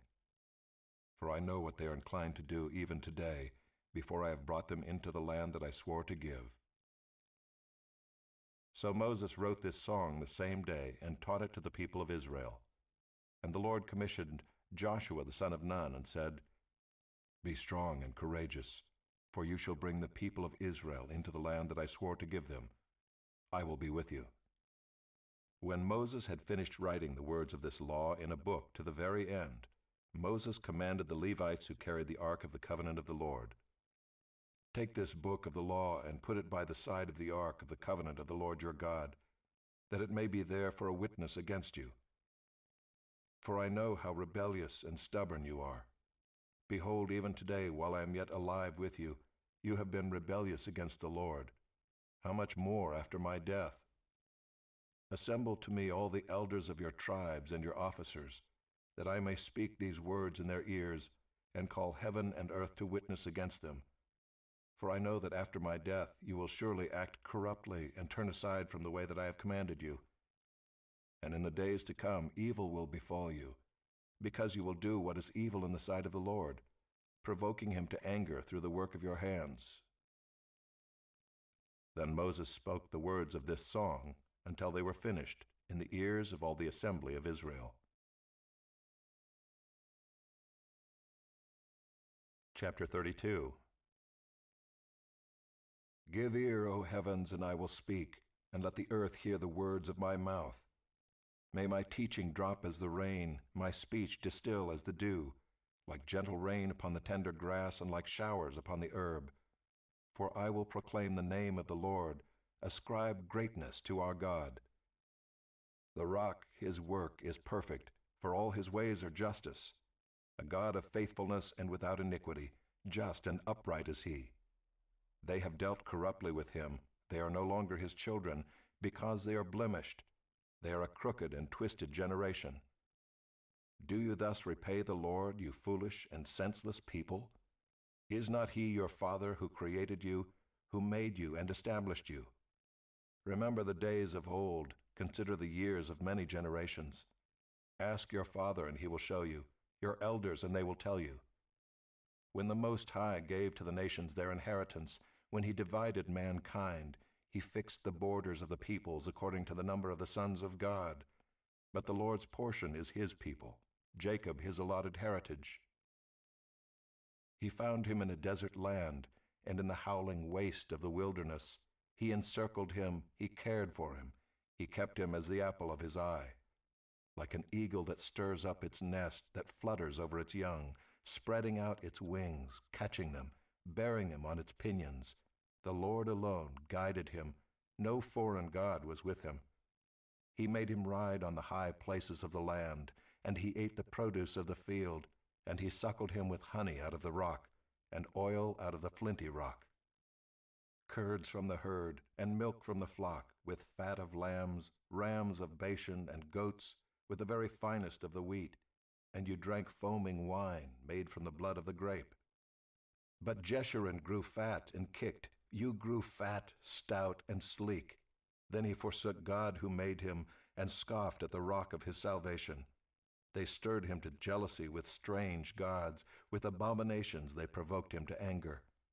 They sacrificed to demons that were no gods, to gods they had never known, to new gods that had come recently, whom your fathers had never dreaded.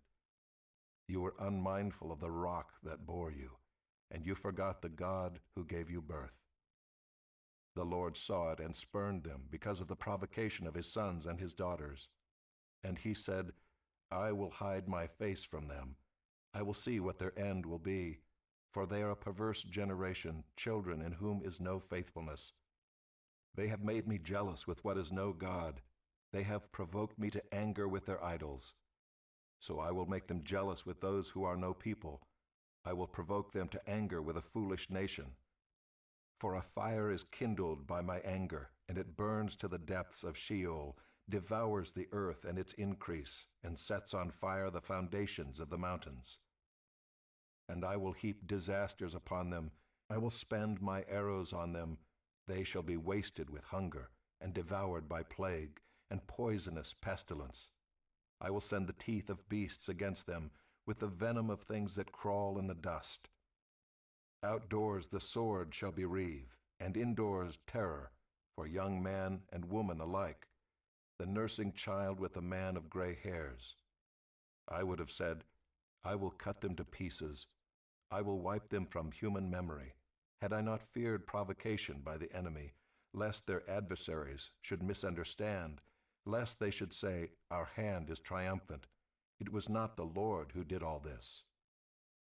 For they are a nation void of counsel, and there is no understanding in them. If they were wise, they would understand this. They would discern their latter end. How could one have chased 1,000, and two have put 10,000 to flight, unless their rock had sold them, and the Lord had given them up? For their rock is not as our rock. Our enemies are by themselves. For their vine comes from the vine of Sodom, and from the fields of Gomorrah. Their grapes are grapes of poison, their clusters are bitter. Their wine is the poison of serpents and the cruel venom of asps. Is not this laid up in store with me, sealed up in my treasuries? Vengeance is mine and recompense, for the time when their foot shall slip, for the day of their calamity is at hand, and their doom comes swiftly. For the Lord will vindicate his people and have compassion on his servants, when he sees that their power is gone, and there is none remaining, bond or free. Then he will say, Where are their gods, the rock in which they took refuge, who ate the fat of their sacrifices and drank the wine of their drink offering? Let them rise up and help you. Let them be your protection. See now that I, even I, am he, and there is no God beside me. I kill and I make alive. I wound and I heal, and there is none that can deliver out of my hand. For I lift up my hand to heaven and swear as I live forever, if I sharpen my flashing sword and my hand takes hold on judgment, I will take vengeance on my adversaries and will repay those who hate me. I will make my arrows drunk with blood, and my sword shall devour flesh, with the blood of the slain and the captives, from the long-haired heads of the enemy. Rejoice with him, O heavens, bow down to him, all gods, for he avenges the blood of his children, and takes vengeance on his adversaries. He repays those who hate him, and cleanses his people's land. Moses came and recited all the words of this song in the hearing of the people, he and Joshua the son of Nun. And when Moses had finished speaking all these words to Israel, he said to them, Take to heart all the words by which I am warning you today, that you may command them to your children, that they may be careful to do all the words of this law. For it is no empty word for you, but your very life.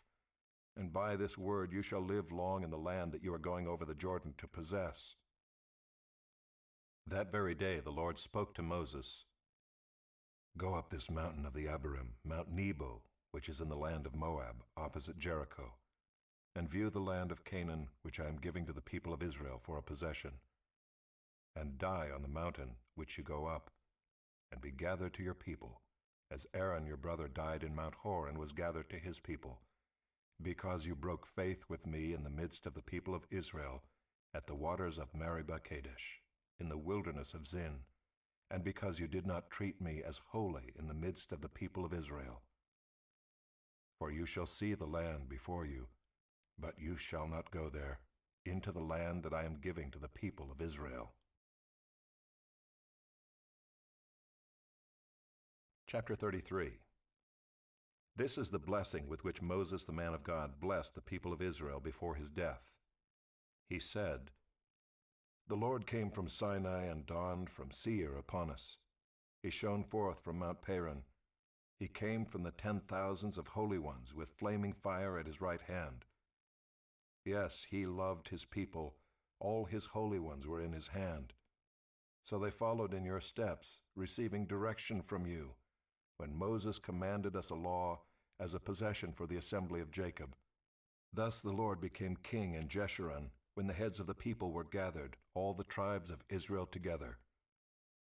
Let Reuben live and not die, but let his men be few."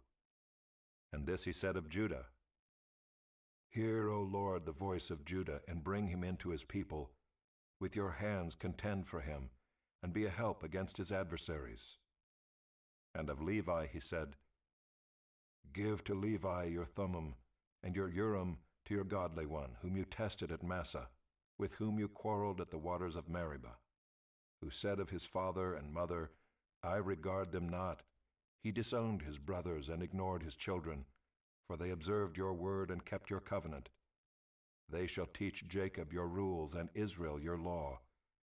They shall put incense before you and whole burnt offerings on your altar. Bless, O Lord, his substance, and accept the work of his hands. Crush the loins of his adversaries and those who hate him, that they rise not again." Of Benjamin he said, "The beloved of the Lord dwells in safety. The high God surrounds him all day long and dwells between his shoulders." And of Joseph he said, "Blessed by the Lord be his land, with the choicest gifts of heaven above, and of the deep that crouches beneath, with the choicest fruits of the sun, and the rich yield of the months, with the finest produce of the ancient mountains, and the abundance of the everlasting hills, with the best gifts of the earth and its fullness, and the favor of him who dwells in the bush. May these rest on the head of Joseph, on the pate of him who is prince among his brothers. A firstborn bull, he has majesty, and his horns are the horns of a wild ox. With them he shall gore the peoples, all of them, to the ends of the earth. They are the 10,000s of Ephraim, and they are the thousands of Manasseh." And of Zebulun he said, "Rejoice, Zebulun, in your going out, and Issachar in your tents. They shall call peoples to their mountain. There they offer right sacrifices, for they draw from the abundance of the seas and the hidden treasures of the sand." And of Gad he said, "Blessed be he who enlarges Gad. Gad crouches like a lion, he tears off arm and scalp. He chose the best of the land for himself, for there a commander's portion was reserved, and he came with the heads of the people. With Israel he executed the justice of the Lord and his judgments for Israel." And of Dan he said, "Dan is a lion's cub that leaps from Bashan." And of Naphtali he said, "O Naphtali, sated with favor, and full of the blessing of the Lord, possess the lake and the south." And of Asher he said, "Most blessed of sons be Asher. Let him be the favorite of his brothers, and let him dip his foot in oil. Your bars shall be iron and bronze, and as your days, so shall your strength be. There is none like God, O Jeshurun, who rides through the heavens to your help, through the skies in his majesty. The eternal God is your dwelling place, and underneath are the everlasting arms. And he thrust out the enemy before you and said, Destroy. So Israel lived in safety, Jacob lived alone, in a land of grain and wine, whose heavens drop down dew. Happy are you, O Israel! Who is like you, a people saved by the Lord, the shield of your help, and the sword of your triumph? Your enemies shall come fawning to you, and you shall tread upon their backs. Chapter 34. Then Moses went up from the plains of Moab to Mount Nebo, to the top of Pisgah, which is opposite Jericho. And the Lord showed him all the land, Gilead as far as Dan, all Naphtali, the land of Ephraim and Manasseh, all the land of Judah as far as the western sea, the Negeb and the plain, that is the valley of Jericho, the city of palm trees, as far as Zoar. And the Lord said to him, This is the land of which I swore to Abraham, to Isaac, and to Jacob. I will give it to your offspring. I have let you see it with your eyes, but you shall not go over there. So Moses, the servant of the Lord, died there in the land of Moab, according to the word of the Lord. And he buried him in the valley in the land of Moab, opposite Beth Peor. But no one knows the place of his burial to this day. Moses was 120 years old when he died. His eye was undimmed, and his vigor unabated. And the people of Israel wept for Moses in the plains of Moab 30 days. Then the days of weeping and mourning for Moses were ended. And Joshua the son of Nun was full of the spirit of wisdom, for Moses had laid his hands on him. So the people of Israel obeyed him and did as the Lord had commanded Moses. And there has not arisen a prophet since in Israel like Moses, whom the Lord knew face to face. None like him for all the signs and the wonders that the Lord sent him to do in the land of Egypt, to Pharaoh and to all his servants, and to all his land, and for all the mighty power and all the great deeds of terror that Moses did in the sight of all Israel. Joshua, chapter 1. After the death of Moses, the servant of the Lord said to Joshua the son of Nun, Moses' assistant, Moses my servant is dead. Now therefore arise, go over this Jordan, you and all this people, into the land that I am giving to them, to the people of Israel.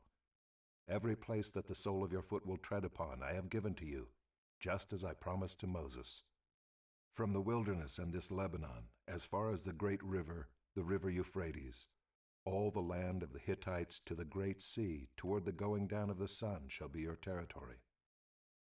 No man shall be able to stand before you all the days of your life. Just as I was with Moses, so I will be with you. I will not leave you or forsake you. Be strong and courageous, for you shall cause this people to inherit the land that I swore to their fathers to give them. Only be strong and very courageous, being careful to do according to all the law that Moses my servant commanded you. Do not turn from it to the right hand or to the left, that you may have good success wherever you go. This book of the law shall not depart from your mouth, but you shall meditate on it day and night, so that you may be careful to do according to all that is written in it. For then you will make your way prosperous, and then you will have good success. Have I not commanded you? Be strong and courageous. Do not be frightened, and do not be dismayed, for the Lord your God is with you wherever you go. And Joshua commanded the officers of the people, Pass through the midst of the camp, and command the people, Prepare your provisions, for within 3 days you are to pass over this Jordan to go in to take possession of the land that the Lord your God is giving you to possess. And to the Reubenites, the Gadites, and the half-tribe of Manasseh, Joshua said, Remember the word that Moses, the servant of the Lord, commanded you, saying, The Lord your God is providing you a place of rest and will give you this land. Your wives, your little ones, and your livestock shall remain in the land that Moses gave you beyond the Jordan. But all the men of valor among you shall pass over armed before your brothers and shall help them, until the Lord gives rest to your brothers as he has to you, and they also take possession of the land that the Lord your God is giving them. Then you shall return to the land of your possession, and shall possess it, the land that Moses the servant of the Lord gave you beyond the Jordan toward the sunrise. And they answered Joshua, "All that you have commanded us we will do, and wherever you send us we will go. Just as we obeyed Moses in all things, so we will obey you. Only may the Lord your God be with you as he was with Moses. Whoever rebels against your commandment and disobeys your words, whatever you command him, shall be put to death. Only be strong and courageous."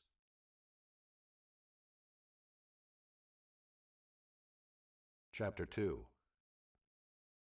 And Joshua the son of Nun sent 2 men secretly from Shittim as spies, saying, "Go, view the land, especially Jericho." And they went and came into the house of a prostitute whose name was Rahab, and lodged there. And it was told to the king of Jericho, "Behold, men of Israel have come here tonight to search out the land." Then the king of Jericho sent to Rahab, saying, "Bring out the men who have come to you, who entered your house, for they have come to search out all the land." But the woman had taken the 2 men and hidden them. And she said, "True, the men came to me, but I did not know where they were from. And when the gate was about to be closed at dark, the men went out. I do not know where the men went. Pursue them quickly, for you will overtake them." But she had brought them up to the roof and hid them with the stalks of flax that she had laid in order on the roof. So the men pursued after them on the way to the Jordan as far as the fords, and the gate was shut as soon as the pursuers had gone out.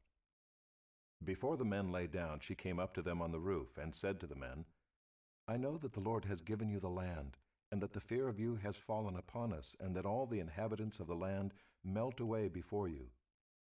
For we have heard how the Lord dried up the water of the Red Sea before you when you came out of Egypt, and what you did to the 2 kings of the Amorites who were beyond the Jordan, to Sihon and Og, whom you devoted to destruction. And as soon as we heard it, our hearts melted, and there was no spirit left in any man because of you. For the Lord your God, he is God in the heavens above and on the earth beneath. Now then, please swear to me by the Lord that as I have dealt kindly with you, you also will deal kindly with my father's house, and give me a sure sign that you will save alive my father and mother, my brothers and sisters, and all who belong to them, and deliver our lives from death." And the men said to her, "Our life for yours, even to death. If you do not tell this business of ours, then when the Lord gives us the land, we will deal kindly and faithfully with you." Then she let them down by a rope through the window, for her house was built into the city wall, so that she lived in the wall. And she said to them, "Go into the hills, or the pursuers will encounter you, and hide there 3 days until the pursuers have returned. Then afterward you may go your way." The men said to her, "We will be guiltless with respect to this oath of yours that you have made us swear. Behold, when we come into the land, you shall tie this scarlet cord in the window through which you let us down, and you shall gather into your house your father and mother, your brothers, and all your father's household. Then if anyone goes out of the doors of your house into the street, his blood shall be on his own head, and we shall be guiltless. But if a hand is laid on anyone who is with you in the house, his blood shall be on our head. But if you tell this business of ours, then we shall be guiltless with respect to your oath that you have made us swear." And she said, "According to your words, so be it." Then she sent them away, and they departed, and she tied the scarlet cord in the window. They departed and went into the hills, and remained there 3 days until the pursuers returned, and the pursuers searched all along the way and found nothing. Then the 2 men returned. They came down from the hills and passed over and came to Joshua the son of Nun, and they told him all that had happened to them.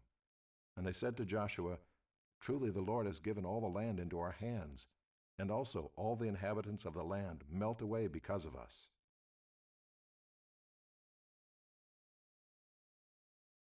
Chapter 3. Then Joshua rose early in the morning, and they set out from Shittim. And they came to the Jordan, he and all the people of Israel, and lodged there before they passed over. At the end of 3 days the officers went through the camp and commanded the people, "As soon as you see the ark of the covenant of the Lord your God being carried by the Levitical priests, then you shall set out from your place and follow it.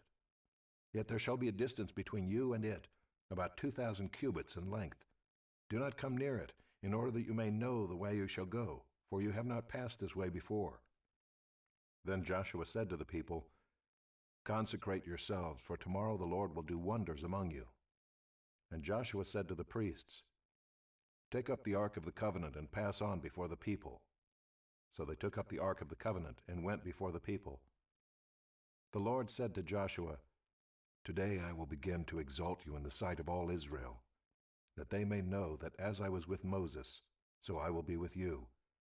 And as for you, command the priests who bear the ark of the covenant, when you come to the brink of the waters of the Jordan, you shall stand still in the Jordan." And Joshua said to the people of Israel, "Come here and listen to the words of the Lord your God." And Joshua said, "Here is how you shall know that the living God is among you, and that he will without fail drive out from before you the Canaanites, the Hittites, the Hivites, the Perizzites, the Girgashites, the Amorites, and the Jebusites. Behold, the ark of the covenant of the Lord of all the earth is passing over before you into the Jordan. Now therefore take 12 men from the tribes of Israel, from each tribe a man. And when the soles of the feet of the priests bearing the ark of the Lord of all the earth, shall rest in the waters of the Jordan shall be cut off from flowing, and the waters coming down from above shall stand in one heap." So when the people set out from their tents to pass over the Jordan with the priests bearing the ark of the covenant before the people, and as soon as those bearing the ark had come as far as the Jordan, and the feet of the priests bearing the ark were dipped in the brink of the water, now the Jordan overflows all its banks throughout the time of harvest, the waters coming down from above stood and rose up in a heap very far away, at Adam, the city that is beside Zarethan, and those flowing down toward the sea of the Arabah, the salt sea, were completely cut off. And the people passed over opposite Jericho. Now the priests bearing the ark of the covenant of the Lord stood firmly on dry ground in the midst of the Jordan, and all Israel was passing over on dry ground until all the nation finished passing over the Jordan.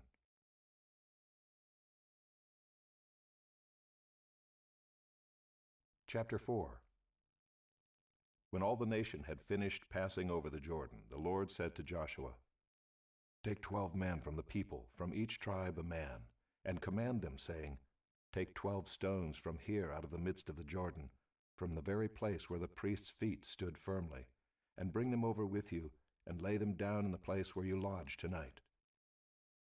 Then Joshua called the 12 men from the people of Israel, whom he had appointed, a man from each tribe. And Joshua said to them, "Pass on before the ark of the Lord your God into the midst of the Jordan, and take up each of you a stone upon his shoulder, according to the number of the tribes of the people of Israel, that this may be a sign among you.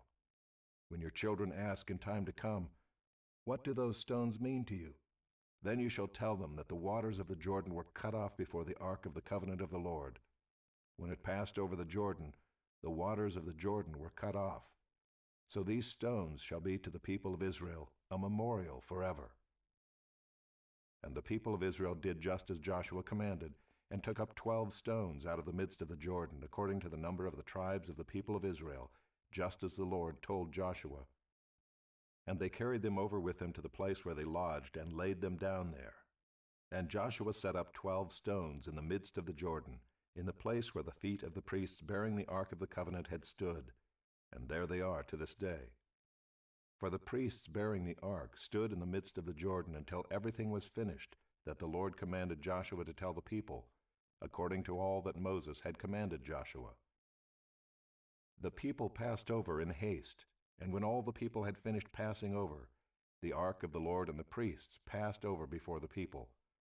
The sons of Reuben and the sons of Gad and the half-tribe of Manasseh passed over armed before the people of Israel, as Moses had told them. About 40,000 ready for war passed over before the Lord for battle to the plains of Jericho.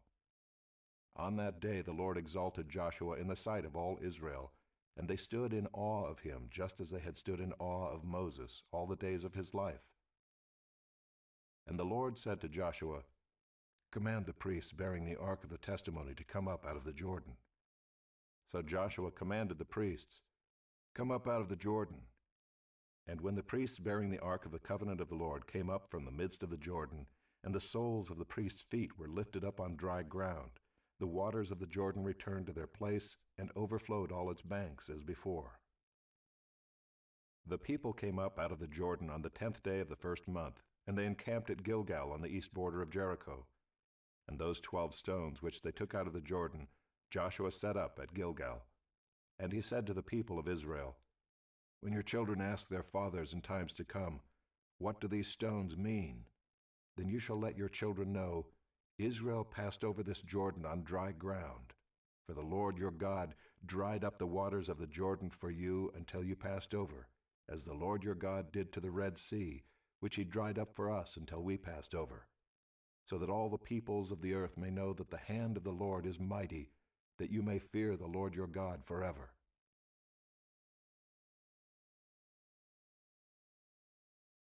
Chapter 5. As soon as all the kings of the Amorites who were beyond the Jordan to the west, and all the kings of the Canaanites who were by the sea, heard that the Lord had dried up the waters of the Jordan for the people of Israel until they had crossed over, their hearts melted, and there was no longer any spirit in them because of the people of Israel. At that time the Lord said to Joshua, Make flint knives and circumcise the sons of Israel a second time.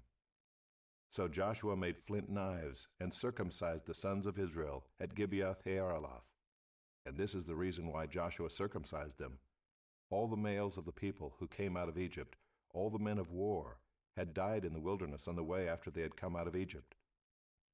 Though all the people who came out had been circumcised, yet all the people who were born on the way in the wilderness after they had come out of Egypt had not been circumcised. For the people of Israel walked 40 years in the wilderness, until all the nation, the men of war who came out of Egypt, perished, because they did not obey the voice of the Lord. The Lord swore to them that he would not let them see the land that the Lord had sworn to their fathers to give to us, a land flowing with milk and honey. So it was their children whom he raised up in their place that Joshua circumcised.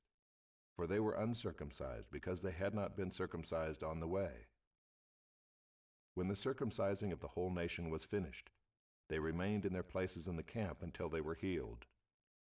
And the Lord said to Joshua, Today I have rolled away the reproach of Egypt from you. And so the name of that place is called Gilgal to this day. While the people of Israel were encamped at Gilgal, they kept the Passover on the 14th day of the month in the evening on the plains of Jericho. And the day after the Passover, on that very day, they ate of the produce of the land, unleavened cakes and parched grain. And the manna ceased the day after they ate of the produce of the land, and there was no longer manna for the people of Israel, but they ate of the fruit of the land of Canaan that year. When Joshua was by Jericho, he lifted up his eyes and looked, and behold, a man was standing before him with his drawn sword in his hand. And Joshua went to him and said to him, Are you for us, or for our adversaries? And he said, No, but I am the commander of the army of the Lord. Now I have come. And Joshua fell on his face to the earth, and worshipped, and said to him, What does my Lord say to his servant? And the commander of the Lord's army said to Joshua, Take off your sandals from your feet, for the place where you are standing is holy. And Joshua did so.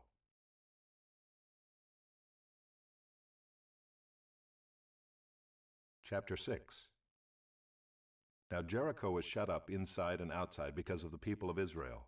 None went out, and none came in. And the Lord said to Joshua, See, I have given Jericho into your hand, with its king and mighty men of valor. You shall march around the city, all the men of war going around the city once. Thus shall you do for 6 days. 7 priests shall bear 7 trumpets of ram's horns before the ark. On the 7th day you shall march around the city 7 times, and the priests shall blow the trumpets. And when they make a long blast with the ram's horn, when you hear the sound of the trumpet, then all the people shall shout with a great shout, and the wall of the city will fall down flat, and the people shall go up, everyone straight before him. So Joshua the son of Nun called the priests and said to them, Take up the ark of the covenant, and let 7 priests bear 7 trumpets of ram's horns before the ark of the Lord. And he said to the people, Go forward, march around the city, and let the armed men pass on before the ark of the Lord. And just as Joshua had commanded the people, the 7 priests bearing the 7 trumpets of ram's horns before the Lord went forward, blowing the trumpets, with the ark of the covenant of the Lord following them. The armed men were walking before the priests who were blowing the trumpets, and the rear guard was walking after the ark, while the trumpets blew continually. But Joshua commanded the people, You shall not shout or make your voice heard, neither shall any word go out of your mouth, until the day I tell you to shout. Then you shall shout. So he caused the ark of the Lord to circle the city, going about it once. And they came into the camp and spent the night in the camp. Then Joshua rose early in the morning, and the priests took up the ark of the Lord. And the 7 priests bearing the 7 trumpets of ram's horns before the ark of the Lord walked on, and they blew the trumpets continually. And the armed men were walking before them, and the rear guard was walking after the ark of the Lord, while the trumpets blew continually. And the second day they marched around the city once, and returned into the camp. So they did for 6 days. On the 7th day they rose early at the dawn of day, and marched around the city in the same manner 7 times. It was only on that day that they marched around the city 7 times.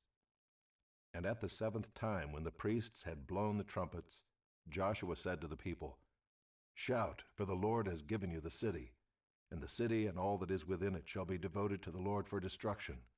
Only Rahab the prostitute and all who are with her in her house shall live, because she hid the messengers whom we sent. But you keep yourselves from the things devoted to destruction, lest when you have devoted them, you take any of the devoted things and make the camp of Israel a thing for destruction, and bring trouble upon it. But all silver and gold, and every vessel of bronze and iron, are holy to the Lord. They shall go into the treasury of the Lord." So the people shouted, and the trumpets were blown. As soon as the people heard the sound of the trumpet, the people shouted a great shout, and the wall fell down flat, so that the people went up into the city, every man straight before him, and they captured the city. Then they devoted all in the city to destruction, both men and women, young and old, oxen, sheep, and donkeys, with the edge of the sword. But to the 2 men who had spied out the land, Joshua said, "Go into the prostitute's house and bring out from there the woman and all who belong to her, as you swore to her." So the young men who had been spies went in and brought out Rahab and her father and mother and brothers and all who belonged to her. And they brought all her relatives and put them outside the camp of Israel. And they burned the city with fire and everything in it. Only the silver and gold, and the vessels of bronze and of iron, they put into the treasury of the house of the Lord. But Rahab the prostitute and her father's household, and all who belonged to her, Joshua saved alive. And she has lived in Israel to this day, because she hid the messengers whom Joshua sent to spy out Jericho. Joshua laid an oath on them at that time, saying, "Cursed before the Lord be the man who rises up and rebuilds this city, Jericho. At the cost of his firstborn shall he lay its foundation, and at the cost of his youngest son shall he set up its gates." So the Lord was with Joshua, and his fame was in all the land.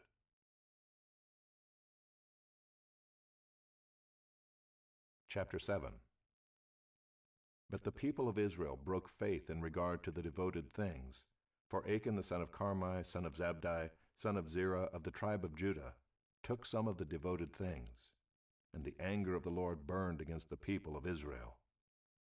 Joshua sent men from Jericho to Ai, which is near Bethaven, east of Bethel, and said to them, "Go up and spy out the land." And the men went up and spied out Ai. And they returned to Joshua and said to him, "Do not have all the people go up, but let about 2,000 or 3,000 men go up and attack Ai. Do not make the whole people toil up there, for they are few."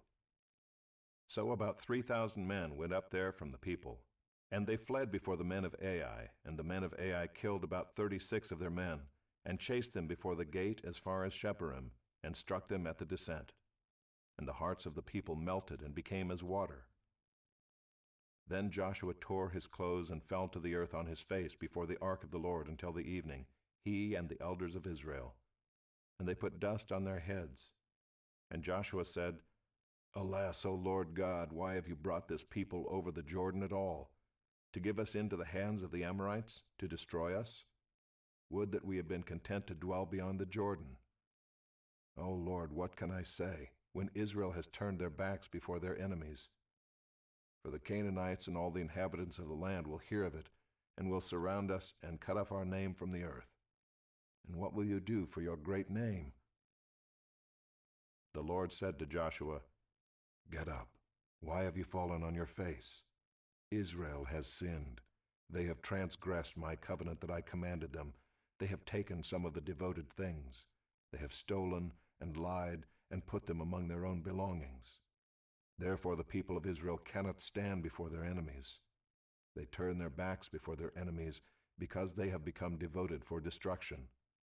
I will be with you no more, unless you destroy the devoted things from among you. Get up, consecrate the people, and say, Consecrate yourselves for tomorrow.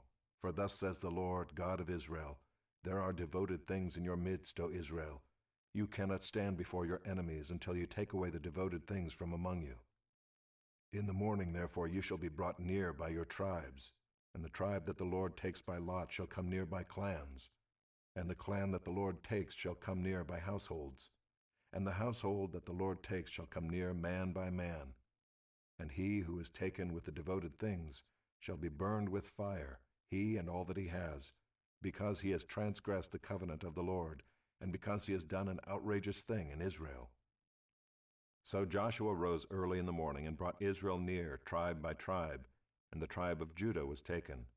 And he brought near the clans of Judah, and the clan of the Zerahites was taken.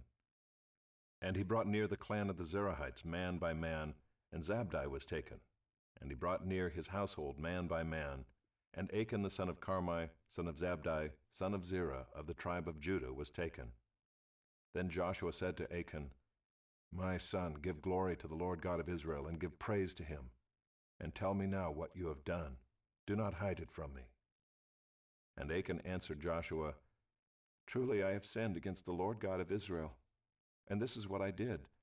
When I saw among the spoil a beautiful cloak from Shinar, and 200 shekels of silver, and a bar of gold weighing 50 shekels, then I coveted them and took them. And see, they are hidden in the earth inside my tent, with the silver underneath. So Joshua sent messengers, and they ran to the tent, and behold, it was hidden in his tent with the silver underneath. And they took them out of the tent and brought them to Joshua and to all the people of Israel. And they laid them down before the Lord. And Joshua and all Israel with him took Achan the son of Zerah, and the silver and the cloak and the bar of gold, and his sons and daughters, and his oxen and donkeys and sheep, and his tent and all that he had. And they brought them up to the valley of Achor. And Joshua said, Why did you bring trouble on us? The Lord brings trouble on you today.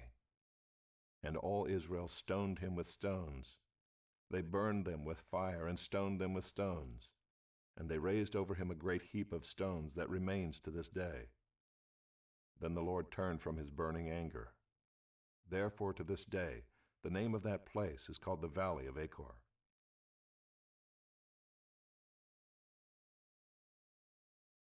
Chapter 8.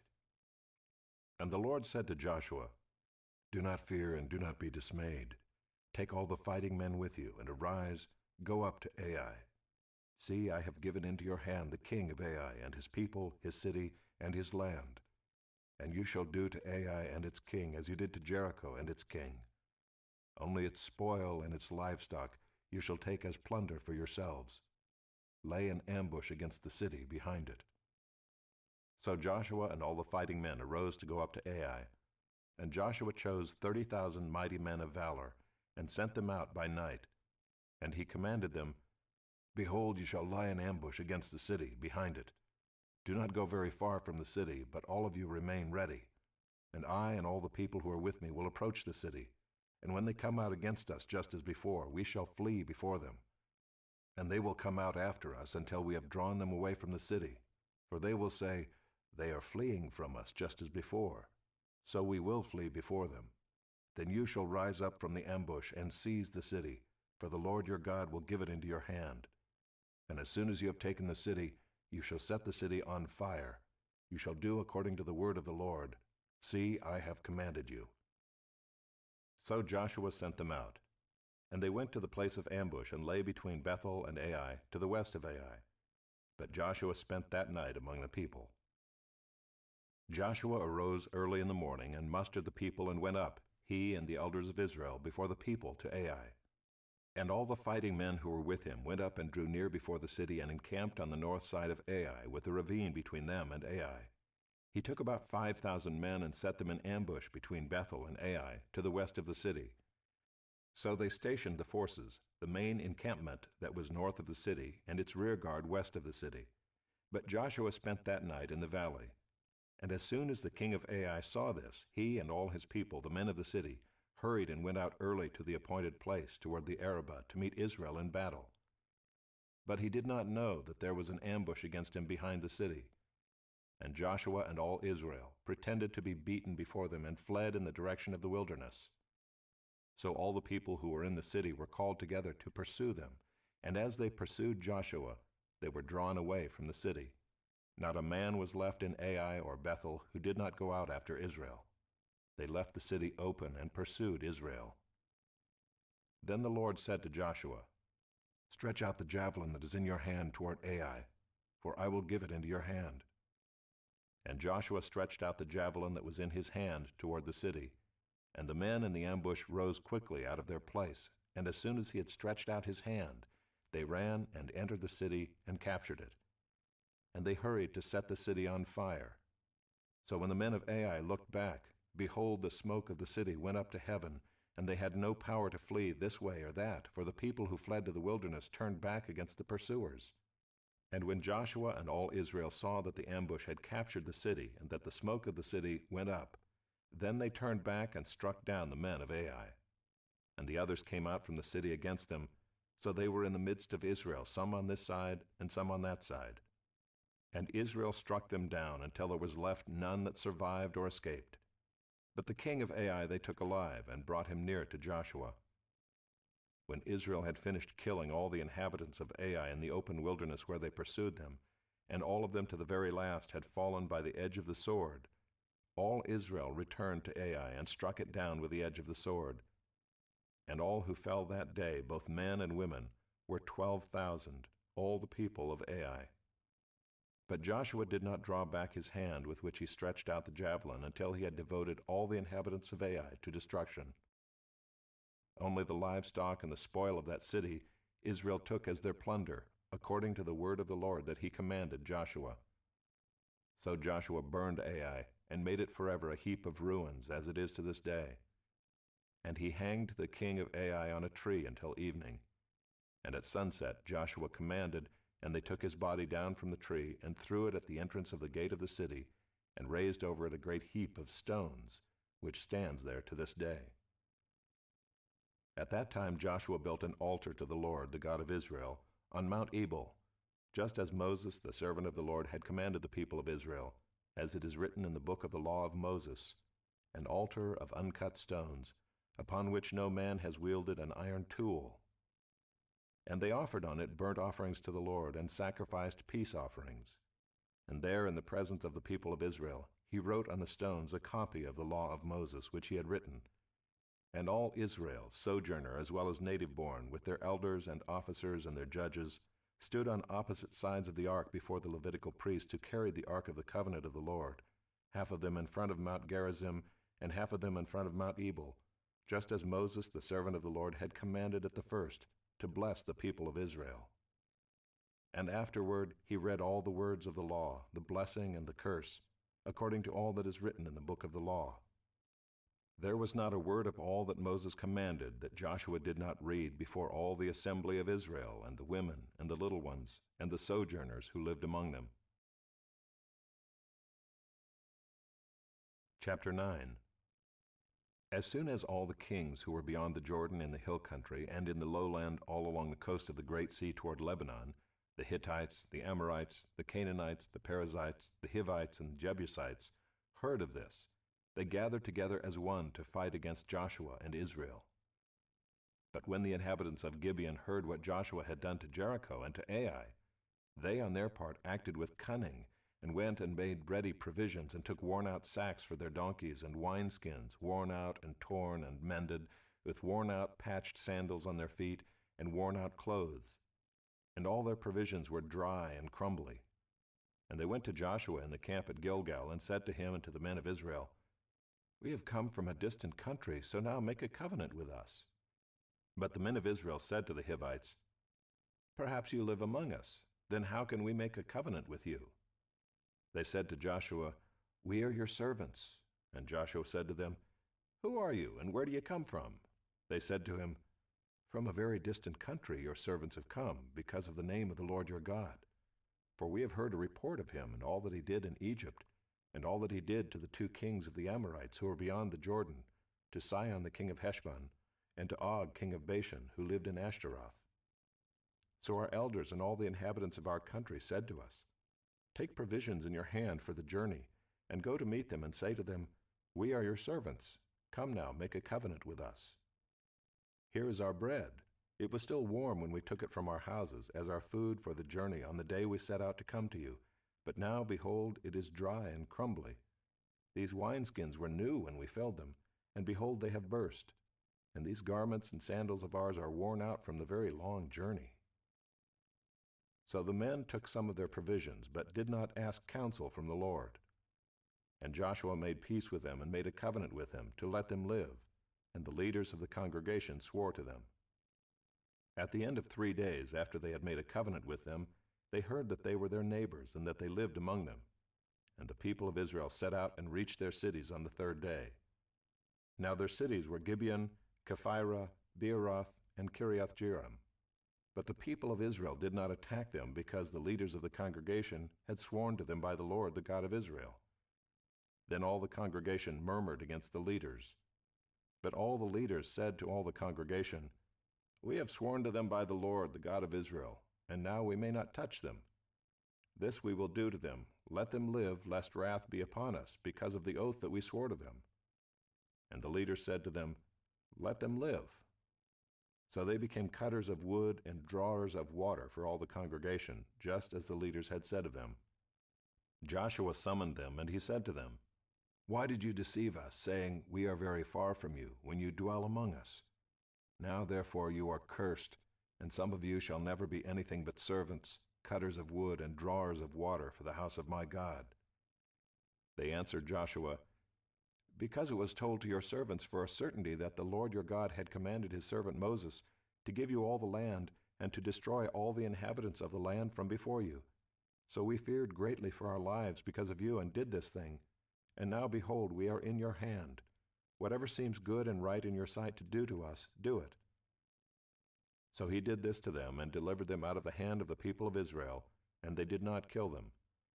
But Joshua made them that day cutters of wood and drawers of water for the congregation and for the altar of the Lord, to this day, in the place that he should choose.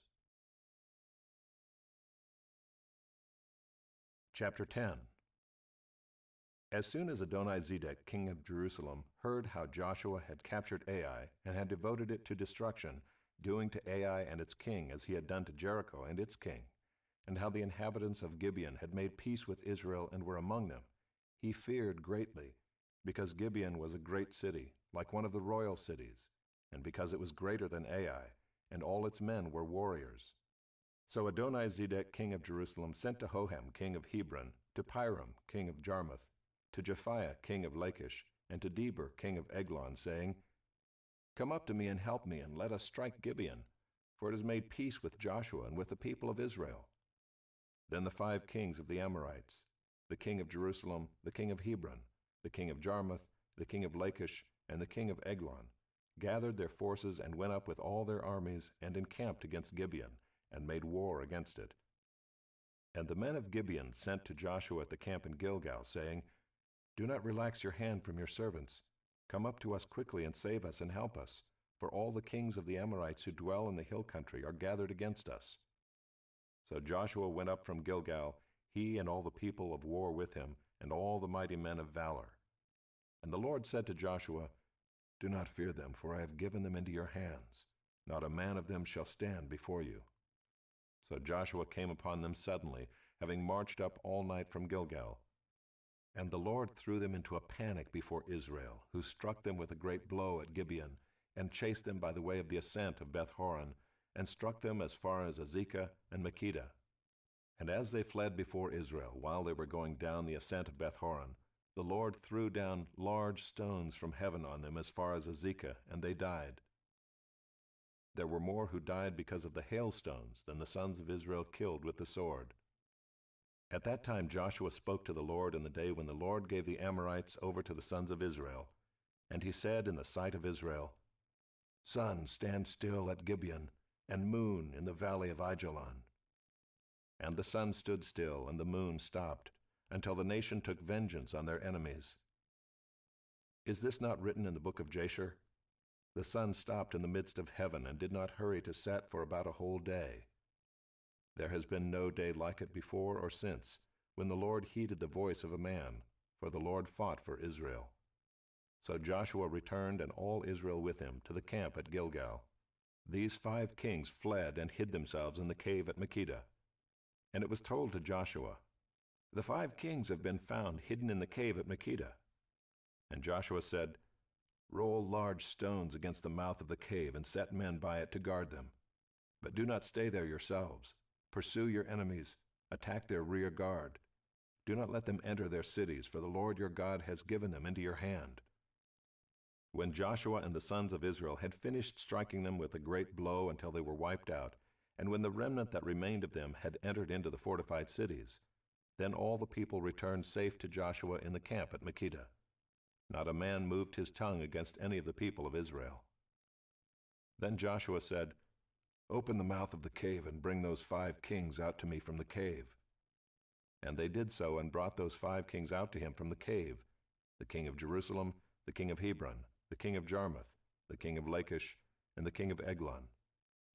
And when they brought those kings out to Joshua, Joshua summoned all the men of Israel and said to the chiefs of the men of war who had gone with him, "Come near, put your feet on the necks of these kings."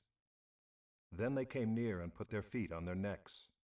And Joshua said to them, "Do not be afraid or dismayed. Be strong and courageous. For thus the Lord will do to all your enemies against whom you fight." And afterward Joshua struck them and put them to death, and he hanged them on 5 trees, and they hung on the trees until evening. But at the time of the going down of the sun, Joshua commanded, and they took them down from the trees and threw them into the cave where they had hidden themselves. And they set large stones against the mouth of the cave, which remain to this very day. As for Makkedah, Joshua captured it on that day and struck it and its king with the edge of the sword. He devoted to destruction every person in it. He left none remaining. And he did to the king of Makkedah just as he had done to the king of Jericho. Then Joshua and all Israel with him passed on from Makkedah to Libnah, and fought against Libnah. And the Lord gave it also and its king into the hand of Israel. And he struck it with the edge of the sword, and every person in it. He left none remaining in it. And he did to its king as he had done to the king of Jericho. Then Joshua and all Israel with him passed on from Libnah to Lachish, and laid siege to it, and fought against it.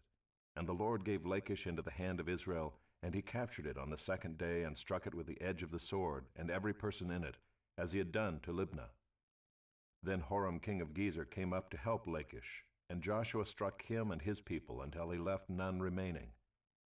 Then Joshua and all Israel with him passed on from Lachish to Eglon, and they laid siege to it and fought against it. And they captured it on that day and struck it with the edge of the sword. And he devoted every person in it to destruction that day, as he had done to Lachish. Then Joshua and all Israel with him went up from Eglon to Hebron, and they fought against it and captured it, and struck it with the edge of the sword, and its king and its towns, and every person in it. He left none remaining, as he had done to Eglon, and devoted it to destruction, and every person in it. Then Joshua and all Israel with him turned back to Debir and fought against it, and he captured it with its king and all its towns. And they struck them with the edge of the sword, and devoted to destruction every person in it. He left none remaining. Just as he had done to Hebron and to Libnah and its king, so he did to Debir and to its king. So Joshua struck the whole land, the hill country and the Negeb and the lowland and the slopes and all their kings. He left none remaining, but devoted to destruction all that breathed, just as the Lord God of Israel commanded. And Joshua struck them from Kadesh Barnea as far as Gaza, and all the country of Goshen as far as Gibeon. And Joshua captured all these kings and their land at one time, because the Lord God of Israel fought for Israel. Then Joshua returned, and all Israel with him, to the camp at Gilgal. Chapter 11.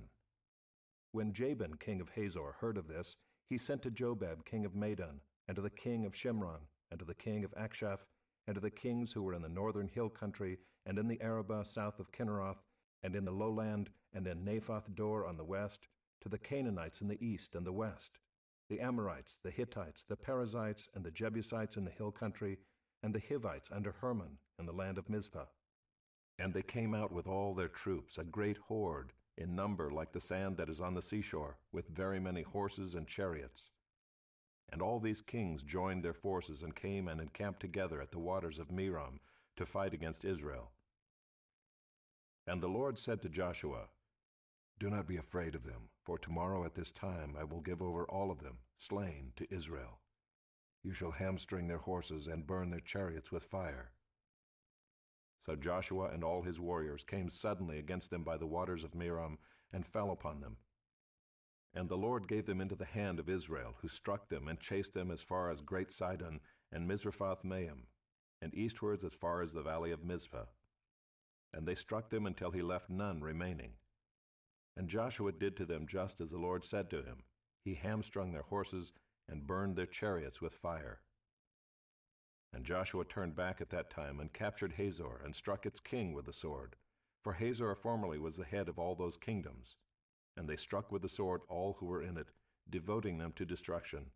There was none left that breathed. And he burned Hazor with fire. And all the cities of those kings and all their kings Joshua captured and struck them with the edge of the sword, devoting them to destruction, just as Moses the servant of the Lord had commanded. But none of the cities that stood on mounds did Israel burn, except Hazor alone. That Joshua burned. And all the spoil of these cities and the livestock the people of Israel took for their plunder. But every person they struck with the edge of the sword until they had destroyed them, and they did not leave any who breathed. Just as the Lord had commanded Moses his servant, so Moses commanded Joshua, and so Joshua did.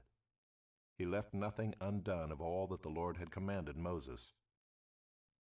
So Joshua took all that land, the hill country and all the Negeb, and all the land of Goshen, and the lowland and the Arabah, and the hill country of Israel and its lowland, from Mount Halak, which rises toward Seir, as far as Baal-Gad in the valley of Lebanon, below Mount Hermon. And he captured all their kings, and struck them and put them to death. Joshua made war a long time with all those kings. There was not a city that made peace with the people of Israel, except the Hivites, the inhabitants of Gibeon. They took them all in battle. For it was the Lord's doing to harden their hearts, that they should come against Israel in battle, in order that they should be devoted to destruction and should receive no mercy but be destroyed, just as the Lord commanded Moses. And Joshua came at that time and cut off the Anakim from the hill country, from Hebron, from Debir, from Anab, and from all the hill country of Judah, and from all the hill country of Israel. Joshua devoted them to destruction with their cities. There was none of the Anakim left in the land of the people of Israel. Only in Gaza, in Gath, and in Ashdod did some remain. So Joshua took the whole land, according to all that the Lord had spoken to Moses. And Joshua gave it for an inheritance to Israel, according to their tribal allotments, and the land had rest from war.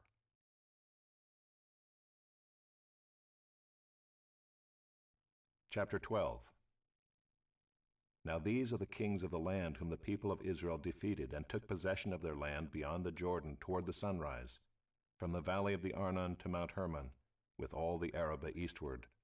Sihon, king of the Amorites, who lived at Heshbon, and ruled from Aroer, which is on the edge of the valley of the Arnon, and from the middle of the valley as far as the river Jabbok, the boundary of the Ammonites, that is, half of Gilead, and the Arabah to the sea of Kinneroth eastward, and in the direction of Beth-Jeshemoth to the sea of the Arabah, the Salt Sea, southward to the foot of the slopes of Pisgah, and Og king of Bashan, one of the remnant of the Rephaim, who lived at Ashtaroth and at Adriai, and ruled over Mount Hermon and Salakah and all Bashan to the boundary of the Geshurites and the Maacathites, and over half of Gilead to the boundary of Sihon king of Heshbon. Moses the servant of the Lord and the people of Israel defeated them. And Moses the servant of the Lord gave their land for a possession to the Reubenites and the Gadites and the half-tribe of Manasseh. And these are the kings of the land whom Joshua and the people of Israel defeated, on the west side of the Jordan, from Baal-Gad in the valley of Lebanon to Mount Halak that rises toward Seir. And Joshua gave their land to the tribes of Israel as a possession according to their allotments, in the hill country, in the lowland, in the Arabah, in the slopes, in the wilderness, and in the Negeb, the land of the Hittites, the Amorites, the Canaanites, the Perizzites, the Hivites, and the Jebusites. The king of Jericho, 1. The king of Ai, which is beside Bethel, 1. The king of Jerusalem, 1. The king of Hebron, 1. The king of Jarmuth, 1. The king of Lachish, 1. The king of Eglon, 1. The king of Gezer, 1. The king of Debir, 1. The king of Geder, 1. The king of Hormah, 1. The king of Arad, 1. The king of Libnah, 1. The king of Adullam, 1. The king of Makkedah, 1. The king of Bethel, 1. The king of Tappuah, 1. The king of Hepher, 1. The king of Aphek, 1. The king of Lasharon, 1. The king of Madon, 1. The king of Hazor, 1. The king of Shimron-Meron, 1. The king of Akshaph, 1. The king of Taanach, 1. The king of Megiddo, 1. The king of Kedesh, 1. The king of Jokneam and Carmel, 1. The king of Dor and Naphath Dor, 1. The king of Goiim in Galilee, 1. The king of Tirzah, 1. In all, 31 kings.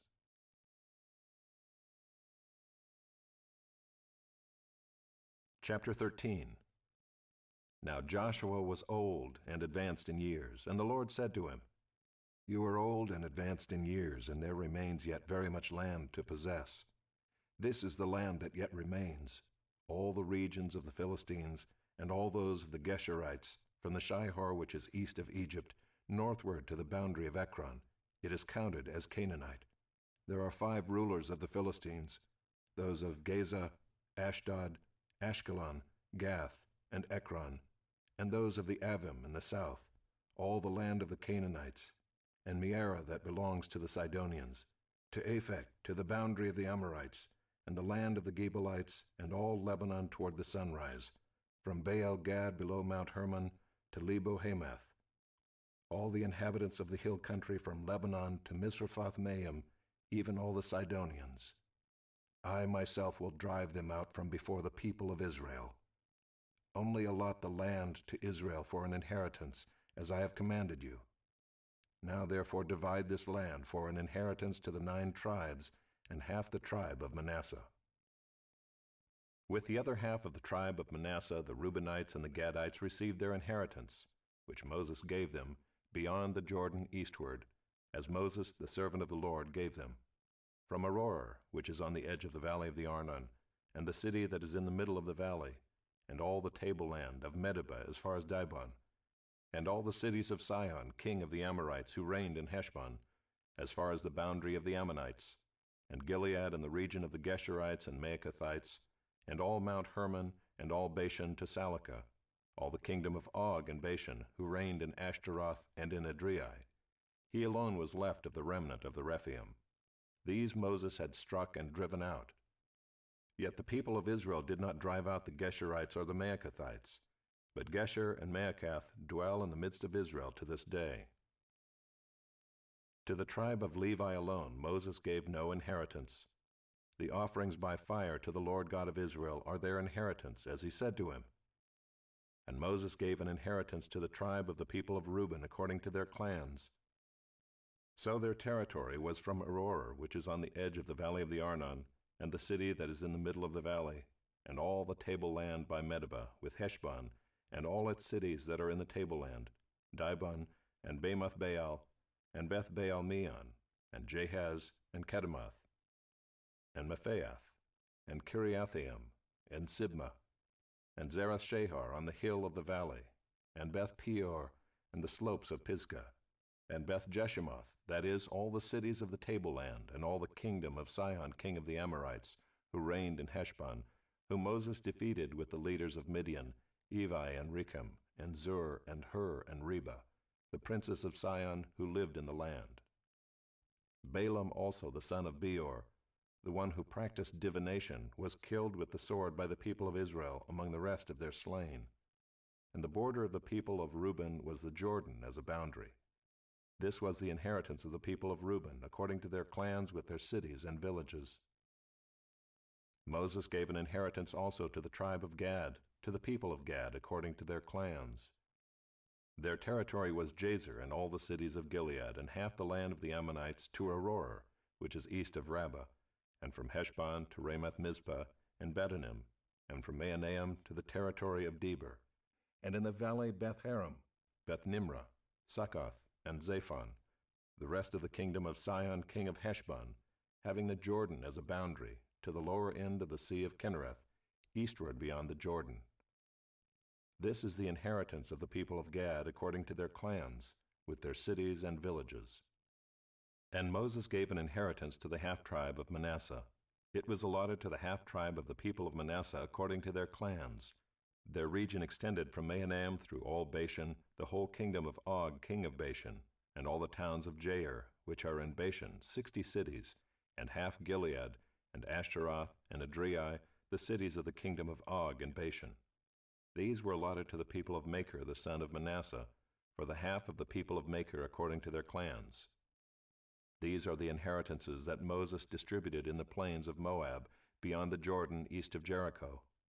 But to the tribe of Levi Moses gave no inheritance. The Lord God of Israel is their inheritance, just as he said to them.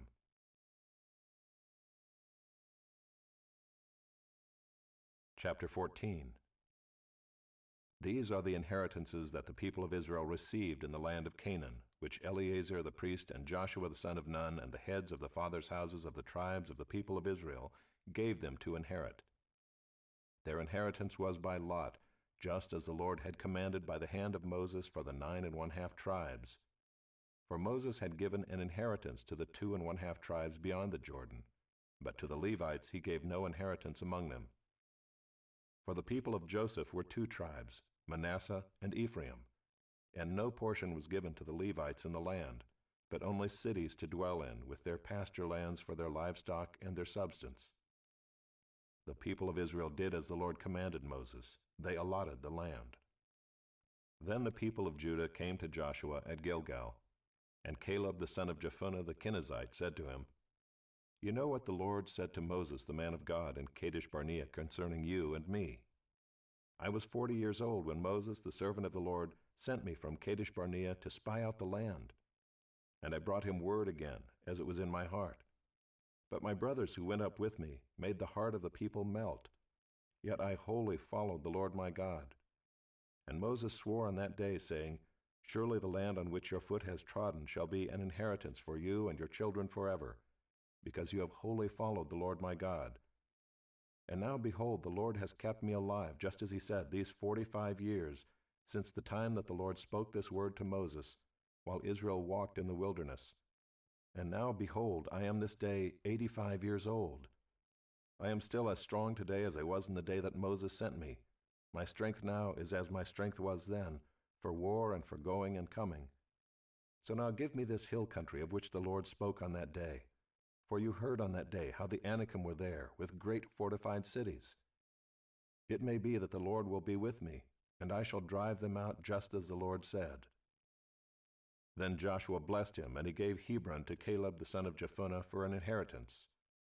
Therefore Hebron became the inheritance of Caleb the son of Jephunneh the Kenizzite to this day, because he wholly followed the Lord, the God of Israel. Now the name of Hebron formerly was Kiriath Arba. Arba was the greatest man among the Anakim, and the land had rest from war.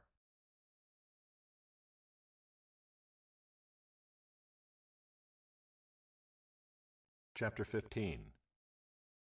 The allotment for the tribe of the people of Judah according to their clans reached southward to the boundary of Edom, to the wilderness of Zin at the farthest south, and their south boundary ran from the end of the Salt Sea, from the bay that faces southward. It goes out southward of the ascent of Akrabim, passes along to Zin, and goes up south of Kadesh Barnea along by Hezron, up to Edar, turns about to Karka, passes along to Asmon, goes out by the brook of Egypt, and comes to its end at the sea. This shall be your south boundary, and the east boundary is the Salt Sea, to the mouth of the Jordan. And the boundary on the north side runs from the bay of the sea at the mouth of the Jordan. And the boundary goes up to Beth Hoglah, and passes along the north of Beth Arabah. And the boundary goes up to the stone of Bohan the son of Reuben. And the boundary goes up to Deber from the valley of Achor, and so northward, turning toward Gilgal, which is opposite the ascent of Adummim, which is on the south side of the valley. And the boundary passes along to the waters of En-Shemesh, and ends at En-Rogel. Then the boundary goes up by the valley of the son of Hinnom, at the southern shoulder of the Jebusite, that is Jerusalem. And the boundary goes up to the top of the mountain that lies over against the valley of Hinnom on the west, at the northern end of the valley of Rephaim. Then the boundary extends from the top of the mountain to the spring of the waters of Nephtoah, and from there to the cities of Mount Ephron. Then the boundary bends around to Baalah, that is Kiriath Jearim. And the boundary circles west of Baalah to Mount Seir, passes along to the northern shoulder of Mount Jearim, that is Kesalon, and goes down to Beth Shemesh, and passes along by Timnah. The boundary goes out to the shoulder of the hill north of Ekron. Then the boundary bends around to Shikharon, and passes along to Mount Baalah, and goes out to Jabneel. Then the boundary comes to an end at the sea. And the west boundary was the great sea with its coastline. This is the boundary around the people of Judah according to their clans. According to the commandment of the Lord to Joshua, he gave to Caleb the son of Jephunneh a portion among the people of Judah, Kiriath Arba, that is Hebron. Arba was the father of Anak. And Caleb drove out from there the 3 sons of Anak, Sheshai and Ahiman and Talmai, the descendants of Anak. And he went up from there against the inhabitants of Deber. Now the name of Deber formerly was Kiriath Sepher. And Caleb said, Whoever strikes Kiriath Sepher and captures it, to him will I give Achsah my daughter as wife. And Othniel the son of Kenaz, the brother of Caleb, captured it. And he gave him Achsah his daughter as wife. When she came to him, she urged him to ask her father for a field. And she got off her donkey, and Caleb said to her, What do you want? She said to him, Give me a blessing. Since you have given me the land of the Negeb, give me also springs of water. And he gave her the upper springs and the lower springs. This is the inheritance of the tribe of the people of Judah according to their clans. The cities belonging to the tribe of the people of Judah in the extreme south toward the boundary of Edom were Kabzeel, Eder, Jagur, Kinah, Dimona, Adadah, Kedesh, Hazor, Ithnan, Ziph, Telem, Bealoth, Hazor Hadathah, Kiriath Hezron, that is Hazor, Amam, Shema, Moladah, Hazar-Gadah, Heshmon, Beth-Pelet, Hazar-Shual, Beersheba, Biziothia, Baalah, Ayim, Ezem, Eltolad, Kisel, Hormah, Ziklag, Madmannah, Sansannah, Lebaoth, Shillim, Ain, and Rimmon, in all 29 cities with their villages. And in the lowland, Eshtaol, Zorah, Ashna, Zanoah, and Ganim, Tappuah, Enam, Jarmuth, Adullam, Soko, Azekah, Shearaim, Adathaim, Gadira, Gederothaim, 14 cities with their villages. Zenan, Hadashah, Migdal-Gad, Dilion, Mizpah, Joktheel, Lachish, Bozkath, Eglon, Kabon, Lamam, Kitlish, Gederoth, Beth-Dagon, Naamah, and Makkedah, 16 cities with their villages. Libnah, Ether, Ashan, Iftah, Ashna, Nezib, Keilah, Achzib, and Mareshah, 9 cities with their villages. Ekron with its towns and its villages, from Ekron to the sea, all that were by the side of Ashdod with their villages. Ashdod, its towns and its villages. Gaza, its towns and its villages, to the brook of Egypt and the great sea with its coastline. And in the hill country, Shamir, Jadar, Soko, Dana, Kiriath-Sanah, that is Deber, Anab, Eshtemoh, Anim, Goshen, Holon, and Gilo, 11 cities with their villages.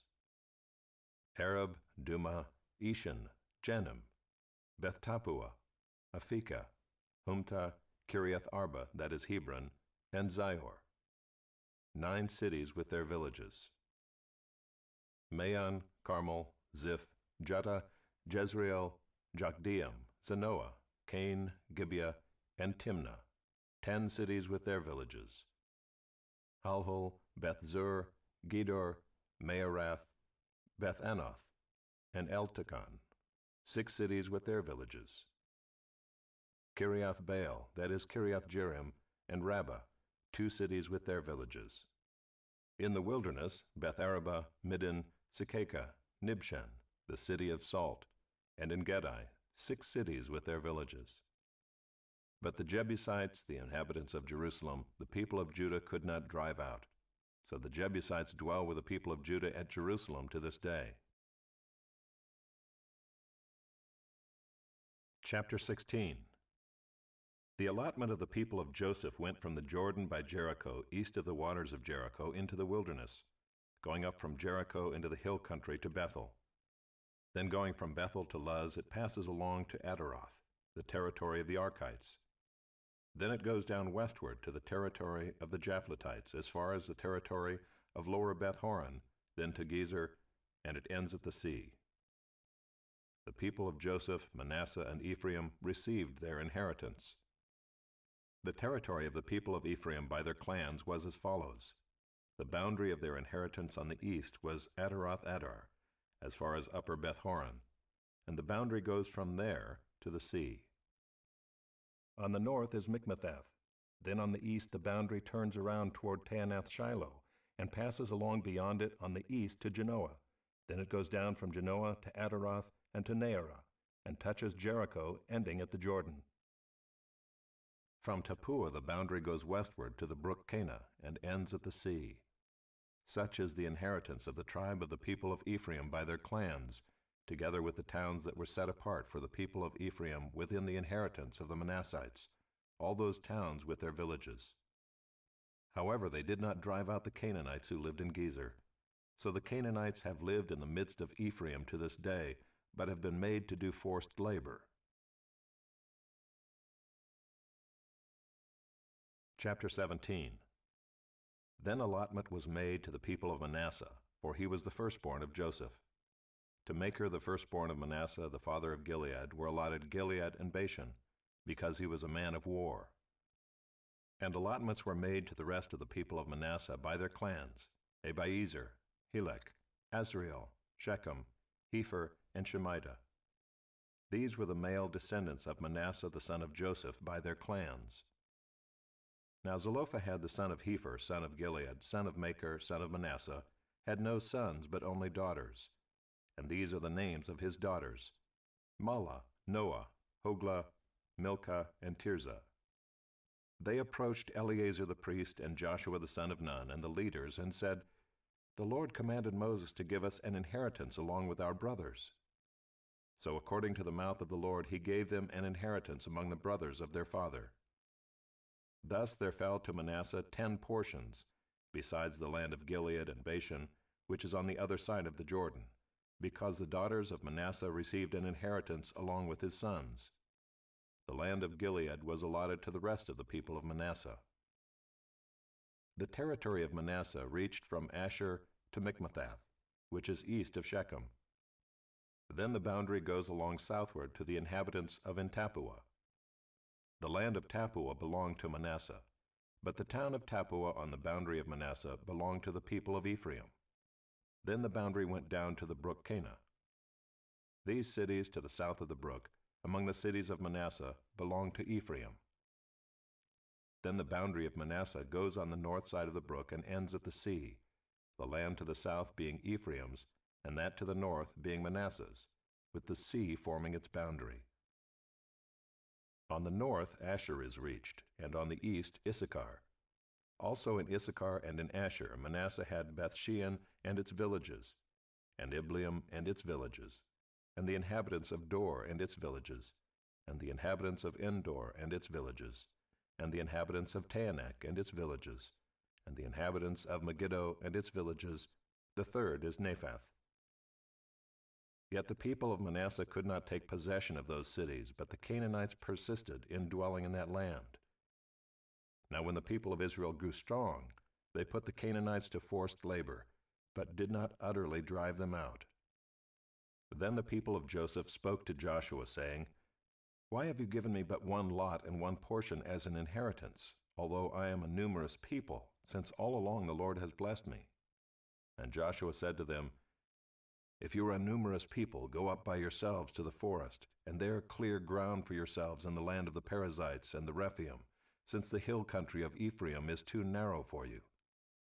The people of Joseph said, "The hill country is not enough for us, yet all the Canaanites who dwell in the plain have chariots of iron, both those in Bethshean and its villages, and those in the valley of Jezreel." Then Joshua said to the house of Joseph, to Ephraim and Manasseh, "You are a numerous people and have great power. You shall not have one allotment only, but the hill country shall be yours. For though it is a forest, you shall clear it and possess it to its farthest borders. For you shall drive out the Canaanites, though they have chariots of iron, and though they are strong." Chapter 18. Then the whole congregation of the people of Israel assembled at Shiloh and set up the tent of meeting there. The land lay subdued before them. There remained among the people of Israel 7 tribes whose inheritance had not yet been apportioned.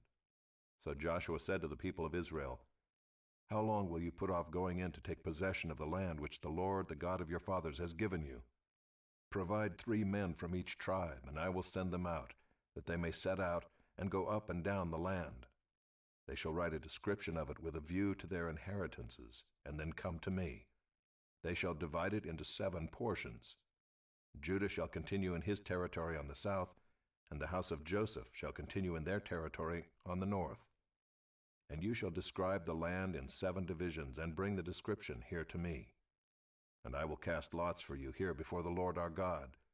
The Levites have no portion among you, for the priesthood of the Lord is their heritage.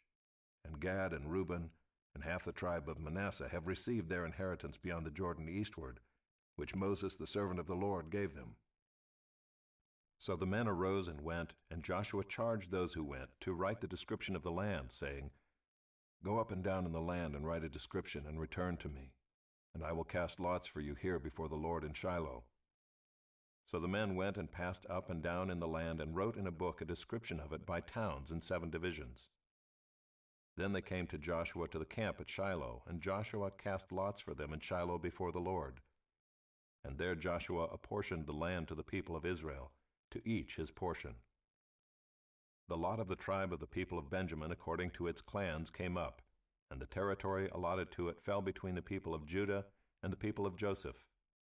On the north side their boundary began at the Jordan. Then the boundary goes up to the shoulder north of Jericho, then up through the hill country westward, and it ends at the wilderness of Bethaven. From there the boundary passes along southward in the direction of Luz, to the shoulder of Luz, that is Bethel. Then the boundary goes down to Adaroth Adar, on the mountain that lies south of Lower Beth-horon. Then the boundary goes in another direction, turning on the western side southward from the mountain that lies to the south, opposite Beth-horon, and it ends at Kiriath Baal, that is Kiriath Jearim, a city belonging to the people of Judah. This forms the western side, and the southern side begins at the outskirts of Kiriath Jearim, and the boundary goes from there to Ephron, to the spring of the waters of Nephtoah. Then the boundary goes down to the border of the mountain that overlooks the valley of the son of Hinnom, which is at the north end of the valley of Rephaim. And it then goes down to the valley of Hinnom, south of the shoulder of the Jebusites, and downward to En-Rogel. Then it bends in a northerly direction, going on to En-Shemesh, and from there goes to Geliloth, which is opposite the ascent of Adummim. Then it goes down to the stone of Bohan, the son of Reuben, and passing on to the north of the shoulder of Beth-araba, it goes down to the Arabah. Then the boundary passes on to the north of the shoulder of Beth-hoglah, and the boundary ends at the northern bay of the Salt Sea, at the south end of the Jordan. This is the southern border. The Jordan forms its boundary on the eastern side. This is the inheritance of the people of Benjamin, according to their clans, boundary by boundary all around. Now the cities of the tribe of the people of Benjamin, according to their clans, were Jericho, Beth-hoglah, Emech-keziz, Beth-arabah, Zemaraim, Bethel, Avim, Perah, Ophrah, Kepher-ammoni, Ophni, Geba, 12 cities with their villages, Gibeon, Ramah, Beeroth, Mizpah, Kephirah, Moza, Rechem, Urpeel, Taralah, Zelah, Haeleph, Jebus, that is Jerusalem, Gibeah, and Kiriath-jearim, 14 cities with their villages. This is the inheritance of the people of Benjamin according to its clans. Chapter 19. The second lot came out for Simeon, for the tribe of the people of Simeon, according to their clans, and their inheritance was in the midst of the inheritance of the people of Judah. And they had for their inheritance Beersheba, Sheba, Moladah, Hazar-shual, Bela, Ezem, Eltolad, Bethel, Hormah, Ziklag, Beth-marcaboth, Hazar-susah, Beth-lebaoth, and Saruhen, 13 cities with their villages.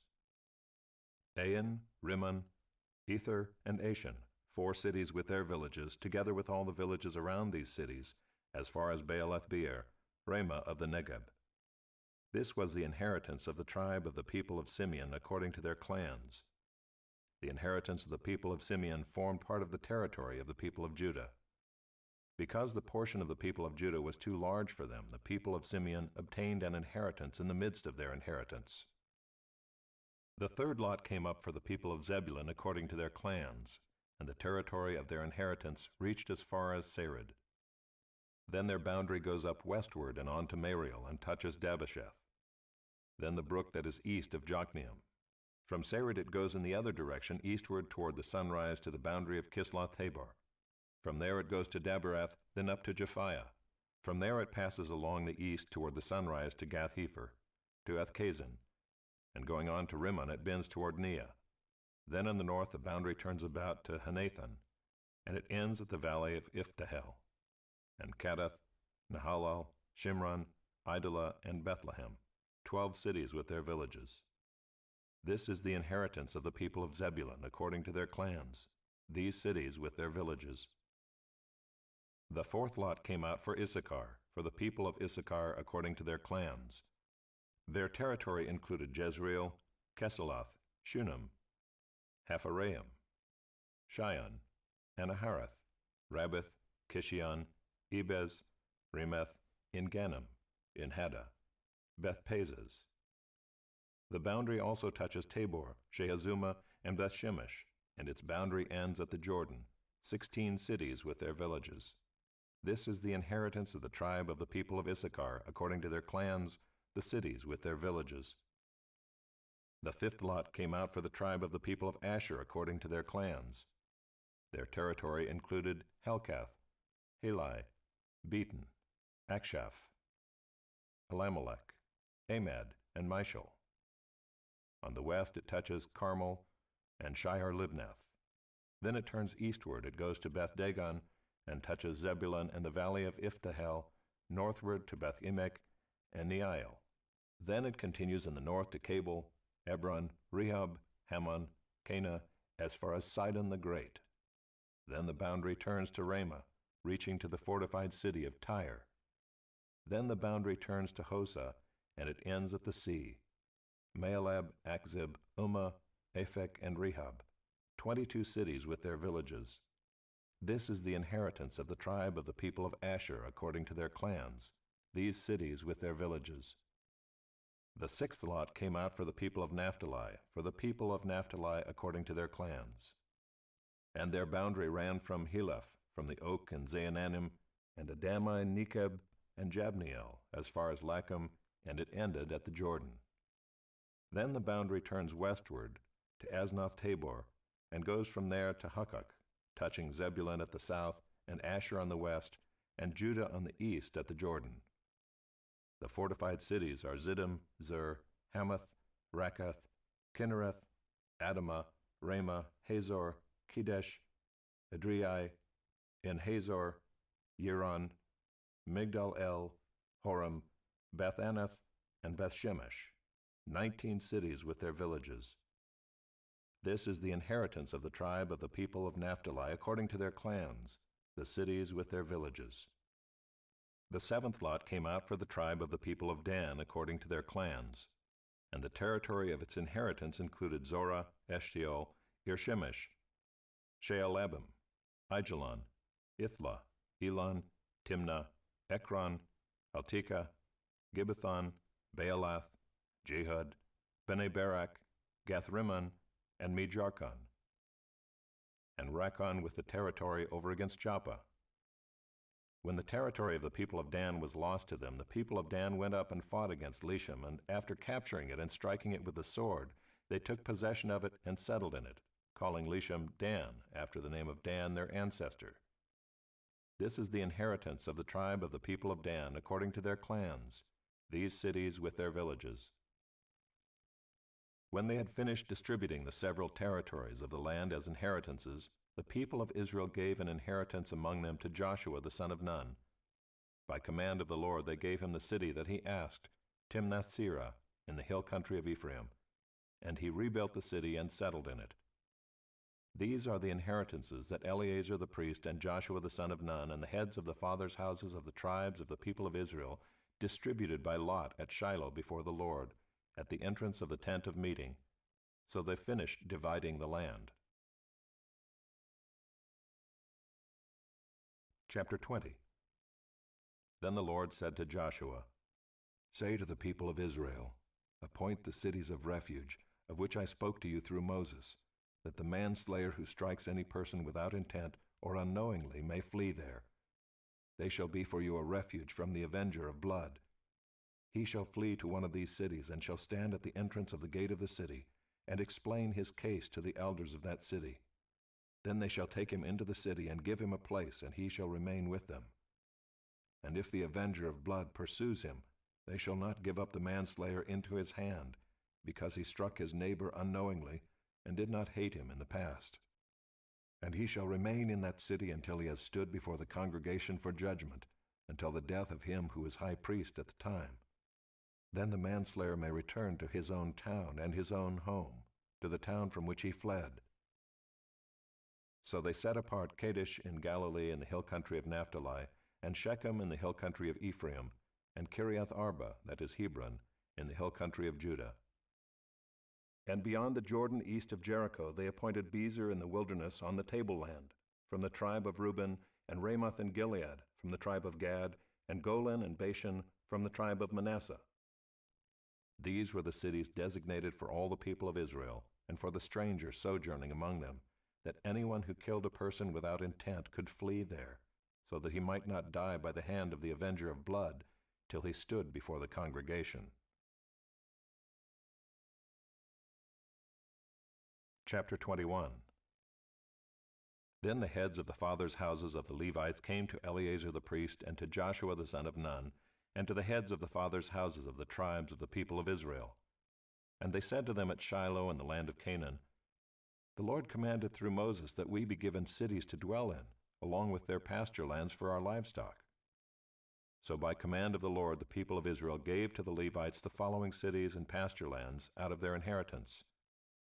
The lot came out for the clans of the Kohathites. So those Levites who were descendants of Aaron the priest received by lot from the tribes of Judah, Simeon, and Benjamin 13 cities. And the rest of the Kohathites received by lot from the clans of the tribe of Ephraim, from the tribe of Dan, and the half-tribe of Manasseh 10 cities. The Gershonites received by lot from the clans of the tribe of Issachar, from the tribe of Asher, from the tribe of Naphtali, and from the half-tribe of Manasseh in Bashan 13 cities. The Merarites according to their clans received from the tribe of Reuben, the tribe of Gad, and the tribe of Zebulun 12 cities. These cities and their pasture lands the people of Israel gave by lot to the Levites, as the Lord had commanded through Moses. Out of the tribe of the people of Judah and the tribe of the people of Simeon they gave the following cities mentioned by name, which went to the descendants of Aaron, one of the clans of the Kohathites who belonged to the people of Levi, since the lot fell to them first. They gave them Kiriath Arba, Arba being the father of Anak, that is Hebron, in the hill country of Judah, along with the pasture lands around it. But the fields of the city and its villages had been given to Caleb the son of Jephunneh as his possession. And to the descendants of Aaron the priest they gave Hebron, the city of refuge for the manslayer, with its pasture lands, Libnah with its pasture lands, Jeter with its pasture lands, Eshtemoa with its pasture lands, Holon with its pasture lands, Deber with its pasture lands, Ain with its pasture lands, Judah with its pasture lands, Beth-Shemesh with its pasture lands, 9 cities out of these 2 tribes. Then out of the tribe of Benjamin, Gibeon with its pasture lands, Geba with its pasture lands, Anathoth with its pasture lands, and Almon with its pasture lands, 4 cities. The cities of the descendants of Aaron, the priests, were in all 13 cities with their pasture lands. As to the rest of the Kohathites belonging to the Kohathite clans of the Levites, the cities allotted to them were out of the tribe of Ephraim. To them were given Shechem, the city of refuge for the manslayer, with its pasture lands in the hill country of Ephraim, Gezer with its pasture lands, Kibzaim with its pasture lands, Beth-horon with its pasture lands, 4 cities.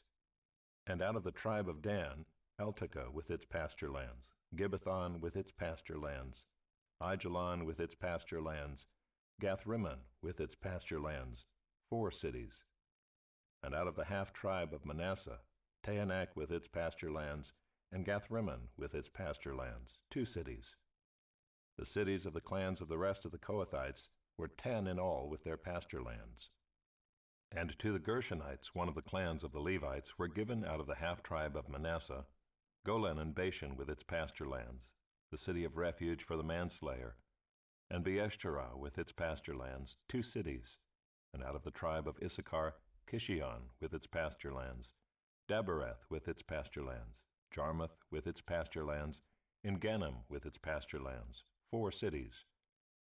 And out of the tribe of Asher, Mishal with its pasture lands, Abdon with its pasture lands, Helkath with its pasture lands, and Rehob with its pasture lands, 4 cities.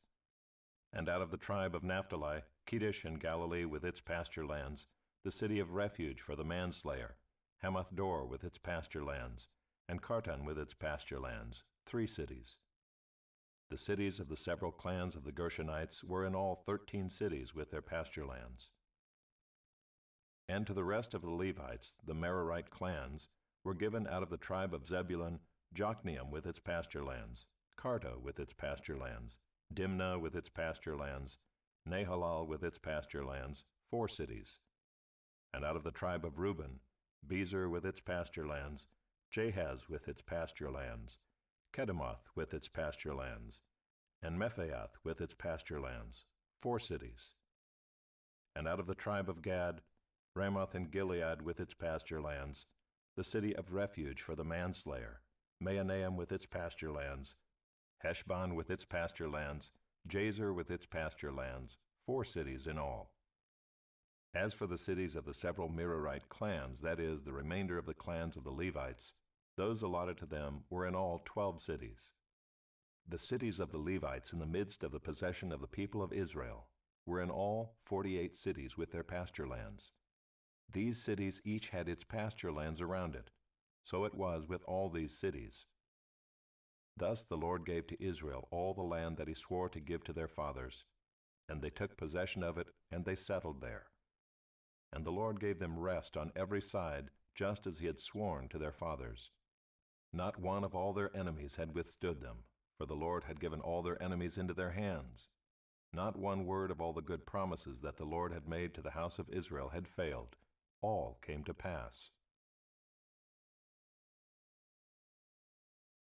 Chapter 22.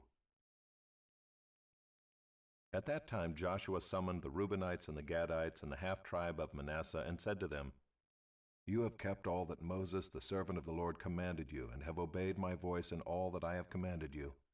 You have not forsaken your brothers these many days, down to this day, but have been careful to keep the charge of the Lord your God. And now the Lord your God has given rest to your brothers, as he promised them. Therefore turn and go to your tents in the land where your possession lies, which Moses, the servant of the Lord, gave you on the other side of the Jordan. Only be very careful to observe the commandment and the law that Moses, the servant of the Lord, commanded you, to love the Lord your God, and to walk in all his ways, and to keep his commandments, and to cling to him, and to serve him with all your heart and with all your soul." So Joshua blessed them and sent them away, and they went to their tents.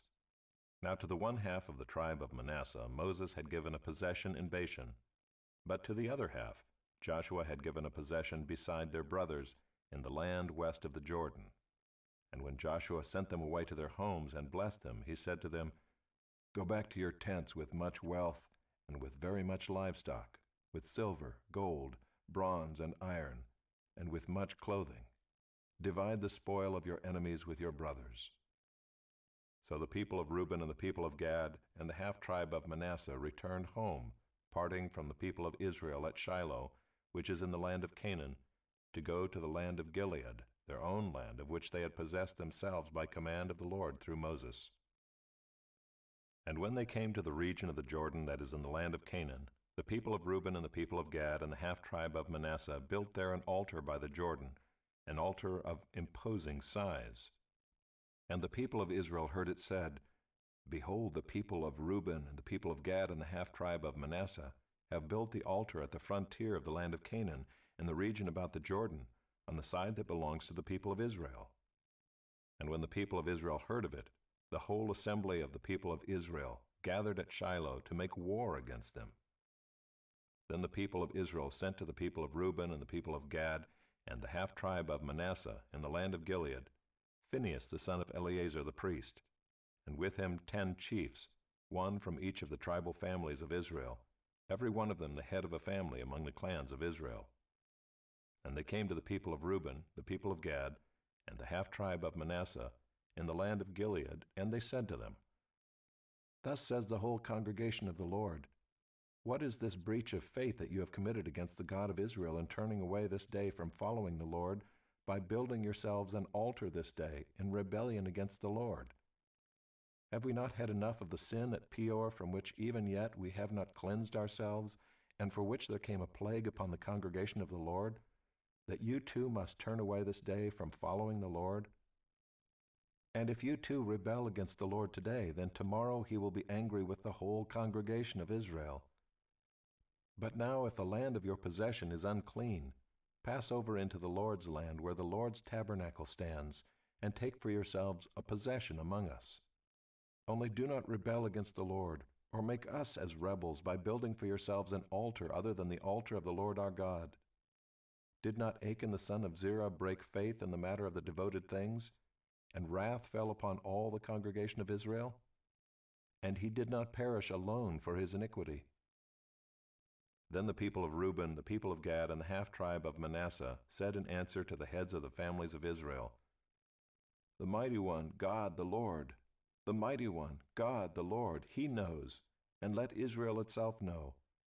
If it was in rebellion or in breach of faith against the Lord, do not spare us today for building an altar to turn away from following the Lord. Or if we did so to offer burnt offerings or grain offerings or peace offerings on it, may the Lord himself take vengeance. No, but we did it from fear that in time to come your children might say to our children, 'What have you to do with the Lord, the God of Israel?' For the Lord has made the Jordan a boundary between us and you people of Reuben and people of Gad. You have no portion in the Lord.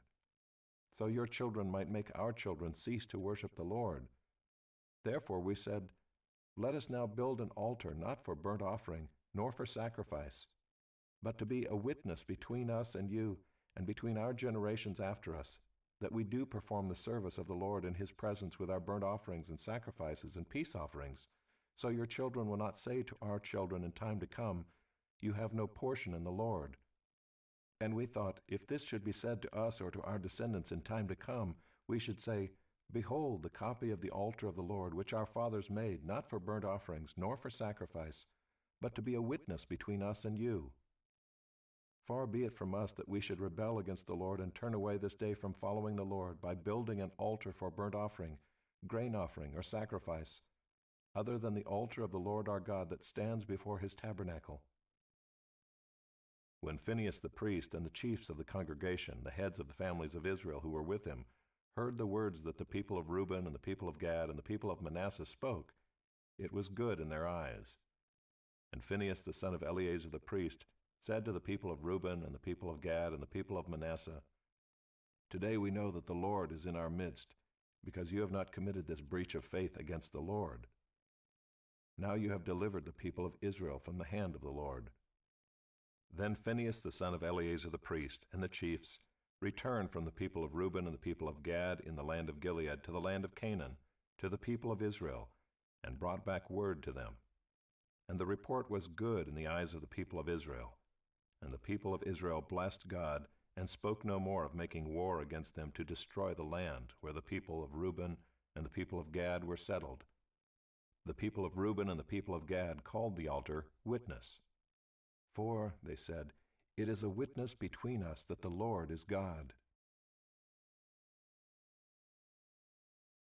Chapter 23. A long time afterward, when the Lord had given rest to Israel from all their surrounding enemies, and Joshua was old and well advanced in years, Joshua summoned all Israel, its elders and heads, its judges and officers, and said to them, "I am now old and well advanced in years, and you have seen all that the Lord your God has done to all these nations for your sake. For it is the Lord your God who has fought for you. Behold, I have allotted to you as an inheritance for your tribes those nations that remain, along with all the nations that I have already cut off, from the Jordan to the great sea in the west. The Lord your God will push them back before you and drive them out of your sight, and you shall possess their land just as the Lord your God promised you. Therefore be very strong to keep and to do all that is written in the book of the law of Moses, turning aside from it neither to the right hand nor to the left, that you may not mix with these nations remaining among you, or make mention of the names of their gods, or swear by them, or serve them, or bow down to them. But you shall cling to the Lord your God just as you have done to this day. For the Lord has driven out before you great and strong nations. And as for you, no man has been able to stand before you to this day. One man of you puts to flight 1,000, since it is the Lord your God who fights for you, just as he promised you. Be very careful, therefore, to love the Lord your God. For if you turn back and cling to the remnant of these nations remaining among you, and make marriages with them, so that you associate with them and they with you, know for certain that the Lord your God will no longer drive out these nations before you, but they shall be a snare and a trap for you, a whip on your sides, and thorns in your eyes, until you perish from off this good ground that the Lord your God has given you. And now I am about to go the way of all the earth, and you know in your hearts and souls, all of you, that not one word has failed of all the good things that the Lord your God promised concerning you. All have come to pass for you, not one of them has failed.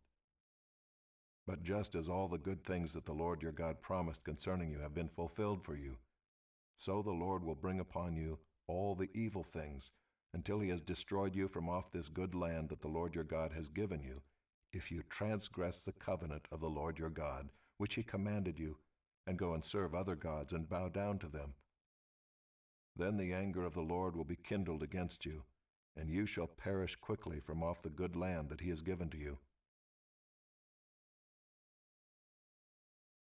Chapter 24.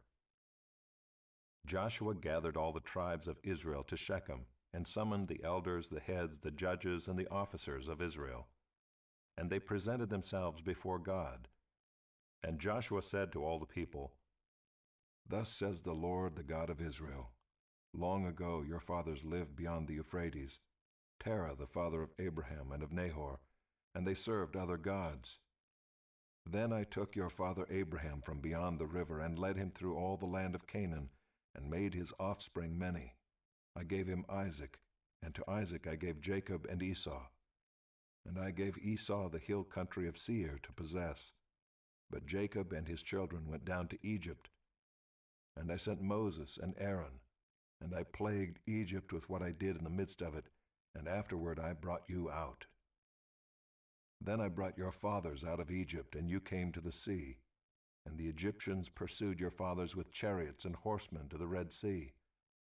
And when they cried to the Lord, he put darkness between you and the Egyptians, and made the sea come upon them and cover them. And your eyes saw what I did in Egypt. And you lived in the wilderness a long time. Then I brought you to the land of the Amorites, who lived on the other side of the Jordan. They fought with you, and I gave them into your hand, and you took possession of their land, and I destroyed them before you. Then Balak the son of Zippor, king of Moab, arose and fought against Israel.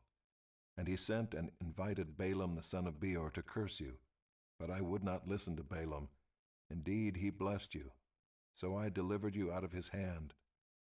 And you went over the Jordan and came to Jericho. And the leaders of Jericho fought against you, and also the Amorites, the Perizzites, the Canaanites, the Hittites, the Girgashites, the Hivites, and the Jebusites. And I gave them into your hand. And I sent the hornet before you, which drove them out before you, the 2 kings of the Amorites. It was not by your sword or by your bow. I gave you a land on which you had not labored, and cities that you had not built, and you dwell in them. You eat the fruit of vineyards and olive orchards that you did not plant. Now therefore fear the Lord and serve him in sincerity and in faithfulness. Put away the gods that your fathers served beyond the river and in Egypt, and serve the Lord. And if it is evil in your eyes to serve the Lord, choose this day whom you will serve, whether the gods your fathers served in the region beyond the river, or the gods of the Amorites in whose land you dwell. But as for me and my house, we will serve the Lord." Then the people answered, "Far be it from us that we should forsake the Lord to serve other gods. For it is the Lord our God who brought us and our fathers up from the land of Egypt, out of the house of slavery, and who did those great signs in our sight, and preserved us in all the way that we went, and among all the peoples through whom we passed. And the Lord drove out before us all the peoples, the Amorites who lived in the land. Therefore we also will serve the Lord, for he is our God." But Joshua said to the people, "You are not able to serve the Lord, for he is a holy God. He is a jealous God. He will not forgive your transgressions or your sins. If you forsake the Lord and serve foreign gods, then he will turn and do you harm and consume you after having done you good." And the people said to Joshua, "No, but we will serve the Lord." Then Joshua said to the people, "You are witnesses against yourselves that you have chosen the Lord to serve him." And they said, "We are witnesses." He said, "Then put away the foreign gods that are among you, and incline your heart to the Lord, the God of Israel." And the people said to Joshua, "The Lord our God we will serve, and his voice we will obey." So Joshua made a covenant with the people that day, and put in place statutes and rules for them at Shechem. And Joshua wrote these words in the book of the law of God. And he took a large stone, and set it up there under the terebinth that was by the sanctuary of the Lord. And Joshua said to all the people, "Behold, this stone shall be a witness against us, for it has heard all the words of the Lord that he spoke to us. Therefore it shall be a witness against you, lest you deal falsely with your God." So Joshua sent the people away, every man to his inheritance. After these things Joshua the son of Nun, the servant of the Lord, died, being 110 years old. And they buried him in his own inheritance at Timnath-serah, which is in the hill country of Ephraim, north of the mountain of Gaash. Israel served the Lord all the days of Joshua, and all the days of the elders who outlived Joshua, and had known all the work that the Lord did for Israel. As for the bones of Joseph, which the people of Israel brought up from Egypt, they buried them at Shechem, in the piece of land that Jacob bought from the sons of Hamor, the father of Shechem, for 100 pieces of money. It became an inheritance of the descendants of Joseph. And Eleazar the son of Aaron died, and they buried him at Gibeah, the town of Phinehas his son, which had been given him in the hill country of Ephraim. Judges, chapter 1. After the death of Joshua, the people of Israel inquired of the Lord, "Who shall go up first for us against the Canaanites to fight against them?" The Lord said, Judah shall go up. Behold, I have given the land into his hand. And Judah said to Simeon his brother, Come up with me into the territory allotted to me, that we may fight against the Canaanites. And I likewise will go with you into the territory allotted to you. So Simeon went with him. Then Judah went up, and the Lord gave the Canaanites and the Perizzites into their hand, and they defeated 10,000 of them at Bezek. They found Adoni-Bezek at Bezek, and fought against him, and defeated the Canaanites and the Perizzites. Adoni-Bezek fled, but they pursued him and caught him, and cut off his thumbs and his big toes. And Adoni-Bezek said, 70 kings with their thumbs and their big toes cut off used to pick up scraps under my table. As I have done, so God has repaid me. And they brought him to Jerusalem, and he died there. And the men of Judah fought against Jerusalem, and captured it, and struck it with the edge of the sword, and set the city on fire. And afterward the men of Judah went down to fight against the Canaanites who lived in the hill country, in the Negeb, and in the lowland. And Judah went against the Canaanites who lived in Hebron. Now the name of Hebron was formerly Kiriath Arba. And they defeated Sheshai, and Ahiman, and Talmai. From there they went against the inhabitants of Debir. The name of Debir was formerly Kiriath Sepher. And Caleb said, He who attacks Kiriath Sepher and captures it, I will give him Achsah my daughter for a wife. And Othniel the son of Kenaz, Caleb's younger brother, captured it. And he gave him Achsah his daughter for a wife. When she came to him, she urged him to ask her father for a field. And she dismounted from her donkey, and Caleb said to her, What do you want? She said to him, Give me a blessing. Since you have set me in the land of the Negeb, give me also springs of water. And Caleb gave her the upper springs and the lower springs. And the descendants of the Kenite, Moses' father-in-law, went up with the people of Judah from the city of palms into the wilderness of Judah, which lies in the Negeb near Arad. And they went and settled with the people. And Judah went with Simeon his brother, and they defeated the Canaanites, who inhabited Zephath, and devoted it to destruction. So the name of the city was called Hormah. Judah also captured Gaza with its territory, and Ashkelon with its territory, and Ekron with its territory. And the Lord was with Judah, and he took possession of the hill country. But he could not drive out the inhabitants of the plain, because they had chariots of iron. And Hebron was given to Caleb, as Moses had said, and he drove out from it the 3 sons of Anak. But the people of Benjamin did not drive out the Jebusites who lived in Jerusalem, so the Jebusites have lived with the people of Benjamin in Jerusalem to this day. The house of Joseph also went up against Bethel, and the Lord was with them. And the house of Joseph scouted out Bethel. Now the name of the city was formerly Luz. And the spies saw a man coming out of the city, and they said to him, Please show us the way into the city, and we will deal kindly with you. And he showed them the way into the city. And they struck the city with the edge of the sword, but they let the man and all his family go. And the man went to the land of the Hittites and built a city, and called its name Luz. That is its name to this day.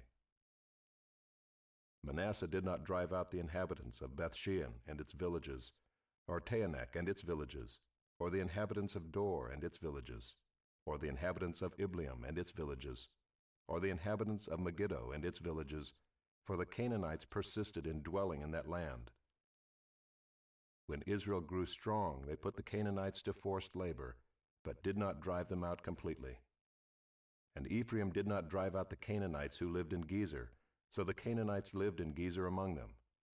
Zebulun did not drive out the inhabitants of Kitron, or the inhabitants of Naalol, so the Canaanites lived among them, but became subject to forced labor. Asher did not drive out the inhabitants of Akko, or the inhabitants of Sidon, or of Olab, or of Akzib, or of Helba, or of Aphik, or of Rehob. So the Asherites lived among the Canaanites, the inhabitants of the land, for they did not drive them out. Naphtali did not drive out the inhabitants of Beth-Shemesh, or the inhabitants of Beth-Anath, so they lived among the Canaanites, the inhabitants of the land. Nevertheless, the inhabitants of Beth-Shemesh and of Beth-Anath became subject to forced labor for them. The Amorites pressed the people of Dan back into the hill country, for they did not allow them to come down to the plain. The Amorites persisted in dwelling in Mount Heres, in Aijalon, and in Shaalbim, but the hand of the house of Joseph rested heavily on them, and they became subject to forced labor.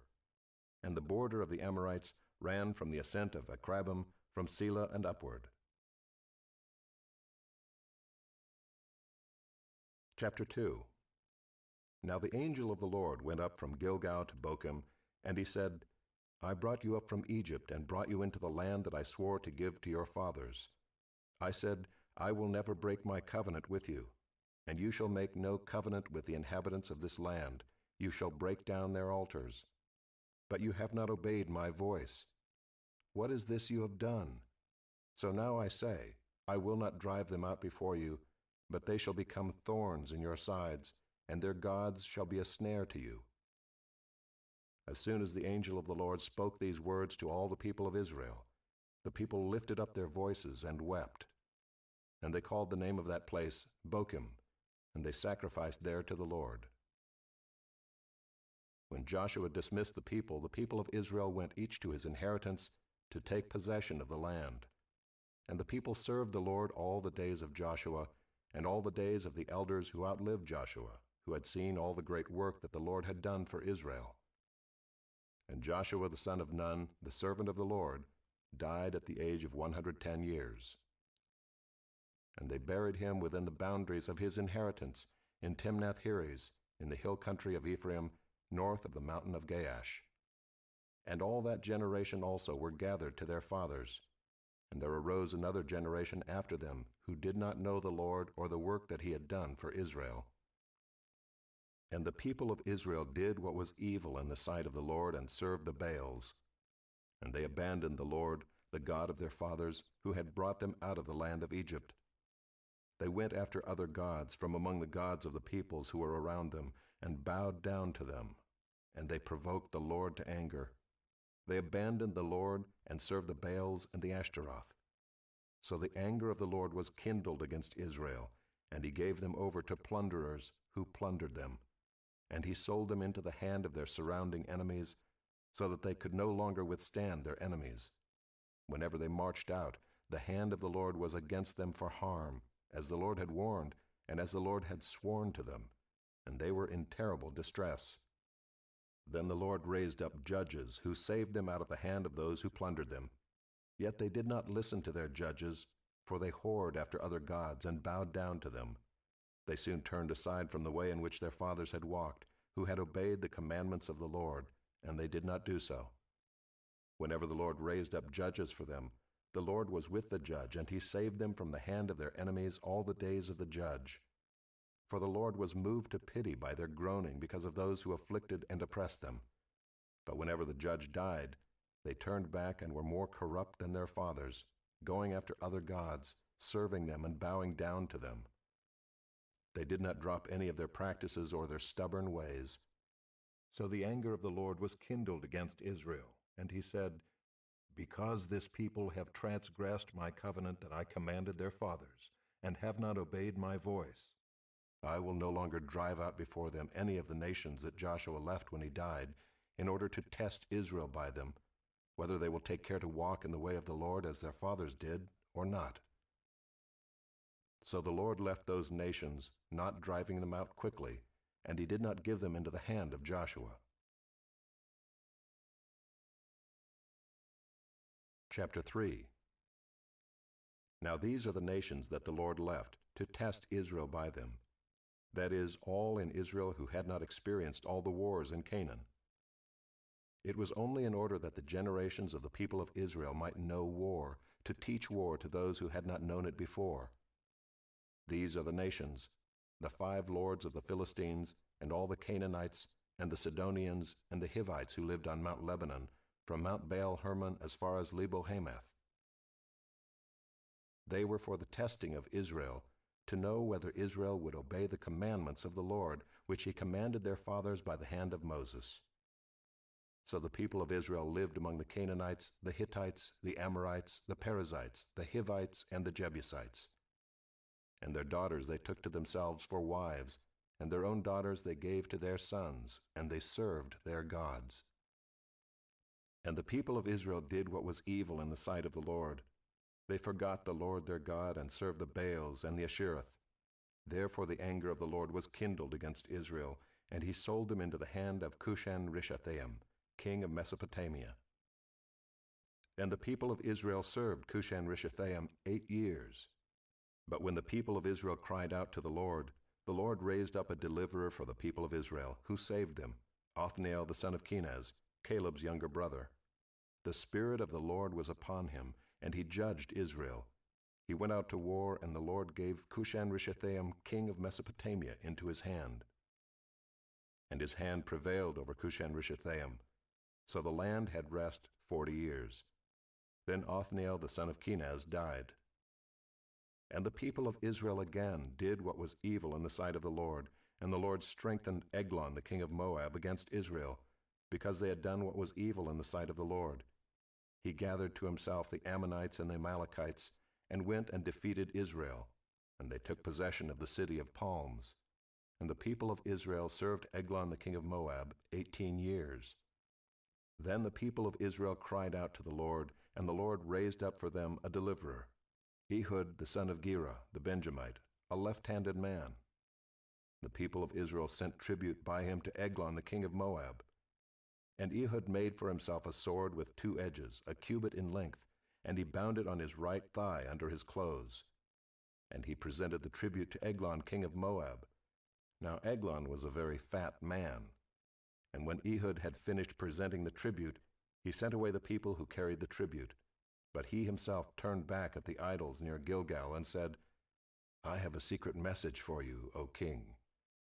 And he commanded, Silence! And all his attendants went out from his presence. And Ehud came to him as he was sitting alone in his cool roof chamber. And Ehud said, I have a message from God for you. And he arose from his seat. And Ehud reached with his left hand, took the sword from his right thigh, and thrust it into his belly. And the hilt also went in after the blade, and the fat closed over the blade, for he did not pull the sword out of his belly, and the dung came out. Then Ehud went out into the porch and closed the doors of the roof chamber behind him, and locked them. When he had gone, the servants came, and when they saw that the doors of the roof chamber were locked, they thought, Surely he is relieving himself in the closet of the cool chamber. And they waited till they were embarrassed. But when he still did not open the doors of the roof chamber, they took the key and opened them, and there lay their lord, dead on the floor. Ehud escaped while they delayed, and he passed beyond the idols and escaped to Seirah. When he arrived, he sounded the trumpet in the hill country of Ephraim. Then the people of Israel went down with him from the hill country, and he was their leader. And he said to them, Follow after me, for the Lord has given your enemies, the Moabites, into your hand. So they went down after him and seized the fords of the Jordan against the Moabites, and did not allow anyone to pass over. And they killed at that time about 10,000 of the Moabites, all strong, able-bodied men. Not a man escaped. So Moab was subdued that day under the hand of Israel, and the land had rest for 80 years. After him was Shamgar the son of Anath, who killed 600 of the Philistines with an ox goad, and he also saved Israel. Chapter 4. And the people of Israel again did what was evil in the sight of the Lord after Ehud died. And the Lord sold them into the hand of Jabin, king of Canaan, who reigned in Hazor. The commander of his army was Sisera, who lived in Harosheth Hagoyim. Then the people of Israel cried out to the Lord for help, for he had 900 chariots of iron, and he oppressed the people of Israel cruelly for 20 years. Now Deborah, a prophetess, the wife of Lapidoth, was judging Israel at that time. She used to sit under the palm of Deborah, between Ramah and Bethel, in the hill country of Ephraim, and the people of Israel came up to her for judgment. She sent and summoned Barak the son of Abinoam from Kedesh Naphtali, and said to him, Has not the Lord, the God of Israel, commanded you, Go, gather your men at Mount Tabor, taking 10,000 from the people of Naphtali and the people of Zebulun? And I will draw out Sisera, the general of Jabin's army, to meet you by the river Kishon with his chariots and his troops, and I will give him into your hand. Barak said to her, If you will go with me, I will go, but if you will not go with me, I will not go. And she said, I will surely go with you. Nevertheless, the road on which you are going will not lead to your glory, for the Lord will sell Sisera into the hand of a woman, Then Deborah arose and went with Barak to Kedesh. And Barak called out Zebulun and Naphtali to Kedesh, and 10,000 men went up at his heels, and Deborah went up with him. Now Heber the Kenite had separated from the Kenites, the descendants of Hobab the father-in-law of Moses, and had pitched his tent as far away as the oak in Zaanannim, which is near Kedesh. When Sisera was told that Barak the son of Abinoam had gone up to Mount Tabor, Sisera called out all his chariots, 900 chariots of iron, and all the men who were with him, from Harosheth Hagoyim to the river Kishon. And Deborah said to Barak, Up, for this is the day in which the Lord has given Sisera into your hand. Does not the Lord go out before you? So Barak went down from Mount Tabor with 10,000 men following him. And the Lord routed Sisera and all his chariots and all his army before Barak by the edge of the sword. And Sisera got down from his chariot and fled away on foot. And Barak pursued the chariots and the army to Harosheth Hagoyim, and all the army of Sisera fell by the edge of the sword. Not a man was left. But Sisera fled away on foot to the tent of Jael, the wife of Heber the Kenite, for there was peace between Jabin the king of Hazor and the house of Heber the Kenite. And Jael came out to meet Sisera and said to him, Turn aside, my lord. Turn aside to me, do not be afraid. So he turned aside to her into the tent, and she covered him with a rug. And he said to her, Please give me a little water to drink, for I am thirsty. So she opened a skin of milk and gave him a drink and covered him. And he said to her, Stand at the opening of the tent, and if any man comes and asks you, Is anyone here? Say no.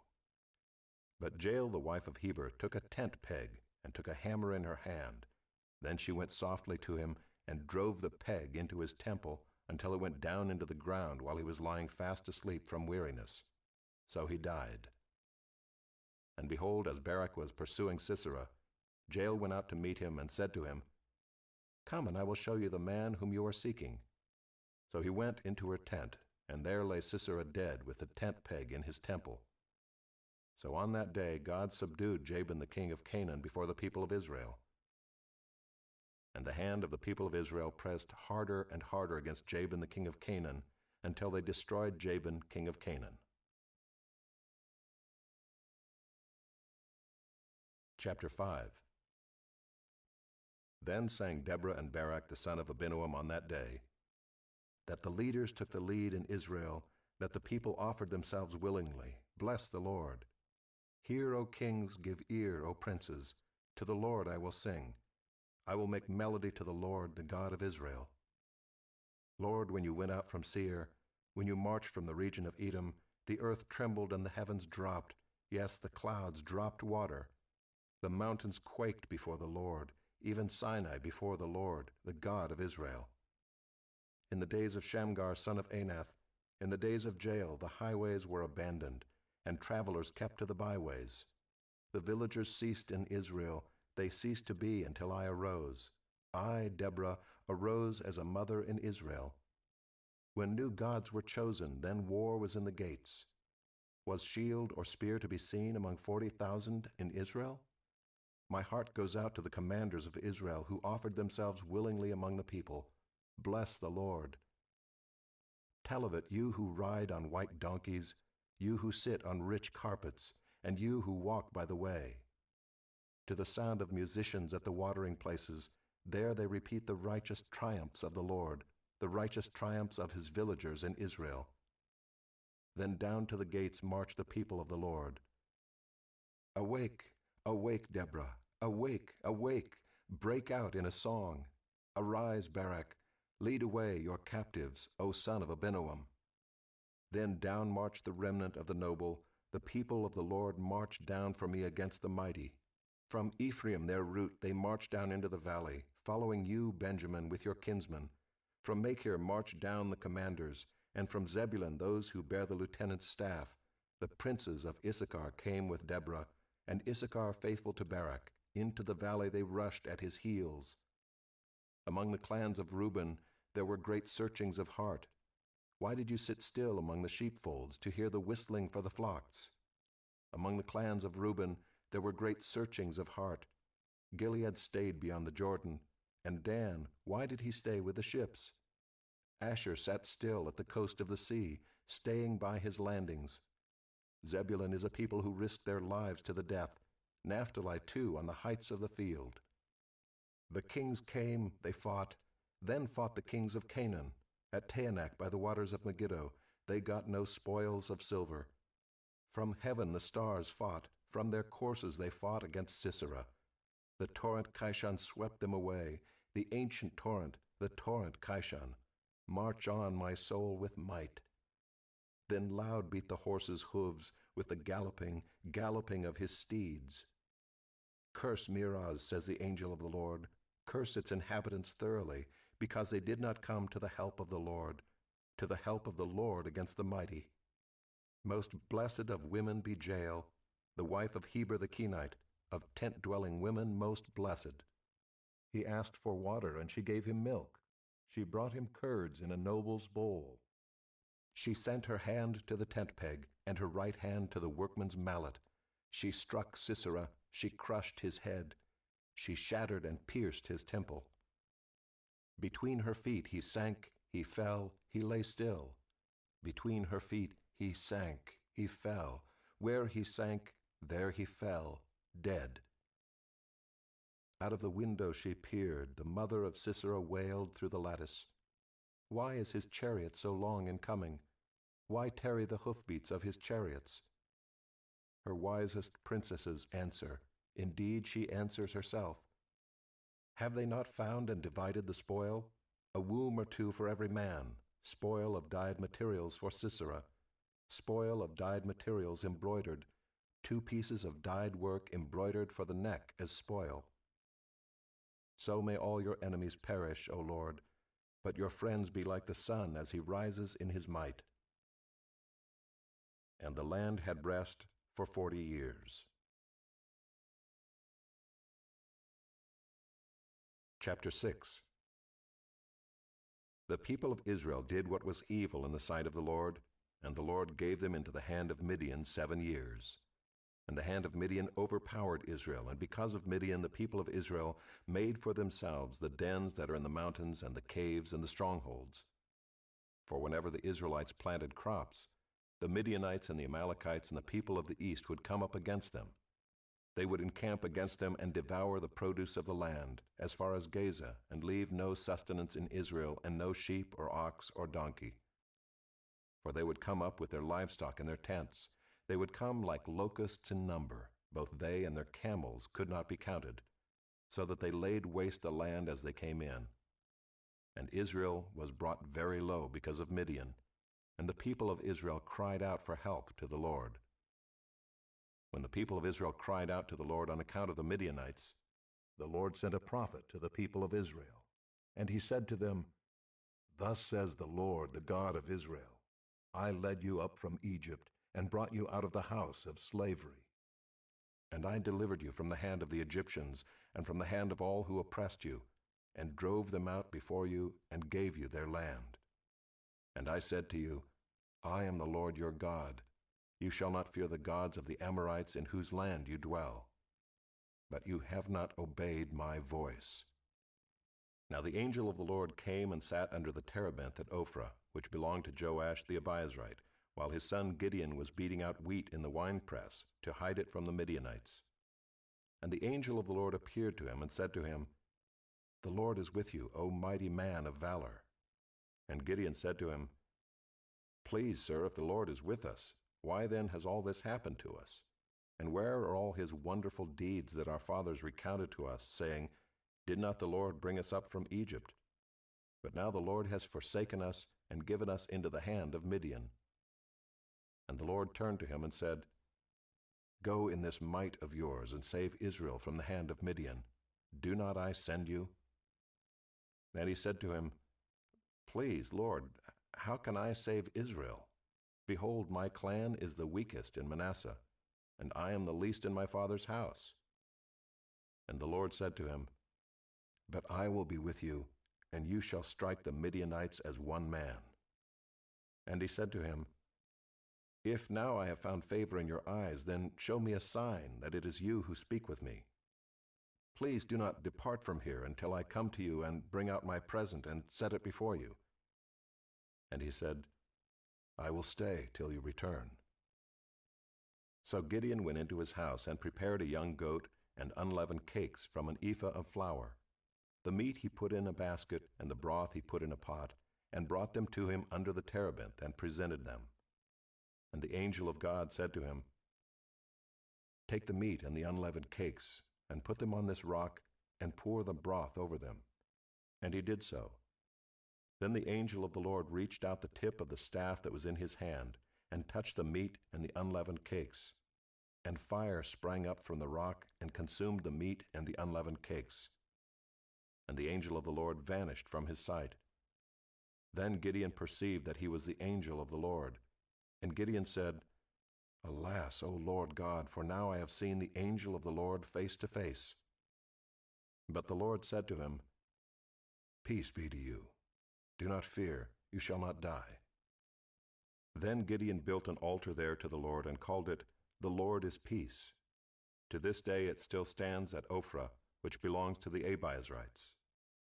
That night the Lord said to him, Take your father's bull, and the second bull 7 years old, and pull down the altar of Baal that your father has, and cut down the Asherah that is beside it, and build an altar to the Lord your God on the top of the stronghold here, with stones laid in due order. Then take the second bull and offer it as a burnt offering with the wood of the Asherah that you shall cut down. So Gideon took 10 men of his servants and did as the Lord had told him. But because he was too afraid of his family and the men of the town to do it by day, he did it by night. When the men of the town rose early in the morning, behold, the altar of Baal was broken down, and the Asherah beside it was cut down, and the second bull was offered on the altar that had been built. And they said to one another, Who has done this thing? And after they had searched and inquired, they said, Gideon the son of Joash has done this thing. Then the men of the town said to Joash, Bring out your son, that he may die, for he has broken down the altar of Baal and cut down the Asherah beside it. But Joash said to all who stood against him, Will you contend for Baal, or will you save him? Whoever contends for him shall be put to death by morning. If he is a god, let him contend for himself, because his altar has been broken down. Therefore on that day Gideon was called Jerubbaal, that is to say, Let Baal contend against him, because he broke down his altar. Now all the Midianites and the Amalekites and the people of the east came together, and they crossed the Jordan and encamped in the valley of Jezreel. But the Spirit of the Lord clothed Gideon, and he sounded the trumpet, and the Abiezrites were called out to follow him. And he sent messengers throughout all Manasseh, and they too were called out to follow him. And he sent messengers to Asher, Zebulun, and Naphtali, and they went up to meet them. Then Gideon said to God, If you will save Israel by my hand, as you have said, behold, I am laying a fleece of wool on the threshing floor. If there is dew on the fleece alone, and it is dry on all the ground, then I shall know that you will save Israel by my hand, as you have said. And it was so, when he rose early next morning and squeezed the fleece, he wrung enough dew from the fleece to fill a bowl with water. Then Gideon said to God, Let not your anger burn against me. Let me speak just once more. Please let me test just once more with the fleece. Please let it be dry on the fleece only, and on all the ground let there be dew. And God did so that night, and it was dry on the fleece only, and on all the ground there was dew. Chapter 7. Then Jerubbaal, that is Gideon, and all the people who were with him rose early and encamped beside the spring of Harod. And the camp of Midian was north of them, by the hill of Moreh in the valley. The Lord said to Gideon, The people with you are too many for me to give the Midianites into their hand, lest Israel boast over me, saying, My own hand has saved me. Now therefore proclaim in the ears of the people, saying, Whoever is fearful and trembling, let him return home and hurry away from Mount Gilead. Then 22,000 of the people returned, and 10,000 remained. And the Lord said to Gideon, The people are still too many. Take them down to the water, and I will test them for you there. And any one of whom I say to you, This one shall go with you, shall go with you. And any one of whom I say to you, This one shall not go with you, shall not go." So he brought the people down to the water. And the Lord said to Gideon, "Everyone who laps the water with his tongue as a dog laps, you shall set by himself. Likewise everyone who kneels down to drink." And the number of those who lapped, putting their hands to their mouths, was 300 men, but all the rest of the people knelt down to drink water. And the Lord said to Gideon, "With the 300 men who lapped, I will save you and give the Midianites into your hand. And let all the others go, every man to his home." So the people took provisions in their hands and their trumpets, and he sent all the rest of Israel, every man to his tent, but retained the 300 men. And the camp of Midian was below him in the valley. That same night the Lord said to him, "Arise, go down against the camp, for I have given it into your hand. But if you are afraid to go down to the camp with Purah your servant. And you shall hear what they say, and afterward your hands shall be strengthened to go down against the camp." Then he went down with Purah his servant to the outposts of the armed men who were in the camp. And the Midianites and the Amalekites and all the people of the east lay along the valley like locusts in abundance, and their camels were without number, as the sand that is on the seashore in abundance. When Gideon came, behold, a man was telling a dream to his comrade.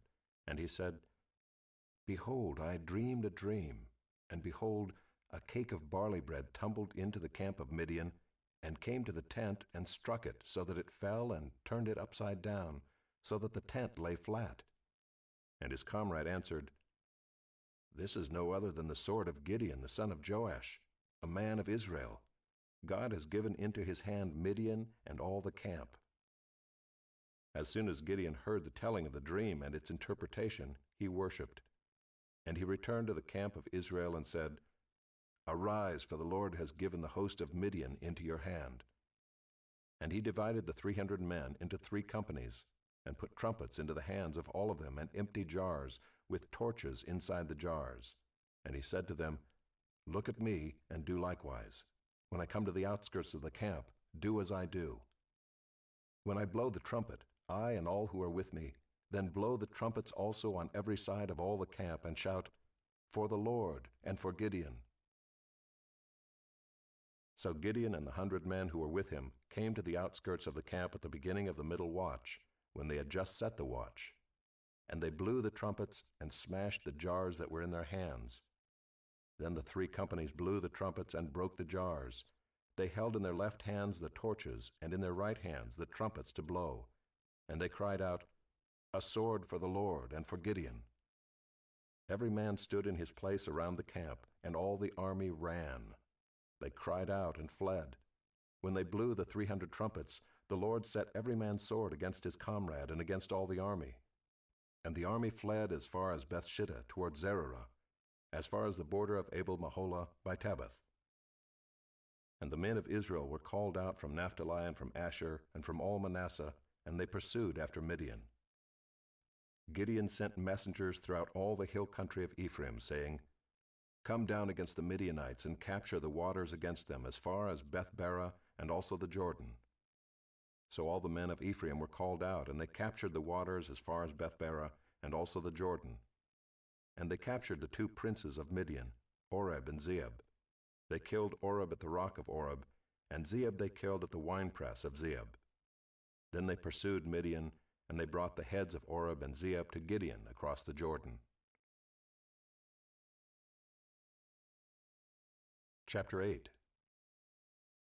Then the men of Ephraim said to him, "What is this that you have done to us, not to call us when you went to fight against Midian?" And they accused him fiercely. And he said to them, "What have I done now in comparison with you? Is not the gleaning of the grapes of Ephraim better than the grape harvest of Abiezer? God has given into your hands the princes of Midian, Oreb and Zeeb. What have I been able to do in comparison with you?" Then their anger against him subsided when he said this. And Gideon came to the Jordan and crossed over, he and the 300 men who were with him, exhausted yet pursuing.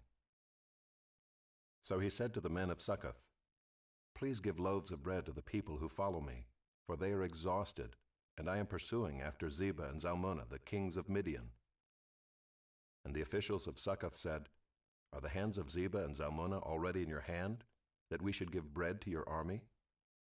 So Gideon said, "Well then, when the Lord has given Zebah and Zalmunna into my hand, I will flail your flesh with the thorns of the wilderness and with briars." And from there he went up to Penuel, and spoke to them in the same way. And the men of Penuel answered him as the men of Succoth had answered.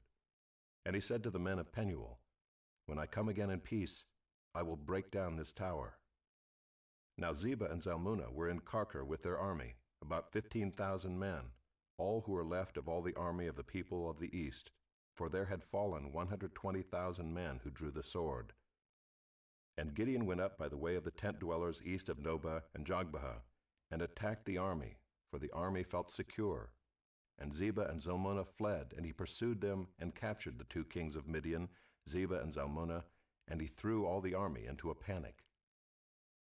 Then Gideon the son of Joash returned from the battle by the ascent of Heres. And he captured a young man of Succoth and questioned him. And he wrote down for him the officials and elders of Succoth, 77 men. And he came to the men of Succoth and said, "Behold Zebah and Zalmunna, about whom you taunted me, saying, Are the hands of Zebah and Zalmunna already in your hand, that we should give bread to your men who were exhausted?" And he took the elders of the city, and he took thorns of the wilderness and briars, and with them taught the men of Succoth a lesson. And he broke down the tower of Penuel, and killed the men of the city. Then he said to Zebah and Zalmunna, "Where are the men whom you killed at Tabor?" They answered, "As you are, so were they. Every one of them resembled the son of a king." And he said, "They were my brothers, the sons of my mother. As the Lord lives, if you had saved them alive, I would not kill you." So he said to Jether his firstborn, "Rise and kill them." But the young man did not draw his sword, for he was afraid, because he was still a young man. Then Zebah and Zalmunna said, "Rise yourself and fall upon us, for as the man is, so is his strength." And Gideon arose and killed Zebah and Zalmunna, and he took the crescent ornaments that were on the necks of their camels. Then the men of Israel said to Gideon, "Rule over us, you and your son and your grandson also, for you have saved us from the hand of Midian." Gideon said to them, "I will not rule over you, and my son will not rule over you. The Lord will rule over you." And Gideon said to them, "Let me make a request of you. Every one of you give me the earrings from his spoil." For they had golden earrings because they were Ishmaelites. And they answered, "We will willingly give them." And they spread a cloak, and every man threw in it the earrings of his spoil. And the weight of the golden earrings that he requested was 1,700 shekels of gold, besides the crescent ornaments and the pendants and the purple garments worn by the kings of Midian, and besides the collars that were around the necks of their camels. And Gideon made an ephod of it, and put it in his city, in Ophrah. And all Israel whored after it there, and it became a snare to Gideon and to his family. So Midian was subdued before the people of Israel, and they raised their heads no more. And the land had rest 40 years in the days of Gideon. Jerubbaal the son of Joash went and lived in his own house. Now Gideon had 70 sons, his own offspring, for he had many wives. And his concubine who was in Shechem also bore him a son, and he called his name Abimelech. And Gideon the son of Joash died in a good old age, and was buried in the tomb of Joash his father, at Ophrah of the Abiezrites. As soon as Gideon died, the people of Israel turned again and whored after the Baals, and made Baal-berith their god. And the people of Israel did not remember the Lord their God, who had delivered them from the hand of all their enemies on every side, and they did not show steadfast love to the family of Jerubbaal, that is Gideon, in return for all the good that he had done to Israel. Chapter 9. Now Abimelech the son of Jerubbaal went to Shechem to his mother's relatives, and said to them and to the whole clan of his mother's family, "Say in the ears of all the leaders of Shechem, which is better for you, that all 70 of the sons of Jerubbaal rule over you, or that one rule over you? Remember also that I am your bone and your flesh." And his mother's relatives spoke all these words on his behalf in the ears of all the leaders of Shechem. And their hearts inclined to follow Abimelech, for they said, "He is our brother. And they gave him 70 pieces of silver out of the house of Baal-berith, with which Abimelech hired worthless and reckless fellows who followed him. And he went to his father's house at Ophrah and killed his brothers, the sons of Jerubbaal, 70 men on one stone. But Jotham, the youngest son of Jerubbaal, was left, for he hid himself. And all the leaders of Shechem came together, and all Beth Millo, and they went and made Abimelech king by the oak of the pillar at Shechem. When it was told to Jotham, he went and stood on top of Mount Gerizim and cried aloud and said to them, "Listen to me, you leaders of Shechem, that God may listen to you. The trees once went out to anoint a king over them, and they said to the olive tree, 'Reign over us.' But the olive tree said to them, 'Shall I leave my abundance by which gods and men are honored, and go hold sway over the trees?' And the trees said to the fig tree, 'You come and reign over us.' But the fig tree said to them, 'Shall I leave my sweetness and my good fruit, and go hold sway over the trees?' And the trees said to the vine, 'You come and reign over us.' But the vine said to them, 'Shall I leave my wine that cheers God and men, and go hold sway over the trees?' Then all the trees said to the bramble, 'You come and reign over us.' And the bramble said to the trees, 'If in good faith you are anointing me king over you, then come and take refuge in my shade. But if not, let fire come out of the bramble and devour the cedars of Lebanon.'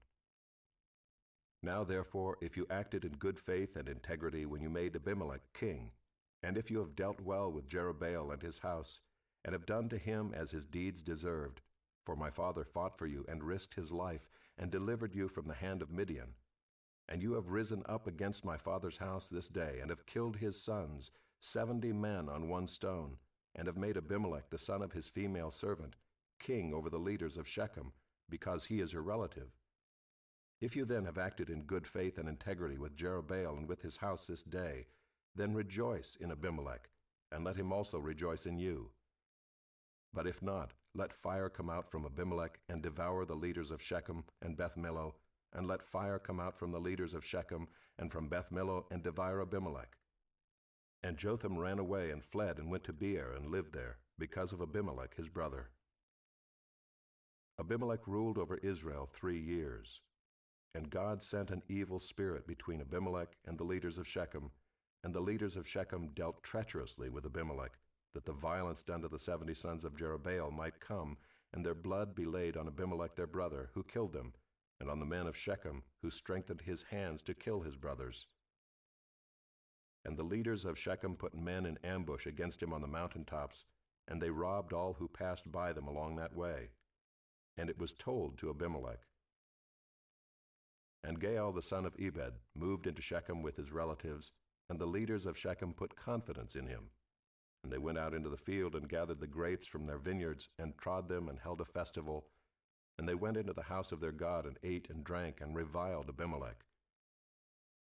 And Gaal the son of Ebed said, "Who is Abimelech, and who are we of Shechem, that we should serve him? Is he not the son of Jerubbaal? And is not Zebul his officer? Serve the men of Hamor the father of Shechem, but why should we serve him? Would that this people were under my hand, then I would remove Abimelech. I would say to Abimelech, increase your army and come out." When Zebul the ruler of the city heard the words of Gaal the son of Ebed, his anger was kindled. And he sent messengers to Abimelech secretly, saying, "Behold, Gaal the son of Ebed and his relatives have come to Shechem, and they are stirring up the city against you. Now therefore go by night, you and the people who are with you, and set an ambush in the field. Then in the morning, as soon as the sun is up, rise early and rush upon the city. And when he and the people who are with him come out against you, you may do to them as your hand finds to do." So Abimelech and all the men who were with him rose up by night and set an ambush against Shechem in 4 companies. And Gaal the son of Ebed went out and stood in the entrance of the gate of the city, and Abimelech and the people who were with him rose from the ambush. And when Gaal saw the people, he said to Zebul, "Look, people are coming down from the mountaintops." And Zebul said to him, "You mistake the shadow of the mountains for men." Gaal spoke again and said, "Look, people are coming down from the center of the land, and 1 company is coming from the direction of the diviner's oak." Then Zebul said to him, Where is your mouth now, you who said, 'Who is Abimelech, that we should serve him?' Are not these the people whom you despised? Go out now and fight with them." And Gaal went out at the head of the leaders of Shechem and fought with Abimelech. And Abimelech chased him, and he fled before him. And many fell wounded up to the entrance of the gate. And Abimelech lived at Arumah, and Zebul drove out Gaal and his relatives, so that they could not dwell at Shechem. On the following day the people went out into the field, and Abimelech was told. He took his people and divided them into 3 companies, and set an ambush in the fields. And he looked and saw the people coming out of the city, so he rose against them and killed them. Abimelech and the company that was with him rushed forward and stood at the entrance of the gate of the city, while the 2 companies rushed upon all who were in the field and killed them. And Abimelech fought against the city all that day. He captured the city and killed the people who were in it, and he razed the city and sowed it with salt. When all the leaders of the tower of Shechem heard of it, they entered the stronghold of the house of Elbereth. Abimelech was told that all the leaders of the tower of Shechem were gathered together. And Abimelech went up to Mount Zalmon, he and all the people who were with him. And Abimelech took an axe in his hand, and cut down a bundle of brushwood, and took it up and laid it on his shoulder. And he said to the men who were with him, "What you have seen me do, hurry and do as I have done." So every one of the people cut down his bundle, and following Abimelech put it against the stronghold, and they set the stronghold on fire over them, so that all the people of the tower of Shechem also died, about 1,000 men and women. Then Abimelech went to Thebez and encamped against Thebez and captured it. But there was a strong tower within the city, and all the men and women and all the leaders of the city fled to it and shut themselves in, and they went up to the roof of the tower. And Abimelech came to the tower and fought against it, and drew near to the door of the tower to burn it with fire. And a certain woman threw an upper millstone on Abimelech's head and crushed his skull.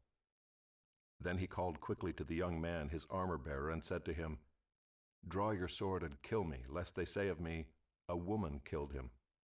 And his young man thrust him through, and he died. And when the men of Israel saw that Abimelech was dead, everyone departed to his home. Thus God returned the evil of Abimelech, which he committed against his father in killing his 70 brothers. And God also made all the evil of the men of Shechem return on their heads, and upon them came the curse of Jotham, the son of Jerubbaal."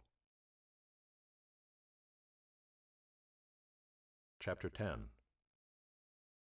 After Abimelech there arose to save Israel Tola the son of Puah, the son of Dodo, a man of Issachar, and he lived at Shamir in the hill country of Ephraim. And he judged Israel 23 years. Then he died, and was buried at Shamir. After him arose Jair the Gileadite, who judged Israel 22 years. And he had 30 sons who rode on 30 donkeys, and they had 30 cities, called Havoth-Jair to this day, which are in the land of Gilead. And Jair died and was buried in Kamon.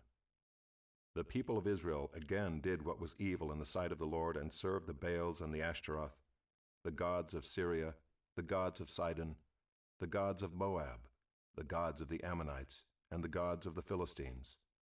And they forsook the Lord and did not serve him. So the anger of the Lord was kindled against Israel, and he sold them into the hand of the Philistines and into the hand of the Ammonites. And they crushed and oppressed the people of Israel that year. For 18 years they oppressed all the people of Israel who were beyond the Jordan in the land of the Amorites, which is in Gilead. And the Ammonites crossed the Jordan to fight also against Judah, and against Benjamin, and against the house of Ephraim, so that Israel was severely distressed. And the people of Israel cried out to the Lord, saying, "We have sinned against you, because we have forsaken our God, and have served the Baals." And the Lord said to the people of Israel, "Did I not save you from the Egyptians, and from the Amorites, from the Ammonites, and from the Philistines? The Sidonians also, and the Amalekites, and the Maonites oppressed you, and you cried out to me, and I saved you out of their hand. Yet you have forsaken me and served other gods. Therefore I will save you no more.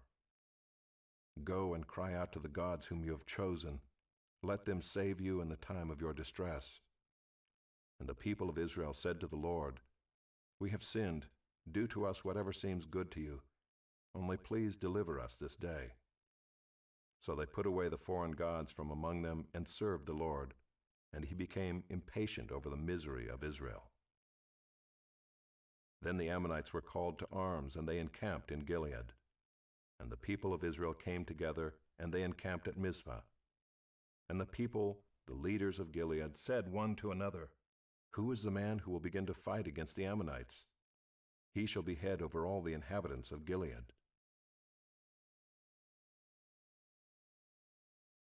Chapter 11.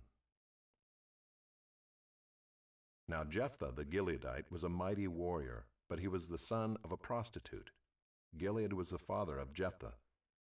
And Gilead's wife also bore him sons. And when his wife's sons grew up, they drove Jephthah out and said to him, "You shall not have an inheritance in our father's house, for you are the son of another woman." Then Jephthah fled from his brothers and lived in the land of Tob, and worthless fellows collected around Jephthah and went out with him.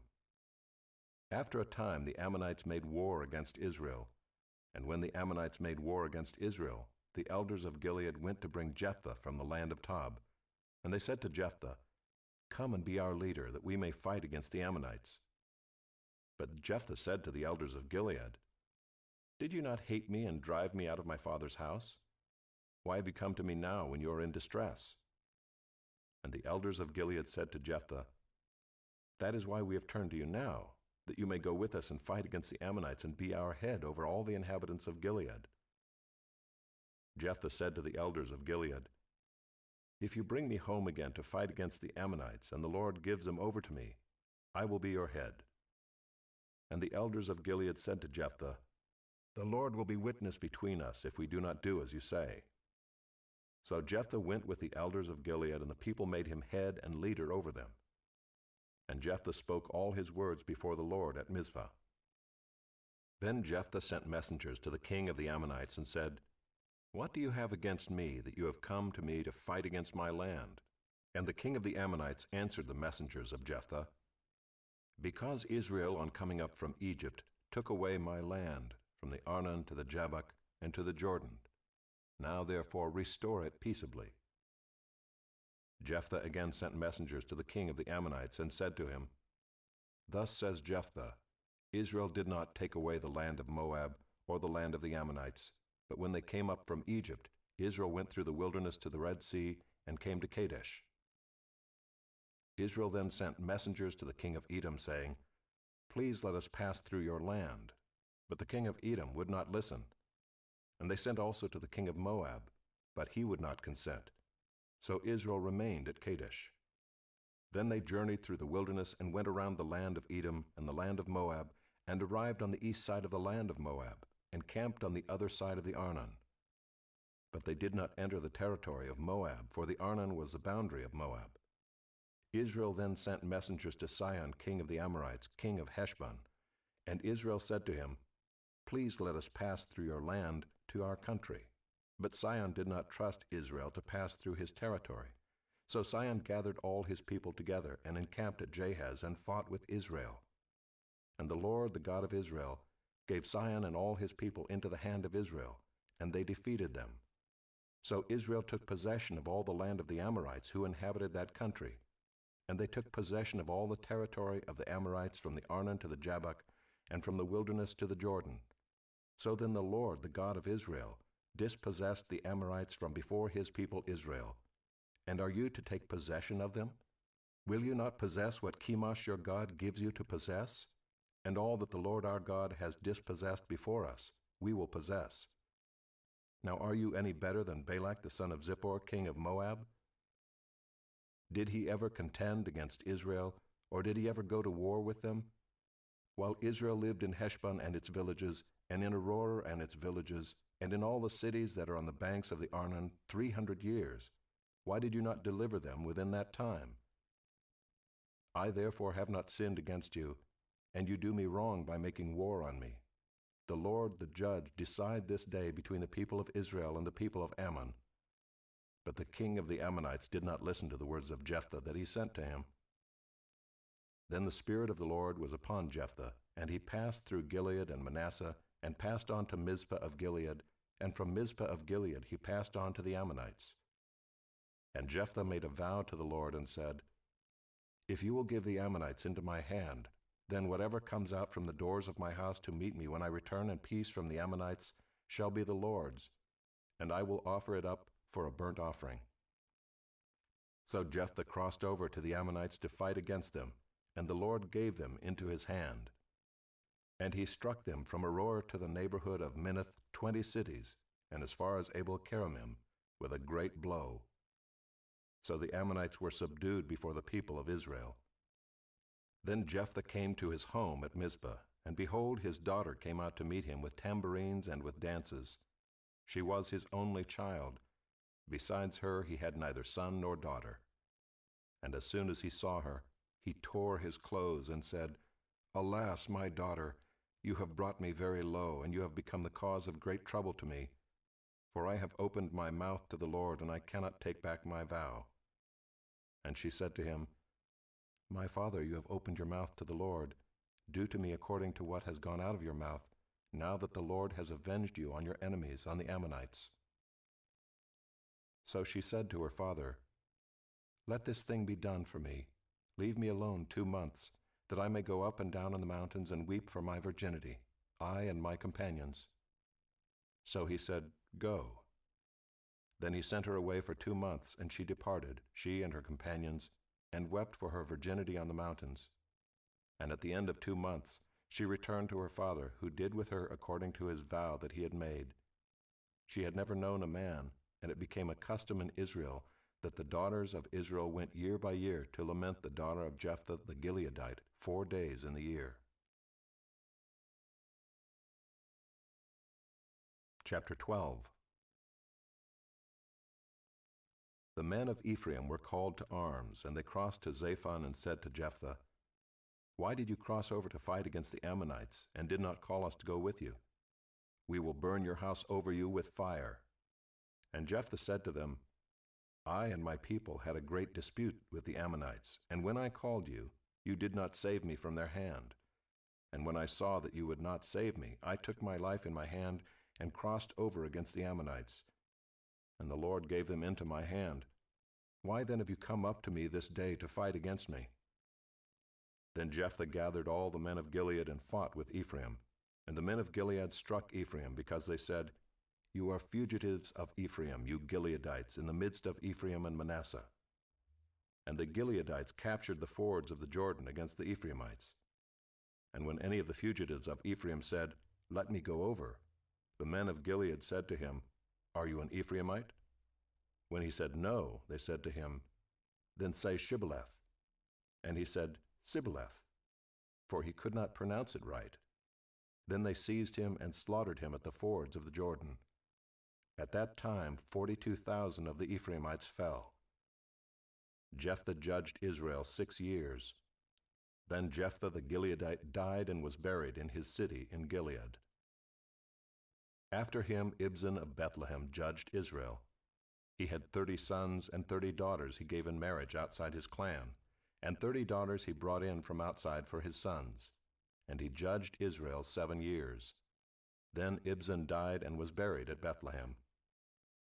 After him Elon the Zebulunite judged Israel, and he judged Israel 10 years. Then Elon the Zebulunite died and was buried at Aijalon in the land of Zebulun. After him Abdon the son of Hillel the Pirathonite judged Israel. He had 40 sons and 30 grandsons, who rode on 70 donkeys, and he judged Israel 8 years. Then Abdon the son of Hillel the Pirathonite died and was buried at Pirathon in the land of Ephraim, in the hill country of the Amalekites.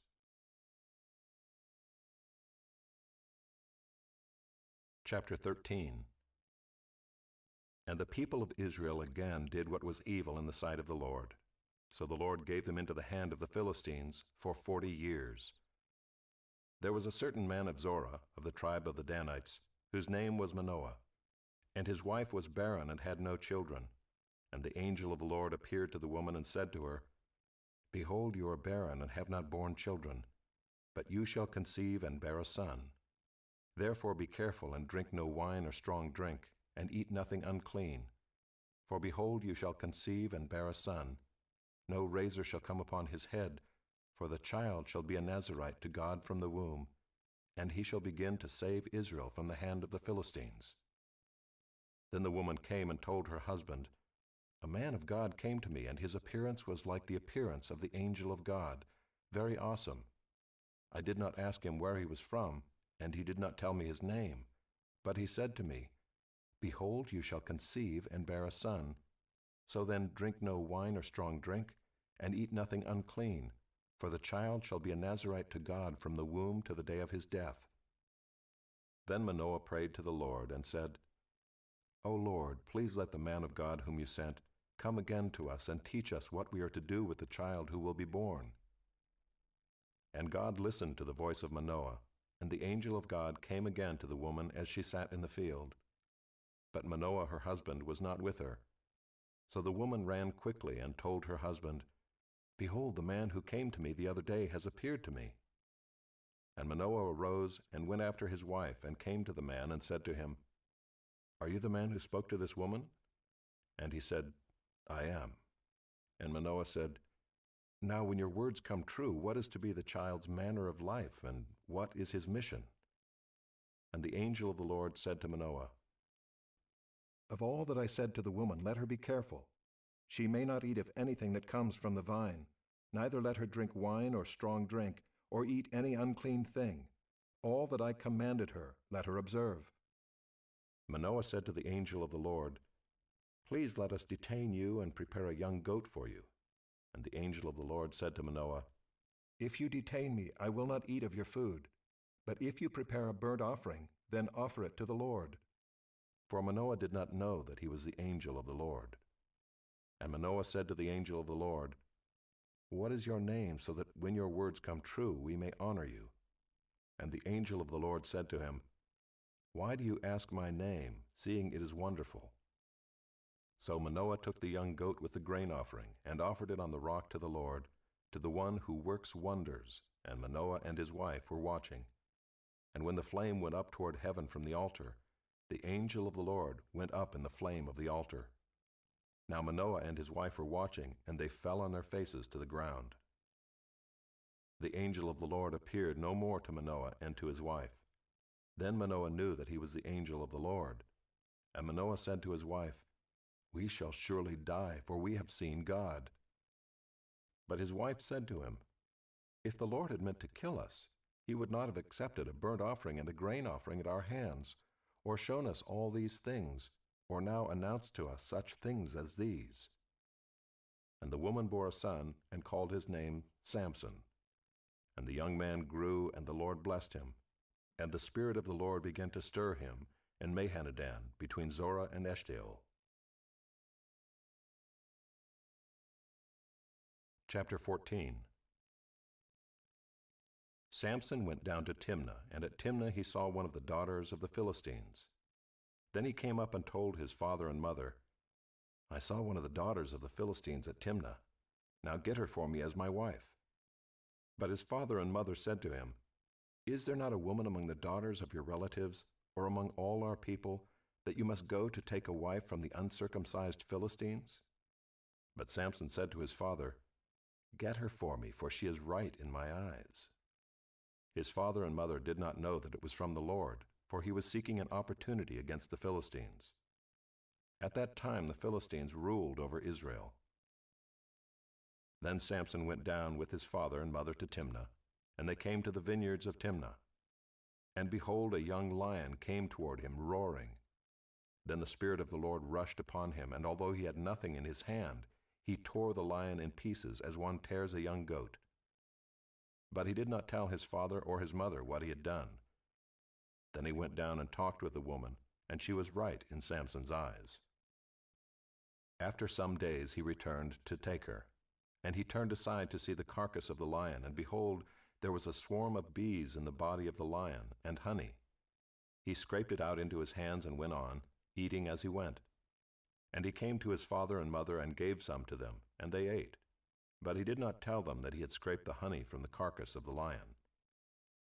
His father went down to the woman, and Samson prepared a feast there, for so the young men used to do. As soon as the people saw him, they brought 30 companions to be with him. And Samson said to them, "Let me now put a riddle to you. If you can tell me what it is within the 7 days of the feast and find it out, then I will give you 30 linen garments and 30 changes of clothes. But if you cannot tell me what it is, then you shall give me 30 linen garments and 30 changes of clothes." And they said to him, "Put your riddle, that we may hear it." And he said to them,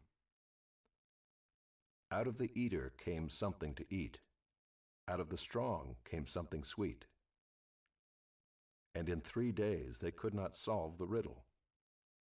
On the 4th day they said to Samson's wife, "Entice your husband to tell us what the riddle is, lest we burn you and your father's house with fire. Have you invited us here to impoverish us?" And Samson's wife wept over him and said, "You only hate me, you do not love me. You have put a riddle to my people, and you have not told me what it is." And he said to her, "Behold, I have not told my father nor my mother, and shall I tell you?" She wept before him the 7 days that their feast lasted, and on the 7th day he told her, because she pressed him hard. Then she told the riddle to her people. And the men of the city said to him on the 7th day, before the sun went down, "What is sweeter than honey? What is stronger than a lion?" And he said to them, "If you had not plowed with my heifer, you would not have found out my riddle." And the Spirit of the Lord rushed upon him, and he went down to Ashkelon, and struck down 30 men of the town, and took their spoil, and gave the garments to those who had told the riddle. In hot anger he went back to his father's house. And Samson's wife was given to his companion, who had been his best man. Chapter 15. After some days, at the time of wheat harvest, Samson went to visit his wife with a young goat, and he said, "I will go into my wife in the chamber." But her father would not allow him to go in. And her father said, "I really thought that you utterly hated her, so I gave her to your companion. Is not her younger sister more beautiful than she? Please take her instead." And Samson said to them, "This time I shall be innocent in regard to the Philistines when I do them harm." So Samson went and caught 300 foxes and took torches. And he turned them tail to tail, and put a torch between each pair of tails. And when he had set fire to the torches, he let the foxes go into the standing grain of the Philistines, and set fire to the stacked grain and the standing grain, as well as the olive orchards.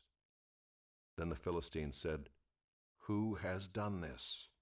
And they said, "Samson, the son-in-law of the Timnite, because he has taken his wife and given her to his companion." And the Philistines came up and burned her and her father with fire. And Samson said to them, "If this is what you do, I swear I will be avenged on you, and after that I will quit." And he struck them hip and thigh with a great blow, and he went down and stayed in the cleft of the rock of Edom.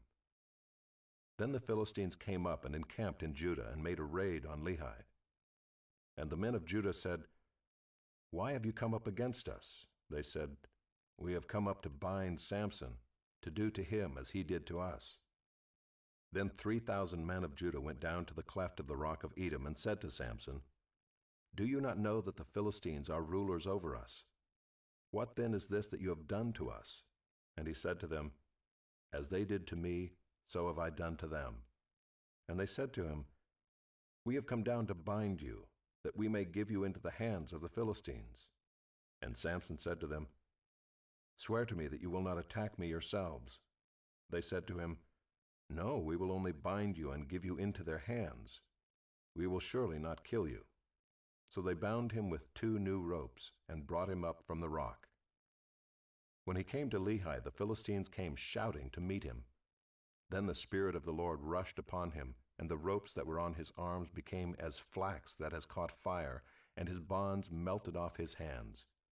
And he found a fresh jawbone of a donkey, and put out his hand and took it, and with it he struck 1,000 men. And Samson said, "With the jawbone of a donkey, heaps upon heaps. With the jawbone of a donkey have I struck down 1,000 men." As soon as he had finished speaking, he threw away the jawbone out of his hand. And that place was called Ramath-Lehi. And he was very thirsty, and he called upon the Lord and said, You have granted this great salvation by the hand of your servant.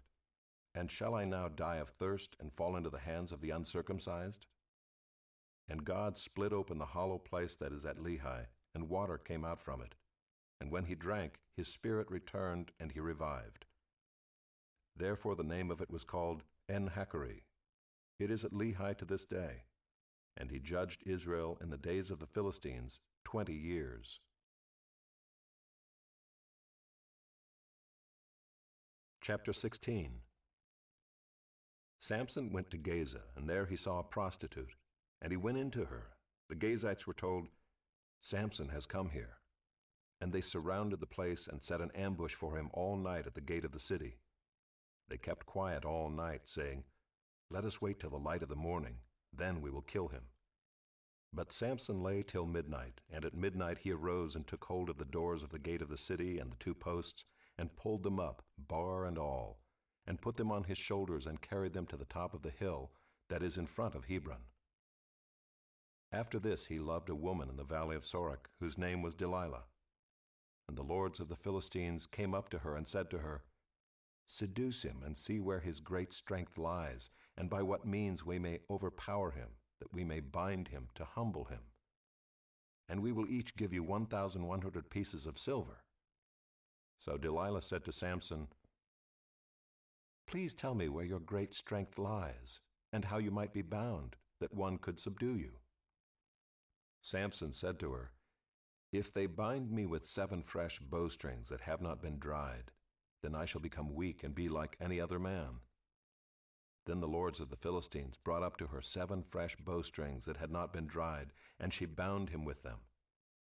Now she had men lying in ambush in an inner chamber, and she said to him, The Philistines are upon you, Samson. But he snapped the bowstrings as a thread of flax snaps when it touches the fire. So the secret of his strength was not known. Then Delilah said to Samson, Behold, you have mocked me and told me lies. Please tell me how you might be bound. And he said to her, If they bind me with new ropes that have not been used, then I shall become weak and be like any other man. So Delilah took new ropes and bound him with them and said to him, The Philistines are upon you, Samson. And the men lying in ambush were in an inner chamber, but he snapped the ropes off his arms like a thread. Then Delilah said to Samson, Until now you have mocked me and told me lies. Tell me how you might be bound. And he said to her, If you weave the 7 locks of my head with the web and fasten it tight with a pin, then I shall become weak and be like any other man. So while he slept, Delilah took the 7 locks of his head and wove them into the web. And she made them tight with a pin and said to him, The Philistines are upon you, Samson. But he awoke from his sleep and pulled away the pin, the loom, and the web. And she said to him, How can you say, I love you, when your heart is not with me? You have mocked me these 3 times, and you have not told me where your great strength lies. And when she pressed him hard with her words day after day, and urged him, his soul was vexed to death. And he told her all his heart, and said to her, A razor has never come upon my head, for I have been a Nazirite to God from my mother's womb. If my head is shaved, then my strength will leave me, and I shall become weak and be like any other man. When Delilah saw that he had told her all his heart, she sent and called the lords of the Philistines, saying, Come up again, for he has told me all his heart. Then the lords of the Philistines came up to her and brought the money in their hands.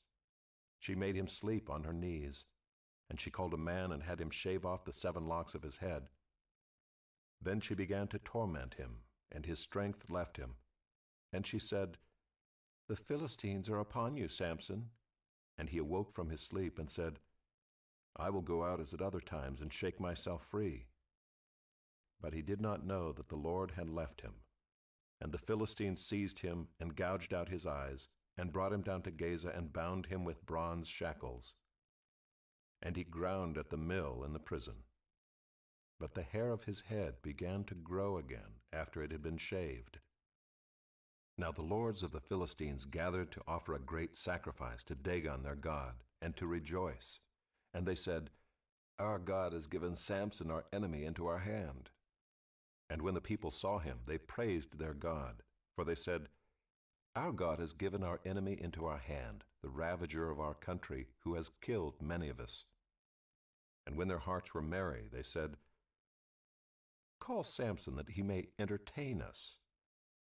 So they called Samson out of the prison, and he entertained them. They made him stand between the pillars. And Samson said to the young man who held him by the hand, Let me feel the pillars on which the house rests, that I may lean against them. Now the house was full of men and women. All the lords of the Philistines were there, and on the roof there were about 3,000 men and women who looked on while Samson entertained.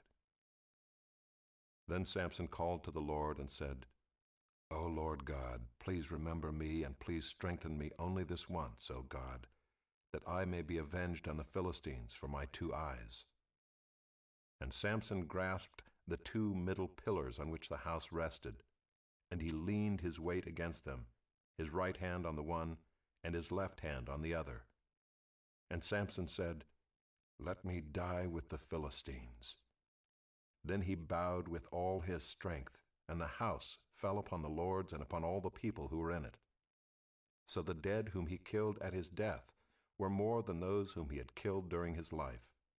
Then his brothers and all his family came down and took him and brought him up and buried him between Zorah and Eshtaol in the tomb of Manoah his father. He had judged Israel 20 years. Chapter 17. There was a man of the hill country of Ephraim, whose name was Micah.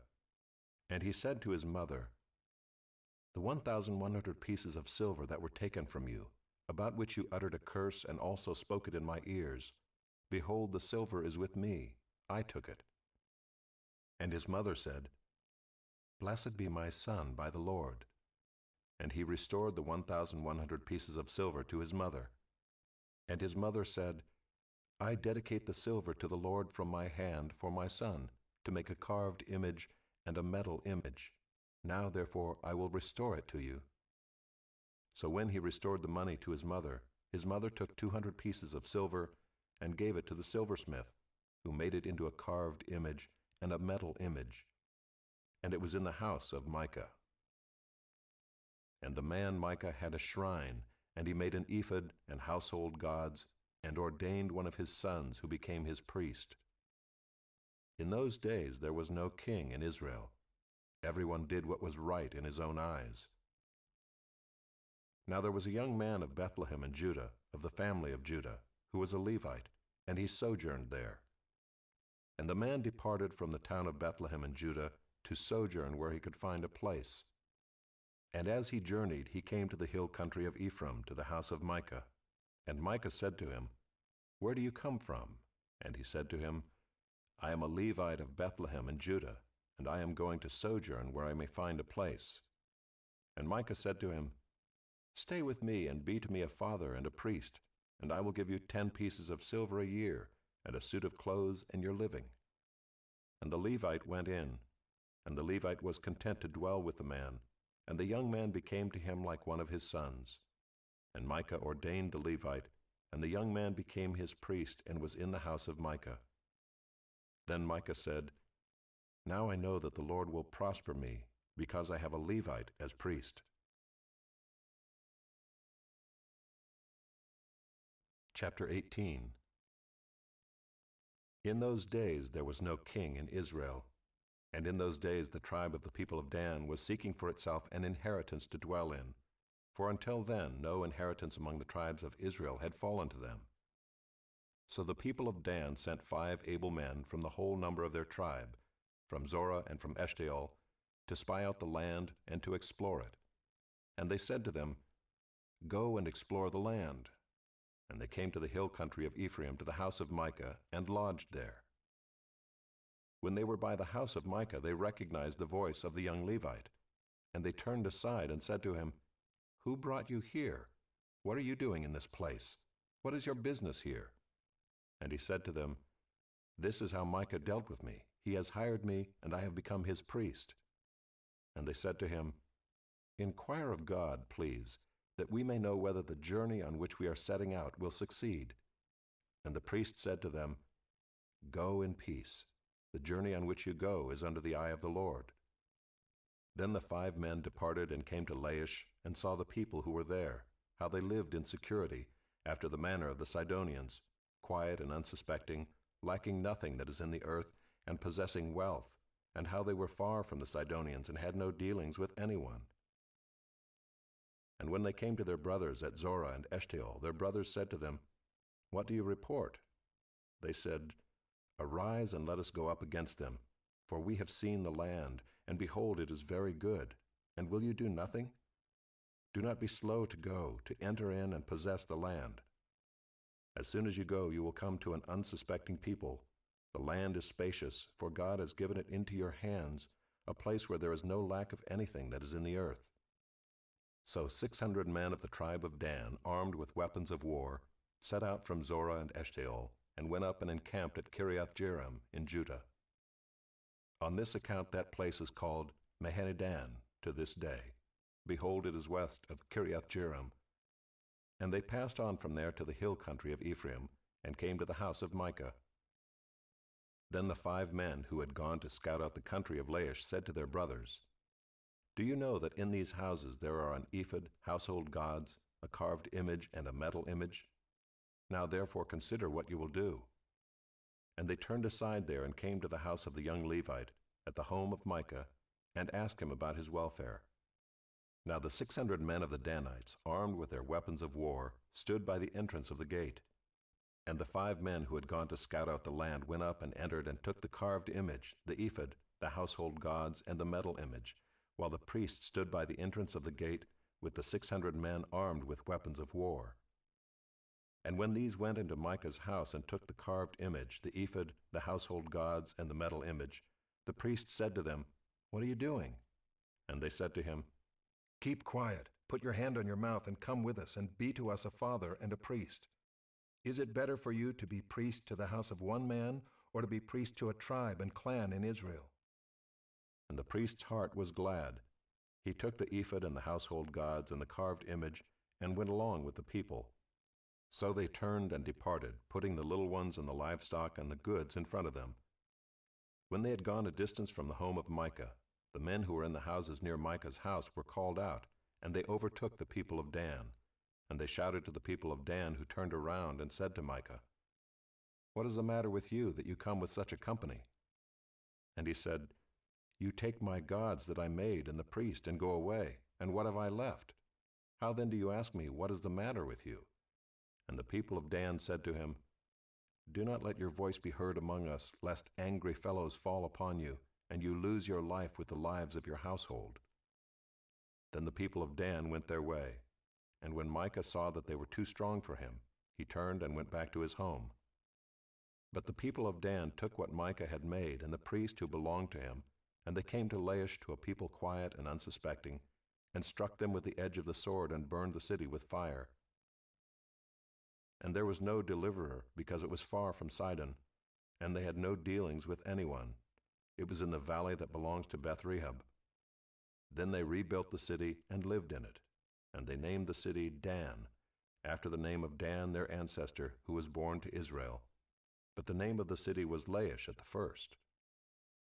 And the people of Dan set up the carved image for themselves, and Jonathan the son of Gershom, son of Moses, and his sons were priests to the tribe of the Danites until the day of the captivity of the land. So they set up Micah's carved image that he made, as long as the house of God was at Shiloh. Chapter 19. In those days, when there was no king in Israel, a certain Levite was sojourning in the remote parts of the hill country of Ephraim, who took to himself a concubine from Bethlehem in Judah. And his concubine was unfaithful to him, and she went away from him to her father's house at Bethlehem in Judah, and was there some 4 months. Then her husband arose and went after her to speak kindly to her and bring her back. He had with him his servant and a couple of donkeys, and she brought him into her father's house. And when the girl's father saw him, he came with joy to meet him. And his father-in-law, the girl's father, made him stay, and he remained with him 3 days. So they ate and drank and spent the night there. And on the 4th day they arose early in the morning, and he prepared to go. But the girl's father said to his son-in-law, "Strengthen your heart with a morsel of bread, and after that you may go." So the two of them sat and ate and drank together. And the girl's father said to the man, "Be pleased to spend the night, and let your heart be merry." And when the man rose up to go, his father-in-law pressed him, till he spent the night there again. And on the 5th day he arose early in the morning to depart. And the girl's father said, "Strengthen your heart, and wait until the day declines." So they ate, both of them. And when the man and his concubine and his servant rose up to depart, his father-in-law, the girl's father, said to him, "Behold, now the day has waned toward evening. Please spend the night. Behold, the day draws to its close. Lodge here and let your heart be merry, and tomorrow you shall arise early in the morning for your journey and go home." But the man would not spend the night. He rose up and departed, and arrived opposite Jebus, that is, Jerusalem. He had with him a couple of saddled donkeys, and his concubine was with him. When they were near Jebus, the day was nearly over, and the servant said to his master, "Come now, let us turn aside to the city of the Jebusites, and spend the night in it." And his master said to him, "We will not turn aside into the city of foreigners, who do not belong to the people of Israel, but we will pass on to Gibeah." And he said to his young man, "Come and let us draw near to one of these places, and spend the night at Gibeah or at Ramah." So they passed on and went their way. And the sun went down on them near Gibeah, which belongs to Benjamin, and they turned aside there to go in and spend the night at Gibeah. And he went in and sat down in the open square of the city, for no one took them into his house to spend the night. And behold, an old man was coming from his work in the field at evening. The man was from the hill country of Ephraim, and he was sojourning in Gibeah. The men of the place were Benjaminites. And he lifted up his eyes and saw the traveler in the open square of the city. And the old man said, "Where are you going? And where do you come from?" And he said to him, "We are passing from Bethlehem in Judah to the remote parts of the hill country of Ephraim, from which I come. I went to Bethlehem in Judah, and I am going to the house of the Lord, but no one has taken me into his house. We have straw and feed for our donkeys, with bread and wine for me and your female servant, and the young man with your servants. There is no lack of anything." And the old man said, "Peace be to you. I will care for all your wants. Only do not spend the night in the square." So he brought him into his house and gave the donkeys feed, and they washed their feet and ate and drank. As they were making their hearts merry, behold, the men of the city, worthless fellows, surrounded the house, beating on the door. And they said to the old man, the master of the house, "Bring out the man who came into your house, that we may know him." And the man, the master of the house, went out to them and said to them, "No, my brothers, do not act so wickedly. Since this man has come into my house, do not do this vile thing. Behold, here are my virgin daughter and his concubine. Let me bring them out now. Violate them and do with them what seems good to you, but against this man do not do this outrageous thing." But the men would not listen to him. So the man seized his concubine and made her go out to them. And they knew her and abused her all night until the morning. And as the dawn began to break, they let her go. And as morning appeared, the woman came and fell down at the door of the man's house where her master was, until it was light. And her master rose up in the morning, and when he opened the doors of the house and went out to go on his way, behold, there was his concubine lying at the door of the house, with her hands on the threshold. He said to her, "Get up, let us be going." But there was no answer. Then he put her on the donkey, and the man rose up and went away to his home. And when he entered his house, he took a knife, and taking hold of his concubine, he divided her limb by limb into 12 pieces, and sent her throughout all the territory of Israel. And all who saw it said, "Such a thing has never happened or been seen from the day that the people of Israel came up out of the land of Egypt until this day. Consider it, take counsel, and speak." Chapter 20.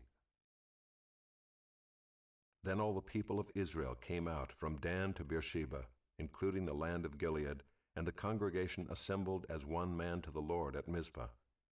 And the chiefs of all the people, of all the tribes of Israel, presented themselves in the assembly of the people of God, 400,000 men on foot that drew the sword. Now the people of Benjamin heard that the people of Israel had gone up to Mizpah. And the people of Israel said, "Tell us, how did this evil happen?" And the Levite, the husband of the woman who was murdered, answered and said, "I came to Gibeah that belongs to Benjamin, I and my concubine, to spend the night. And the leaders of Gibeah rose against me and surrounded the house against me by night. They meant to kill me, and they violated my concubine, and she is dead. So I took hold of my concubine and cut her in pieces and sent her throughout all the country of the inheritance of Israel, for they have committed abomination and outrage in Israel. Behold, you people of Israel, all of you, give your advice and counsel here." And all the people arose as one man, saying, "None of us will go to his tent, and none of us will return to his house. But now this is what we will do to Gibeah. We will go up against it by lot, and we will take 10 men of 100 throughout all the tribes of Israel, and 100 of 1,000, and 1,000 of 10,000, to bring provisions for the people, that when they come they may repay Gibeah of Benjamin for all the outrage that they have committed in Israel." So all the men of Israel gathered against the city, united as one man. And the tribes of Israel sent men through all the tribe of Benjamin, saying, "What evil is this that has taken place among you? Now therefore give up the men, the worthless fellows in Gibeah, that we may put them to death and purge evil from Israel." But the Benjaminites would not listen to the voice of their brothers, the people of Israel. Then the people of Benjamin came together out of the cities to Gibeah to go out to battle against the people of Israel. And the people of Benjamin mustered out of their cities on that day 26,000 men who drew the sword, besides the inhabitants of Gibeah, who mustered 700 chosen men.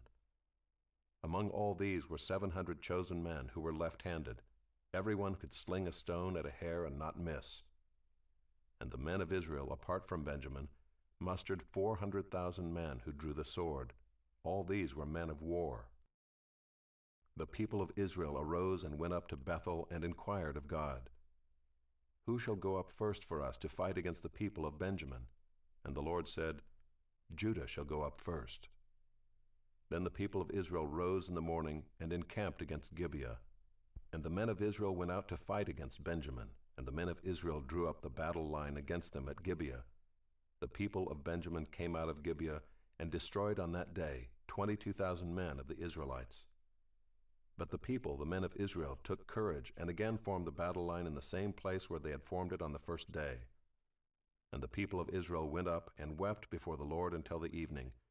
And they inquired of the Lord, "Shall we again draw near to fight against our brothers, the people of Benjamin?" And the Lord said, "Go up against them." So the people of Israel came near against the people of Benjamin the second day, and Benjamin went against them out of Gibeah the second day, and destroyed 18,000 men of the people of Israel. All these were men who drew the sword. Then all the people of Israel, the whole army, went up and came to Bethel and wept. They sat there before the Lord and fasted that day until evening, and offered burnt offerings and peace offerings before the Lord. And the people of Israel inquired of the Lord, for the ark of the covenant of God was there in those days, and Phinehas the son of Eleazar, son of Aaron, ministered before it in those days, saying, "Shall we go out once more to battle against our brothers, the people of Benjamin, or shall we cease?" And the Lord said, "Go up, for tomorrow I will give them into your hand." So Israel set men in ambush around Gibeah, and the people of Israel went up against the people of Benjamin on the third day, and set themselves in array against Gibeah as at other times. And the people of Benjamin went out against the people and were drawn away from the city. And as at other times they began to strike and kill some of the people in the highways, one of which goes up to Bethel and the other to Gibeah, and in the open country about 30 men of Israel. And the people of Benjamin said, "They are routed before us, as at the first." But the people of Israel said, "Let us flee and draw them away from the city to the highways." And all the men of Israel rose up out of their place and set themselves in array at Baal Tamar. And the men of Israel who were in ambush rushed out of their place from Merageba. And there came against Gibeah 10,000 chosen men out of all Israel, and the battle was hard. But the Benjaminites did not know that disaster was close upon them.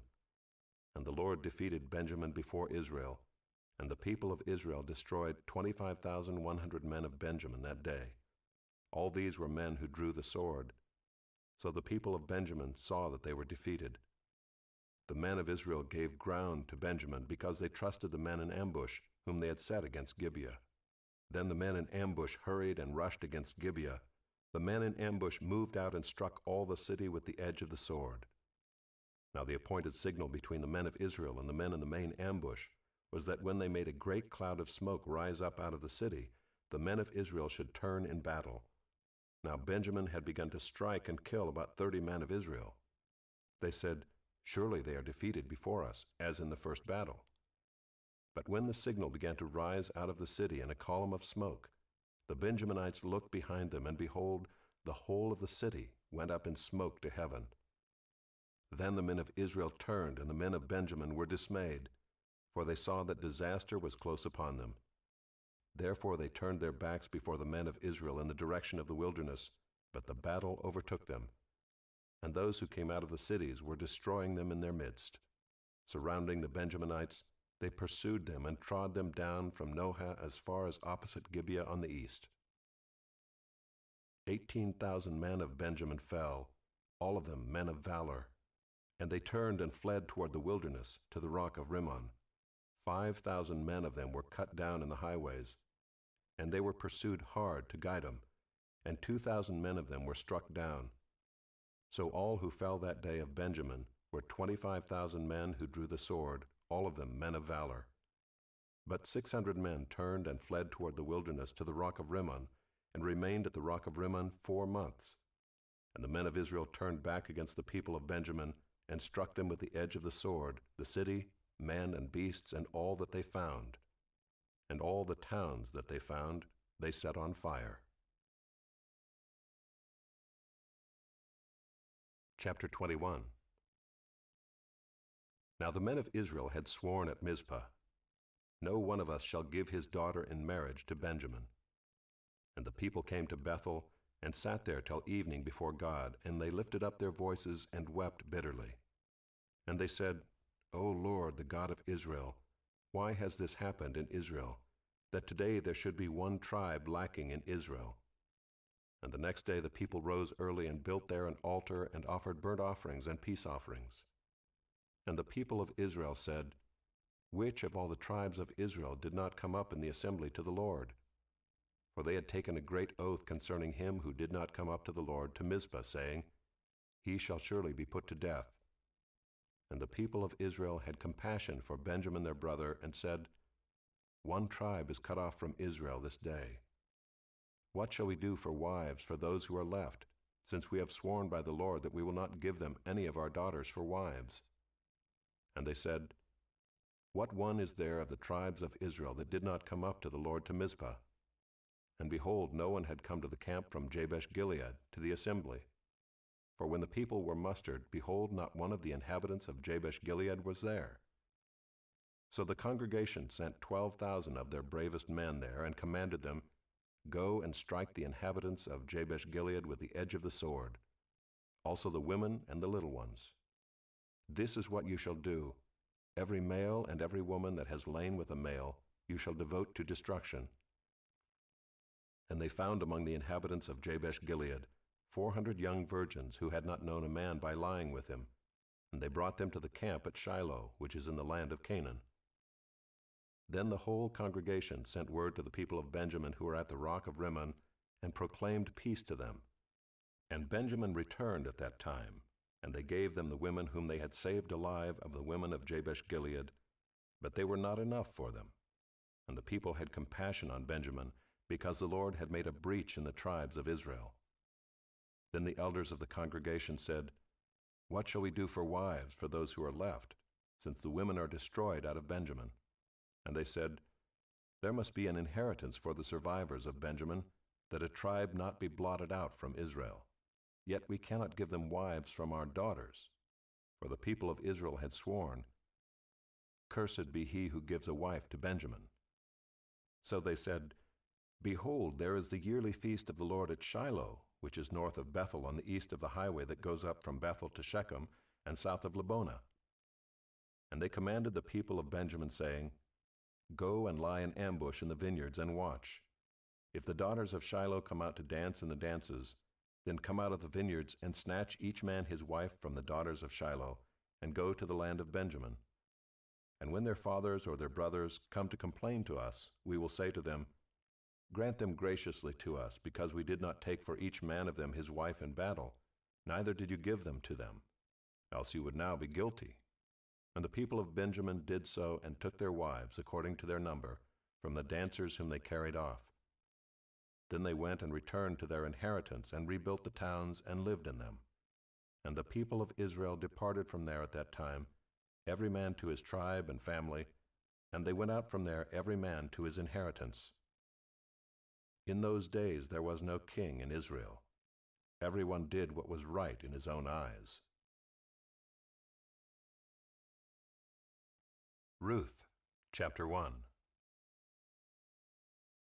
In the days when the judges ruled, there was a famine in the land, and a man of Bethlehem in Judah went to sojourn in the country of Moab, he and his wife and his 2 sons. The name of the man was Elimelech, and the name of his wife Naomi. And the names of his 2 sons were Mahlon and Chilion. They were Ephrathites from Bethlehem in Judah. They went into the country of Moab and remained there. But Elimelech, the husband of Naomi, died, and she was left with her 2 sons. These took Moabite wives. The name of the one was Orpah, and the name of the other Ruth. They lived there about 10 years, and both Mahlon and Chilion died, so that the woman was left without her 2 sons and her husband. Then she arose with her daughters-in-law to return from the country of Moab, for she had heard in the fields of Moab that the Lord had visited his people and given them food. So she set out from the place where she was with her 2 daughters-in-law, and they went on the way to return to the land of Judah. But Naomi said to her 2 daughters-in-law, "Go, return each of you to her mother's house.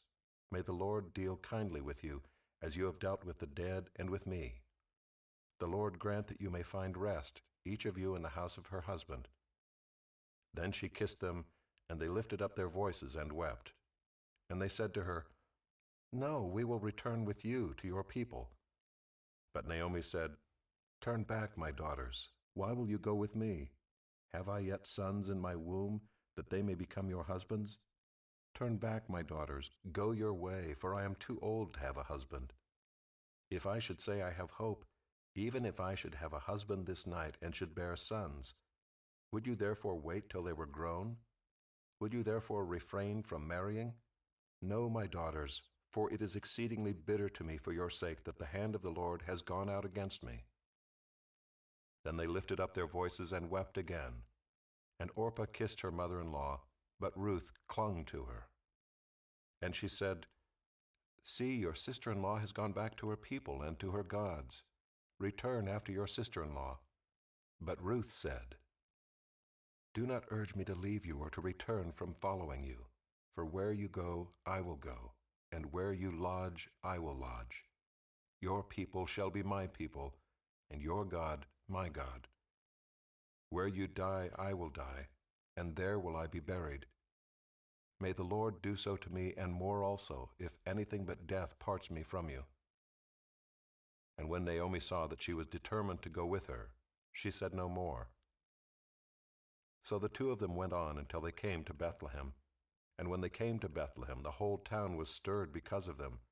And the women said, "Is this Naomi?" She said to them, "Do not call me Naomi. Call me Mara, for the Almighty has dealt very bitterly with me. I went away full, and the Lord has brought me back empty. Why call me Naomi, when the Lord has testified against me, and the Almighty has brought calamity upon me?" So Naomi returned, and Ruth the Moabite her daughter-in-law with her, who returned from the country of Moab. And they came to Bethlehem at the beginning of barley harvest. Chapter 2.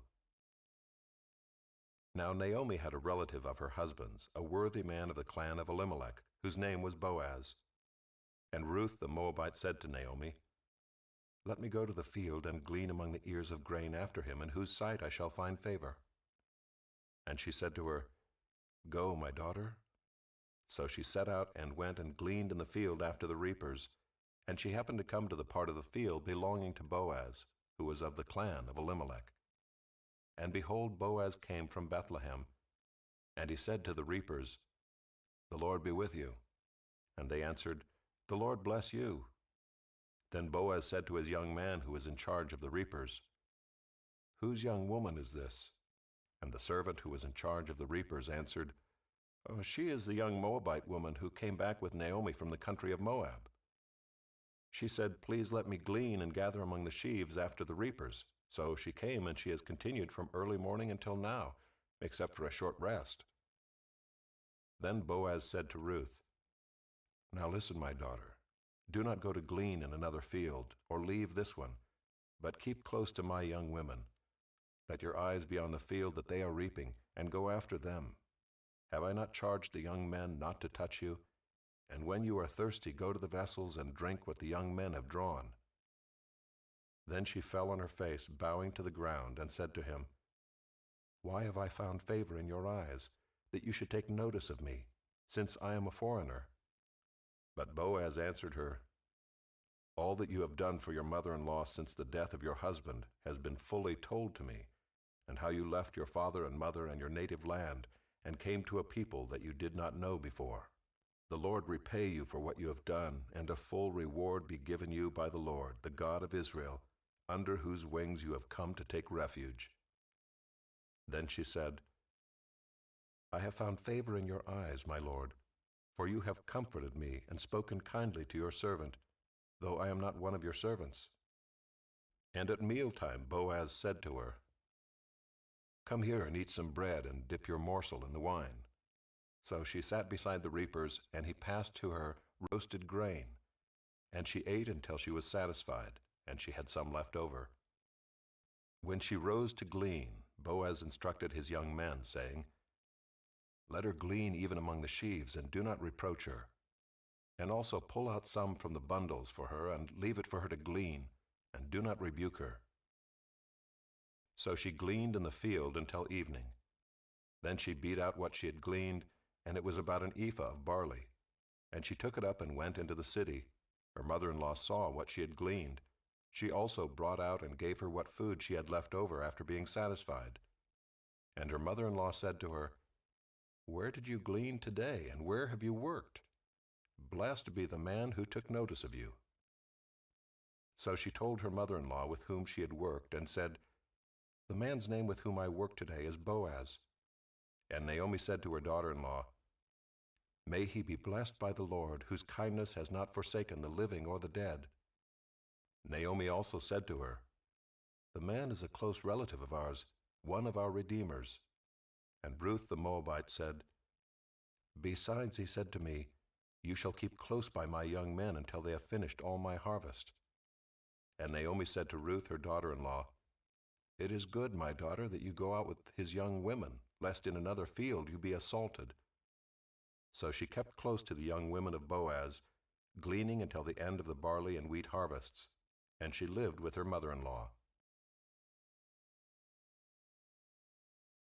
Chapter 3. Then Naomi, her mother-in-law, said to her, My daughter, should I not seek rest for you, that it may be well with you? Is not Boaz our relative, with whose young women you were? See, he is winnowing barley tonight at the threshing floor. Wash, therefore, and anoint yourself, and put on your cloak and go down to the threshing floor. But do not make yourself known to the man until he has finished eating and drinking. But when he lies down, observe the place where he lies. Then go and uncover his feet and lie down, and he will tell you what to do. And she replied, All that you say I will do. So she went down to the threshing floor and did just as her mother-in-law had commanded her. And when Boaz had eaten and drunk, and his heart was merry, he went to lie down at the end of the heap of grain. Then she came softly and uncovered his feet and lay down. At midnight the man was startled and turned over, and behold, a woman lay at his feet. He said, Who are you? And she answered, I am Ruth, your servant. Spread your wings over your servant, for you are a redeemer." And he said, "May you be blessed by the Lord, my daughter. You have made this last kindness greater than the first, in that you have not gone after young men, whether poor or rich. And now, my daughter, do not fear. I will do for you all that you ask, for all my fellow townsmen know that you are a worthy woman. And now it is true that I am a redeemer, yet there is a redeemer nearer than I. Remain tonight, and in the morning, if he will redeem you, good, let him do it. But if he is not willing to redeem you, then as the Lord lives, I will redeem you. Lie down until the morning." So she lay at his feet until the morning, but arose before one could recognize another. And he said, "Let it not be known that the woman came to the threshing floor." And he said, "Bring the garment you are wearing and hold it out." So she held it, and he measured out 6 measures of barley and put it on her.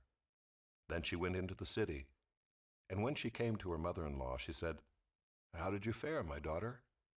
Then she told her all that the man had done for her, saying, "These 6 measures of barley he gave to me, for he said to me, 'You must not go back empty-handed to your mother-in-law.'" She replied, "Wait, my daughter, until you learn how the matter turns out, for the man will not rest, but will settle the matter today." Chapter 4. Now Boaz had gone up to the gate and sat down there, and behold, the Redeemer, of whom Boaz had spoken, came by. So Boaz said, "Turn aside, friend, sit down here." And he turned aside and sat down. And he took 10 men of the elders of the city and said, "Sit down here." So they sat down. Then he said to the Redeemer, "Naomi, who has come back from the country of Moab, is selling the parcel of land that belonged to our relative Elimelech. So I thought I would tell you of it and say, buy it in the presence of those sitting here and in the presence of the elders of my people. If you will redeem it, redeem it. But if you will not, tell me that I may know, for there is no one besides you to redeem it, and I come after you." And he said, "I will redeem it." Then Boaz said, "The day you buy the field from the hand of Naomi, you also acquire Ruth the Moabite, the widow of the dead, in order to perpetuate the name of the dead in his inheritance." Then the Redeemer said, "I cannot redeem it for myself, lest I impair my own inheritance. Take my right of redemption yourself, for I cannot redeem it." Now this was the custom in former times in Israel concerning redeeming and exchanging. To confirm a transaction, the one drew off his sandal and gave it to the other, and this was the manner of attesting in Israel. So when the Redeemer said to Boaz, "Buy it for yourself," he drew off his sandal. Then Boaz said to the elders and all the people, "You are witnesses this day that I have bought from the hand of Naomi all that belonged to Elimelech, and all that belonged to Chilion and to Mahlon. Also Ruth the Moabite, the widow of Mahlon, I have bought to be my wife, to perpetuate the name of the dead in his inheritance, that the name of the dead may not be cut off from among his brothers, and from the gate of his native place. You are witnesses this day." Then all the people who were at the gate and the elders said, "We are witnesses. May the Lord make the woman who is coming into your house, like Rachel and Leah, who together built up the house of Israel. May you act worthily in Ephrathah, and be renowned in Bethlehem. And may your house be like the house of Perez, whom Tamar bore to Judah, because of the offspring that the Lord will give you by this young woman." So Boaz took Ruth, and she became his wife. And he went into her, and the Lord gave her conception, and she bore a son. Then the women said to Naomi, "Blessed be the Lord, who has not left you this day without a redeemer, and may his name be renowned in Israel. He shall be to you a restorer of life and a nourisher of your old age. For your daughter-in-law who loves you, who is more to you than 7 sons, has given birth to him." Then Naomi took the child and laid him on her lap and became his nurse. And the women of the neighborhood gave him a name, saying, "A son has been born to Naomi." They named him Obed. He was the father of Jesse, the father of David. Now these are the generations of Perez. Perez fathered Hezron. Hezron fathered Ram. Ram fathered Amminadab. Amminadab fathered Nahshon. Nahshon fathered Salmon.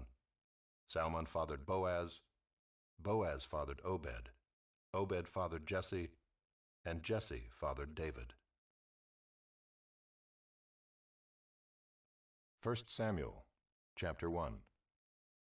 There was a certain man of Ramathaim Zophim of the hill country of Ephraim, whose name was Elkanah, the son of Jeroham, son of Elihu, son of Tohu, son of Zuph, an Ephrathite. He had 2 wives. The name of the one was Hannah, and the name of the other Peninnah. And Peninnah had children, but Hannah had no children. Now this man used to go up year by year from his city to worship and to sacrifice to the Lord of hosts at Shiloh, where the 2 sons of Eli, Hophni and Phinehas, were priests of the Lord. On the day when Elkanah sacrificed, he would give portions to Peninnah his wife and to all her sons and daughters. But to Hannah he gave a double portion, because he loved her, though the Lord had closed her womb. And her rival used to provoke her grievously, to irritate her, because the Lord had closed her womb. So it went on year by year. As often as she went up to the house of the Lord, she used to provoke her. Therefore Hannah wept and would not eat. And Elkanah her husband said to her, Hannah, why do you weep? And why do you not eat? And why is your heart sad? Am I not more to you than 10 sons? After they had eaten and drunk in Shiloh, Hannah rose. Now Eli the priest was sitting on the seat beside the doorpost of the temple of the Lord. She was deeply distressed, and prayed to the Lord, and wept bitterly. And she vowed a vow, and said, O Lord of hosts, if you will indeed look on the affliction of your servant, and remember me, and not forget your servant, but will give to your servant a son, then I will give him to the Lord all the days of his life, and no razor shall touch his head. As she continued praying before the Lord, Eli observed her mouth. Hannah was speaking in her heart, only her lips moved, and her voice was not heard. Therefore Eli took her to be a drunken woman. And Eli said to her, How long will you go on being drunk? Put your wine away from you. But Hannah answered, No, my lord, I am a woman troubled in spirit. I have drunk neither wine nor strong drink, but I have been pouring out my soul before the Lord. Do not regard your servant as a worthless woman, for all along I have been speaking out of my great anxiety and vexation. Then Eli answered, Go in peace, and the God of Israel grant your petition that you have made to him. And she said, Let your servant find favor in your eyes. Then the woman went her way and ate, and her face was no longer sad. They rose early in the morning and worshipped before the Lord. Then they went back to their house at Ramah. And Elkanah knew Hannah his wife, and the Lord remembered her. And in due time Hannah conceived and bore a son, and she called his name Samuel. For she said, I have asked for him from the Lord. The man Elkanah and all his house went up to offer to the Lord the yearly sacrifice and to pay his vow. But Hannah did not go up, for she said to her husband, As soon as the child is weaned, I will bring him, so that he may appear in the presence of the Lord and dwell there forever. Elkanah her husband said to her, Do what seems best to you. Wait until you have weaned him, only may the Lord establish his word. So the woman remained and nursed her son until she weaned him. And when she had weaned him, she took him up with her along with a 3-year-old bull, an ephah of flour, and a skin of wine. And she brought him to the house of the Lord at Shiloh. And the child was young. Then they slaughtered the bull, and they brought the child to Eli. And she said, O my Lord, as you live, my Lord, I am the woman who was standing here in your presence, praying to the Lord. For this child I prayed, and the Lord has granted me my petition that I made to him. Therefore I have lent him to the Lord. As long as he lives, he is lent to the Lord. And he worshipped the Lord there. Chapter 2. And Hannah prayed and said, My heart exults in the Lord. My horn is exalted in the Lord. My mouth derides my enemies, because I rejoice in your salvation. There is none holy like the Lord, for there is none besides you. There is no rock like our God. Talk no more so very proudly. Let not arrogance come from your mouth, for the Lord is a God of knowledge, and by him actions are weighed. The bows of the mighty are broken, but the feeble bind on strength. Those who were full have hired themselves out for bread, but those who are hungry have ceased to hunger.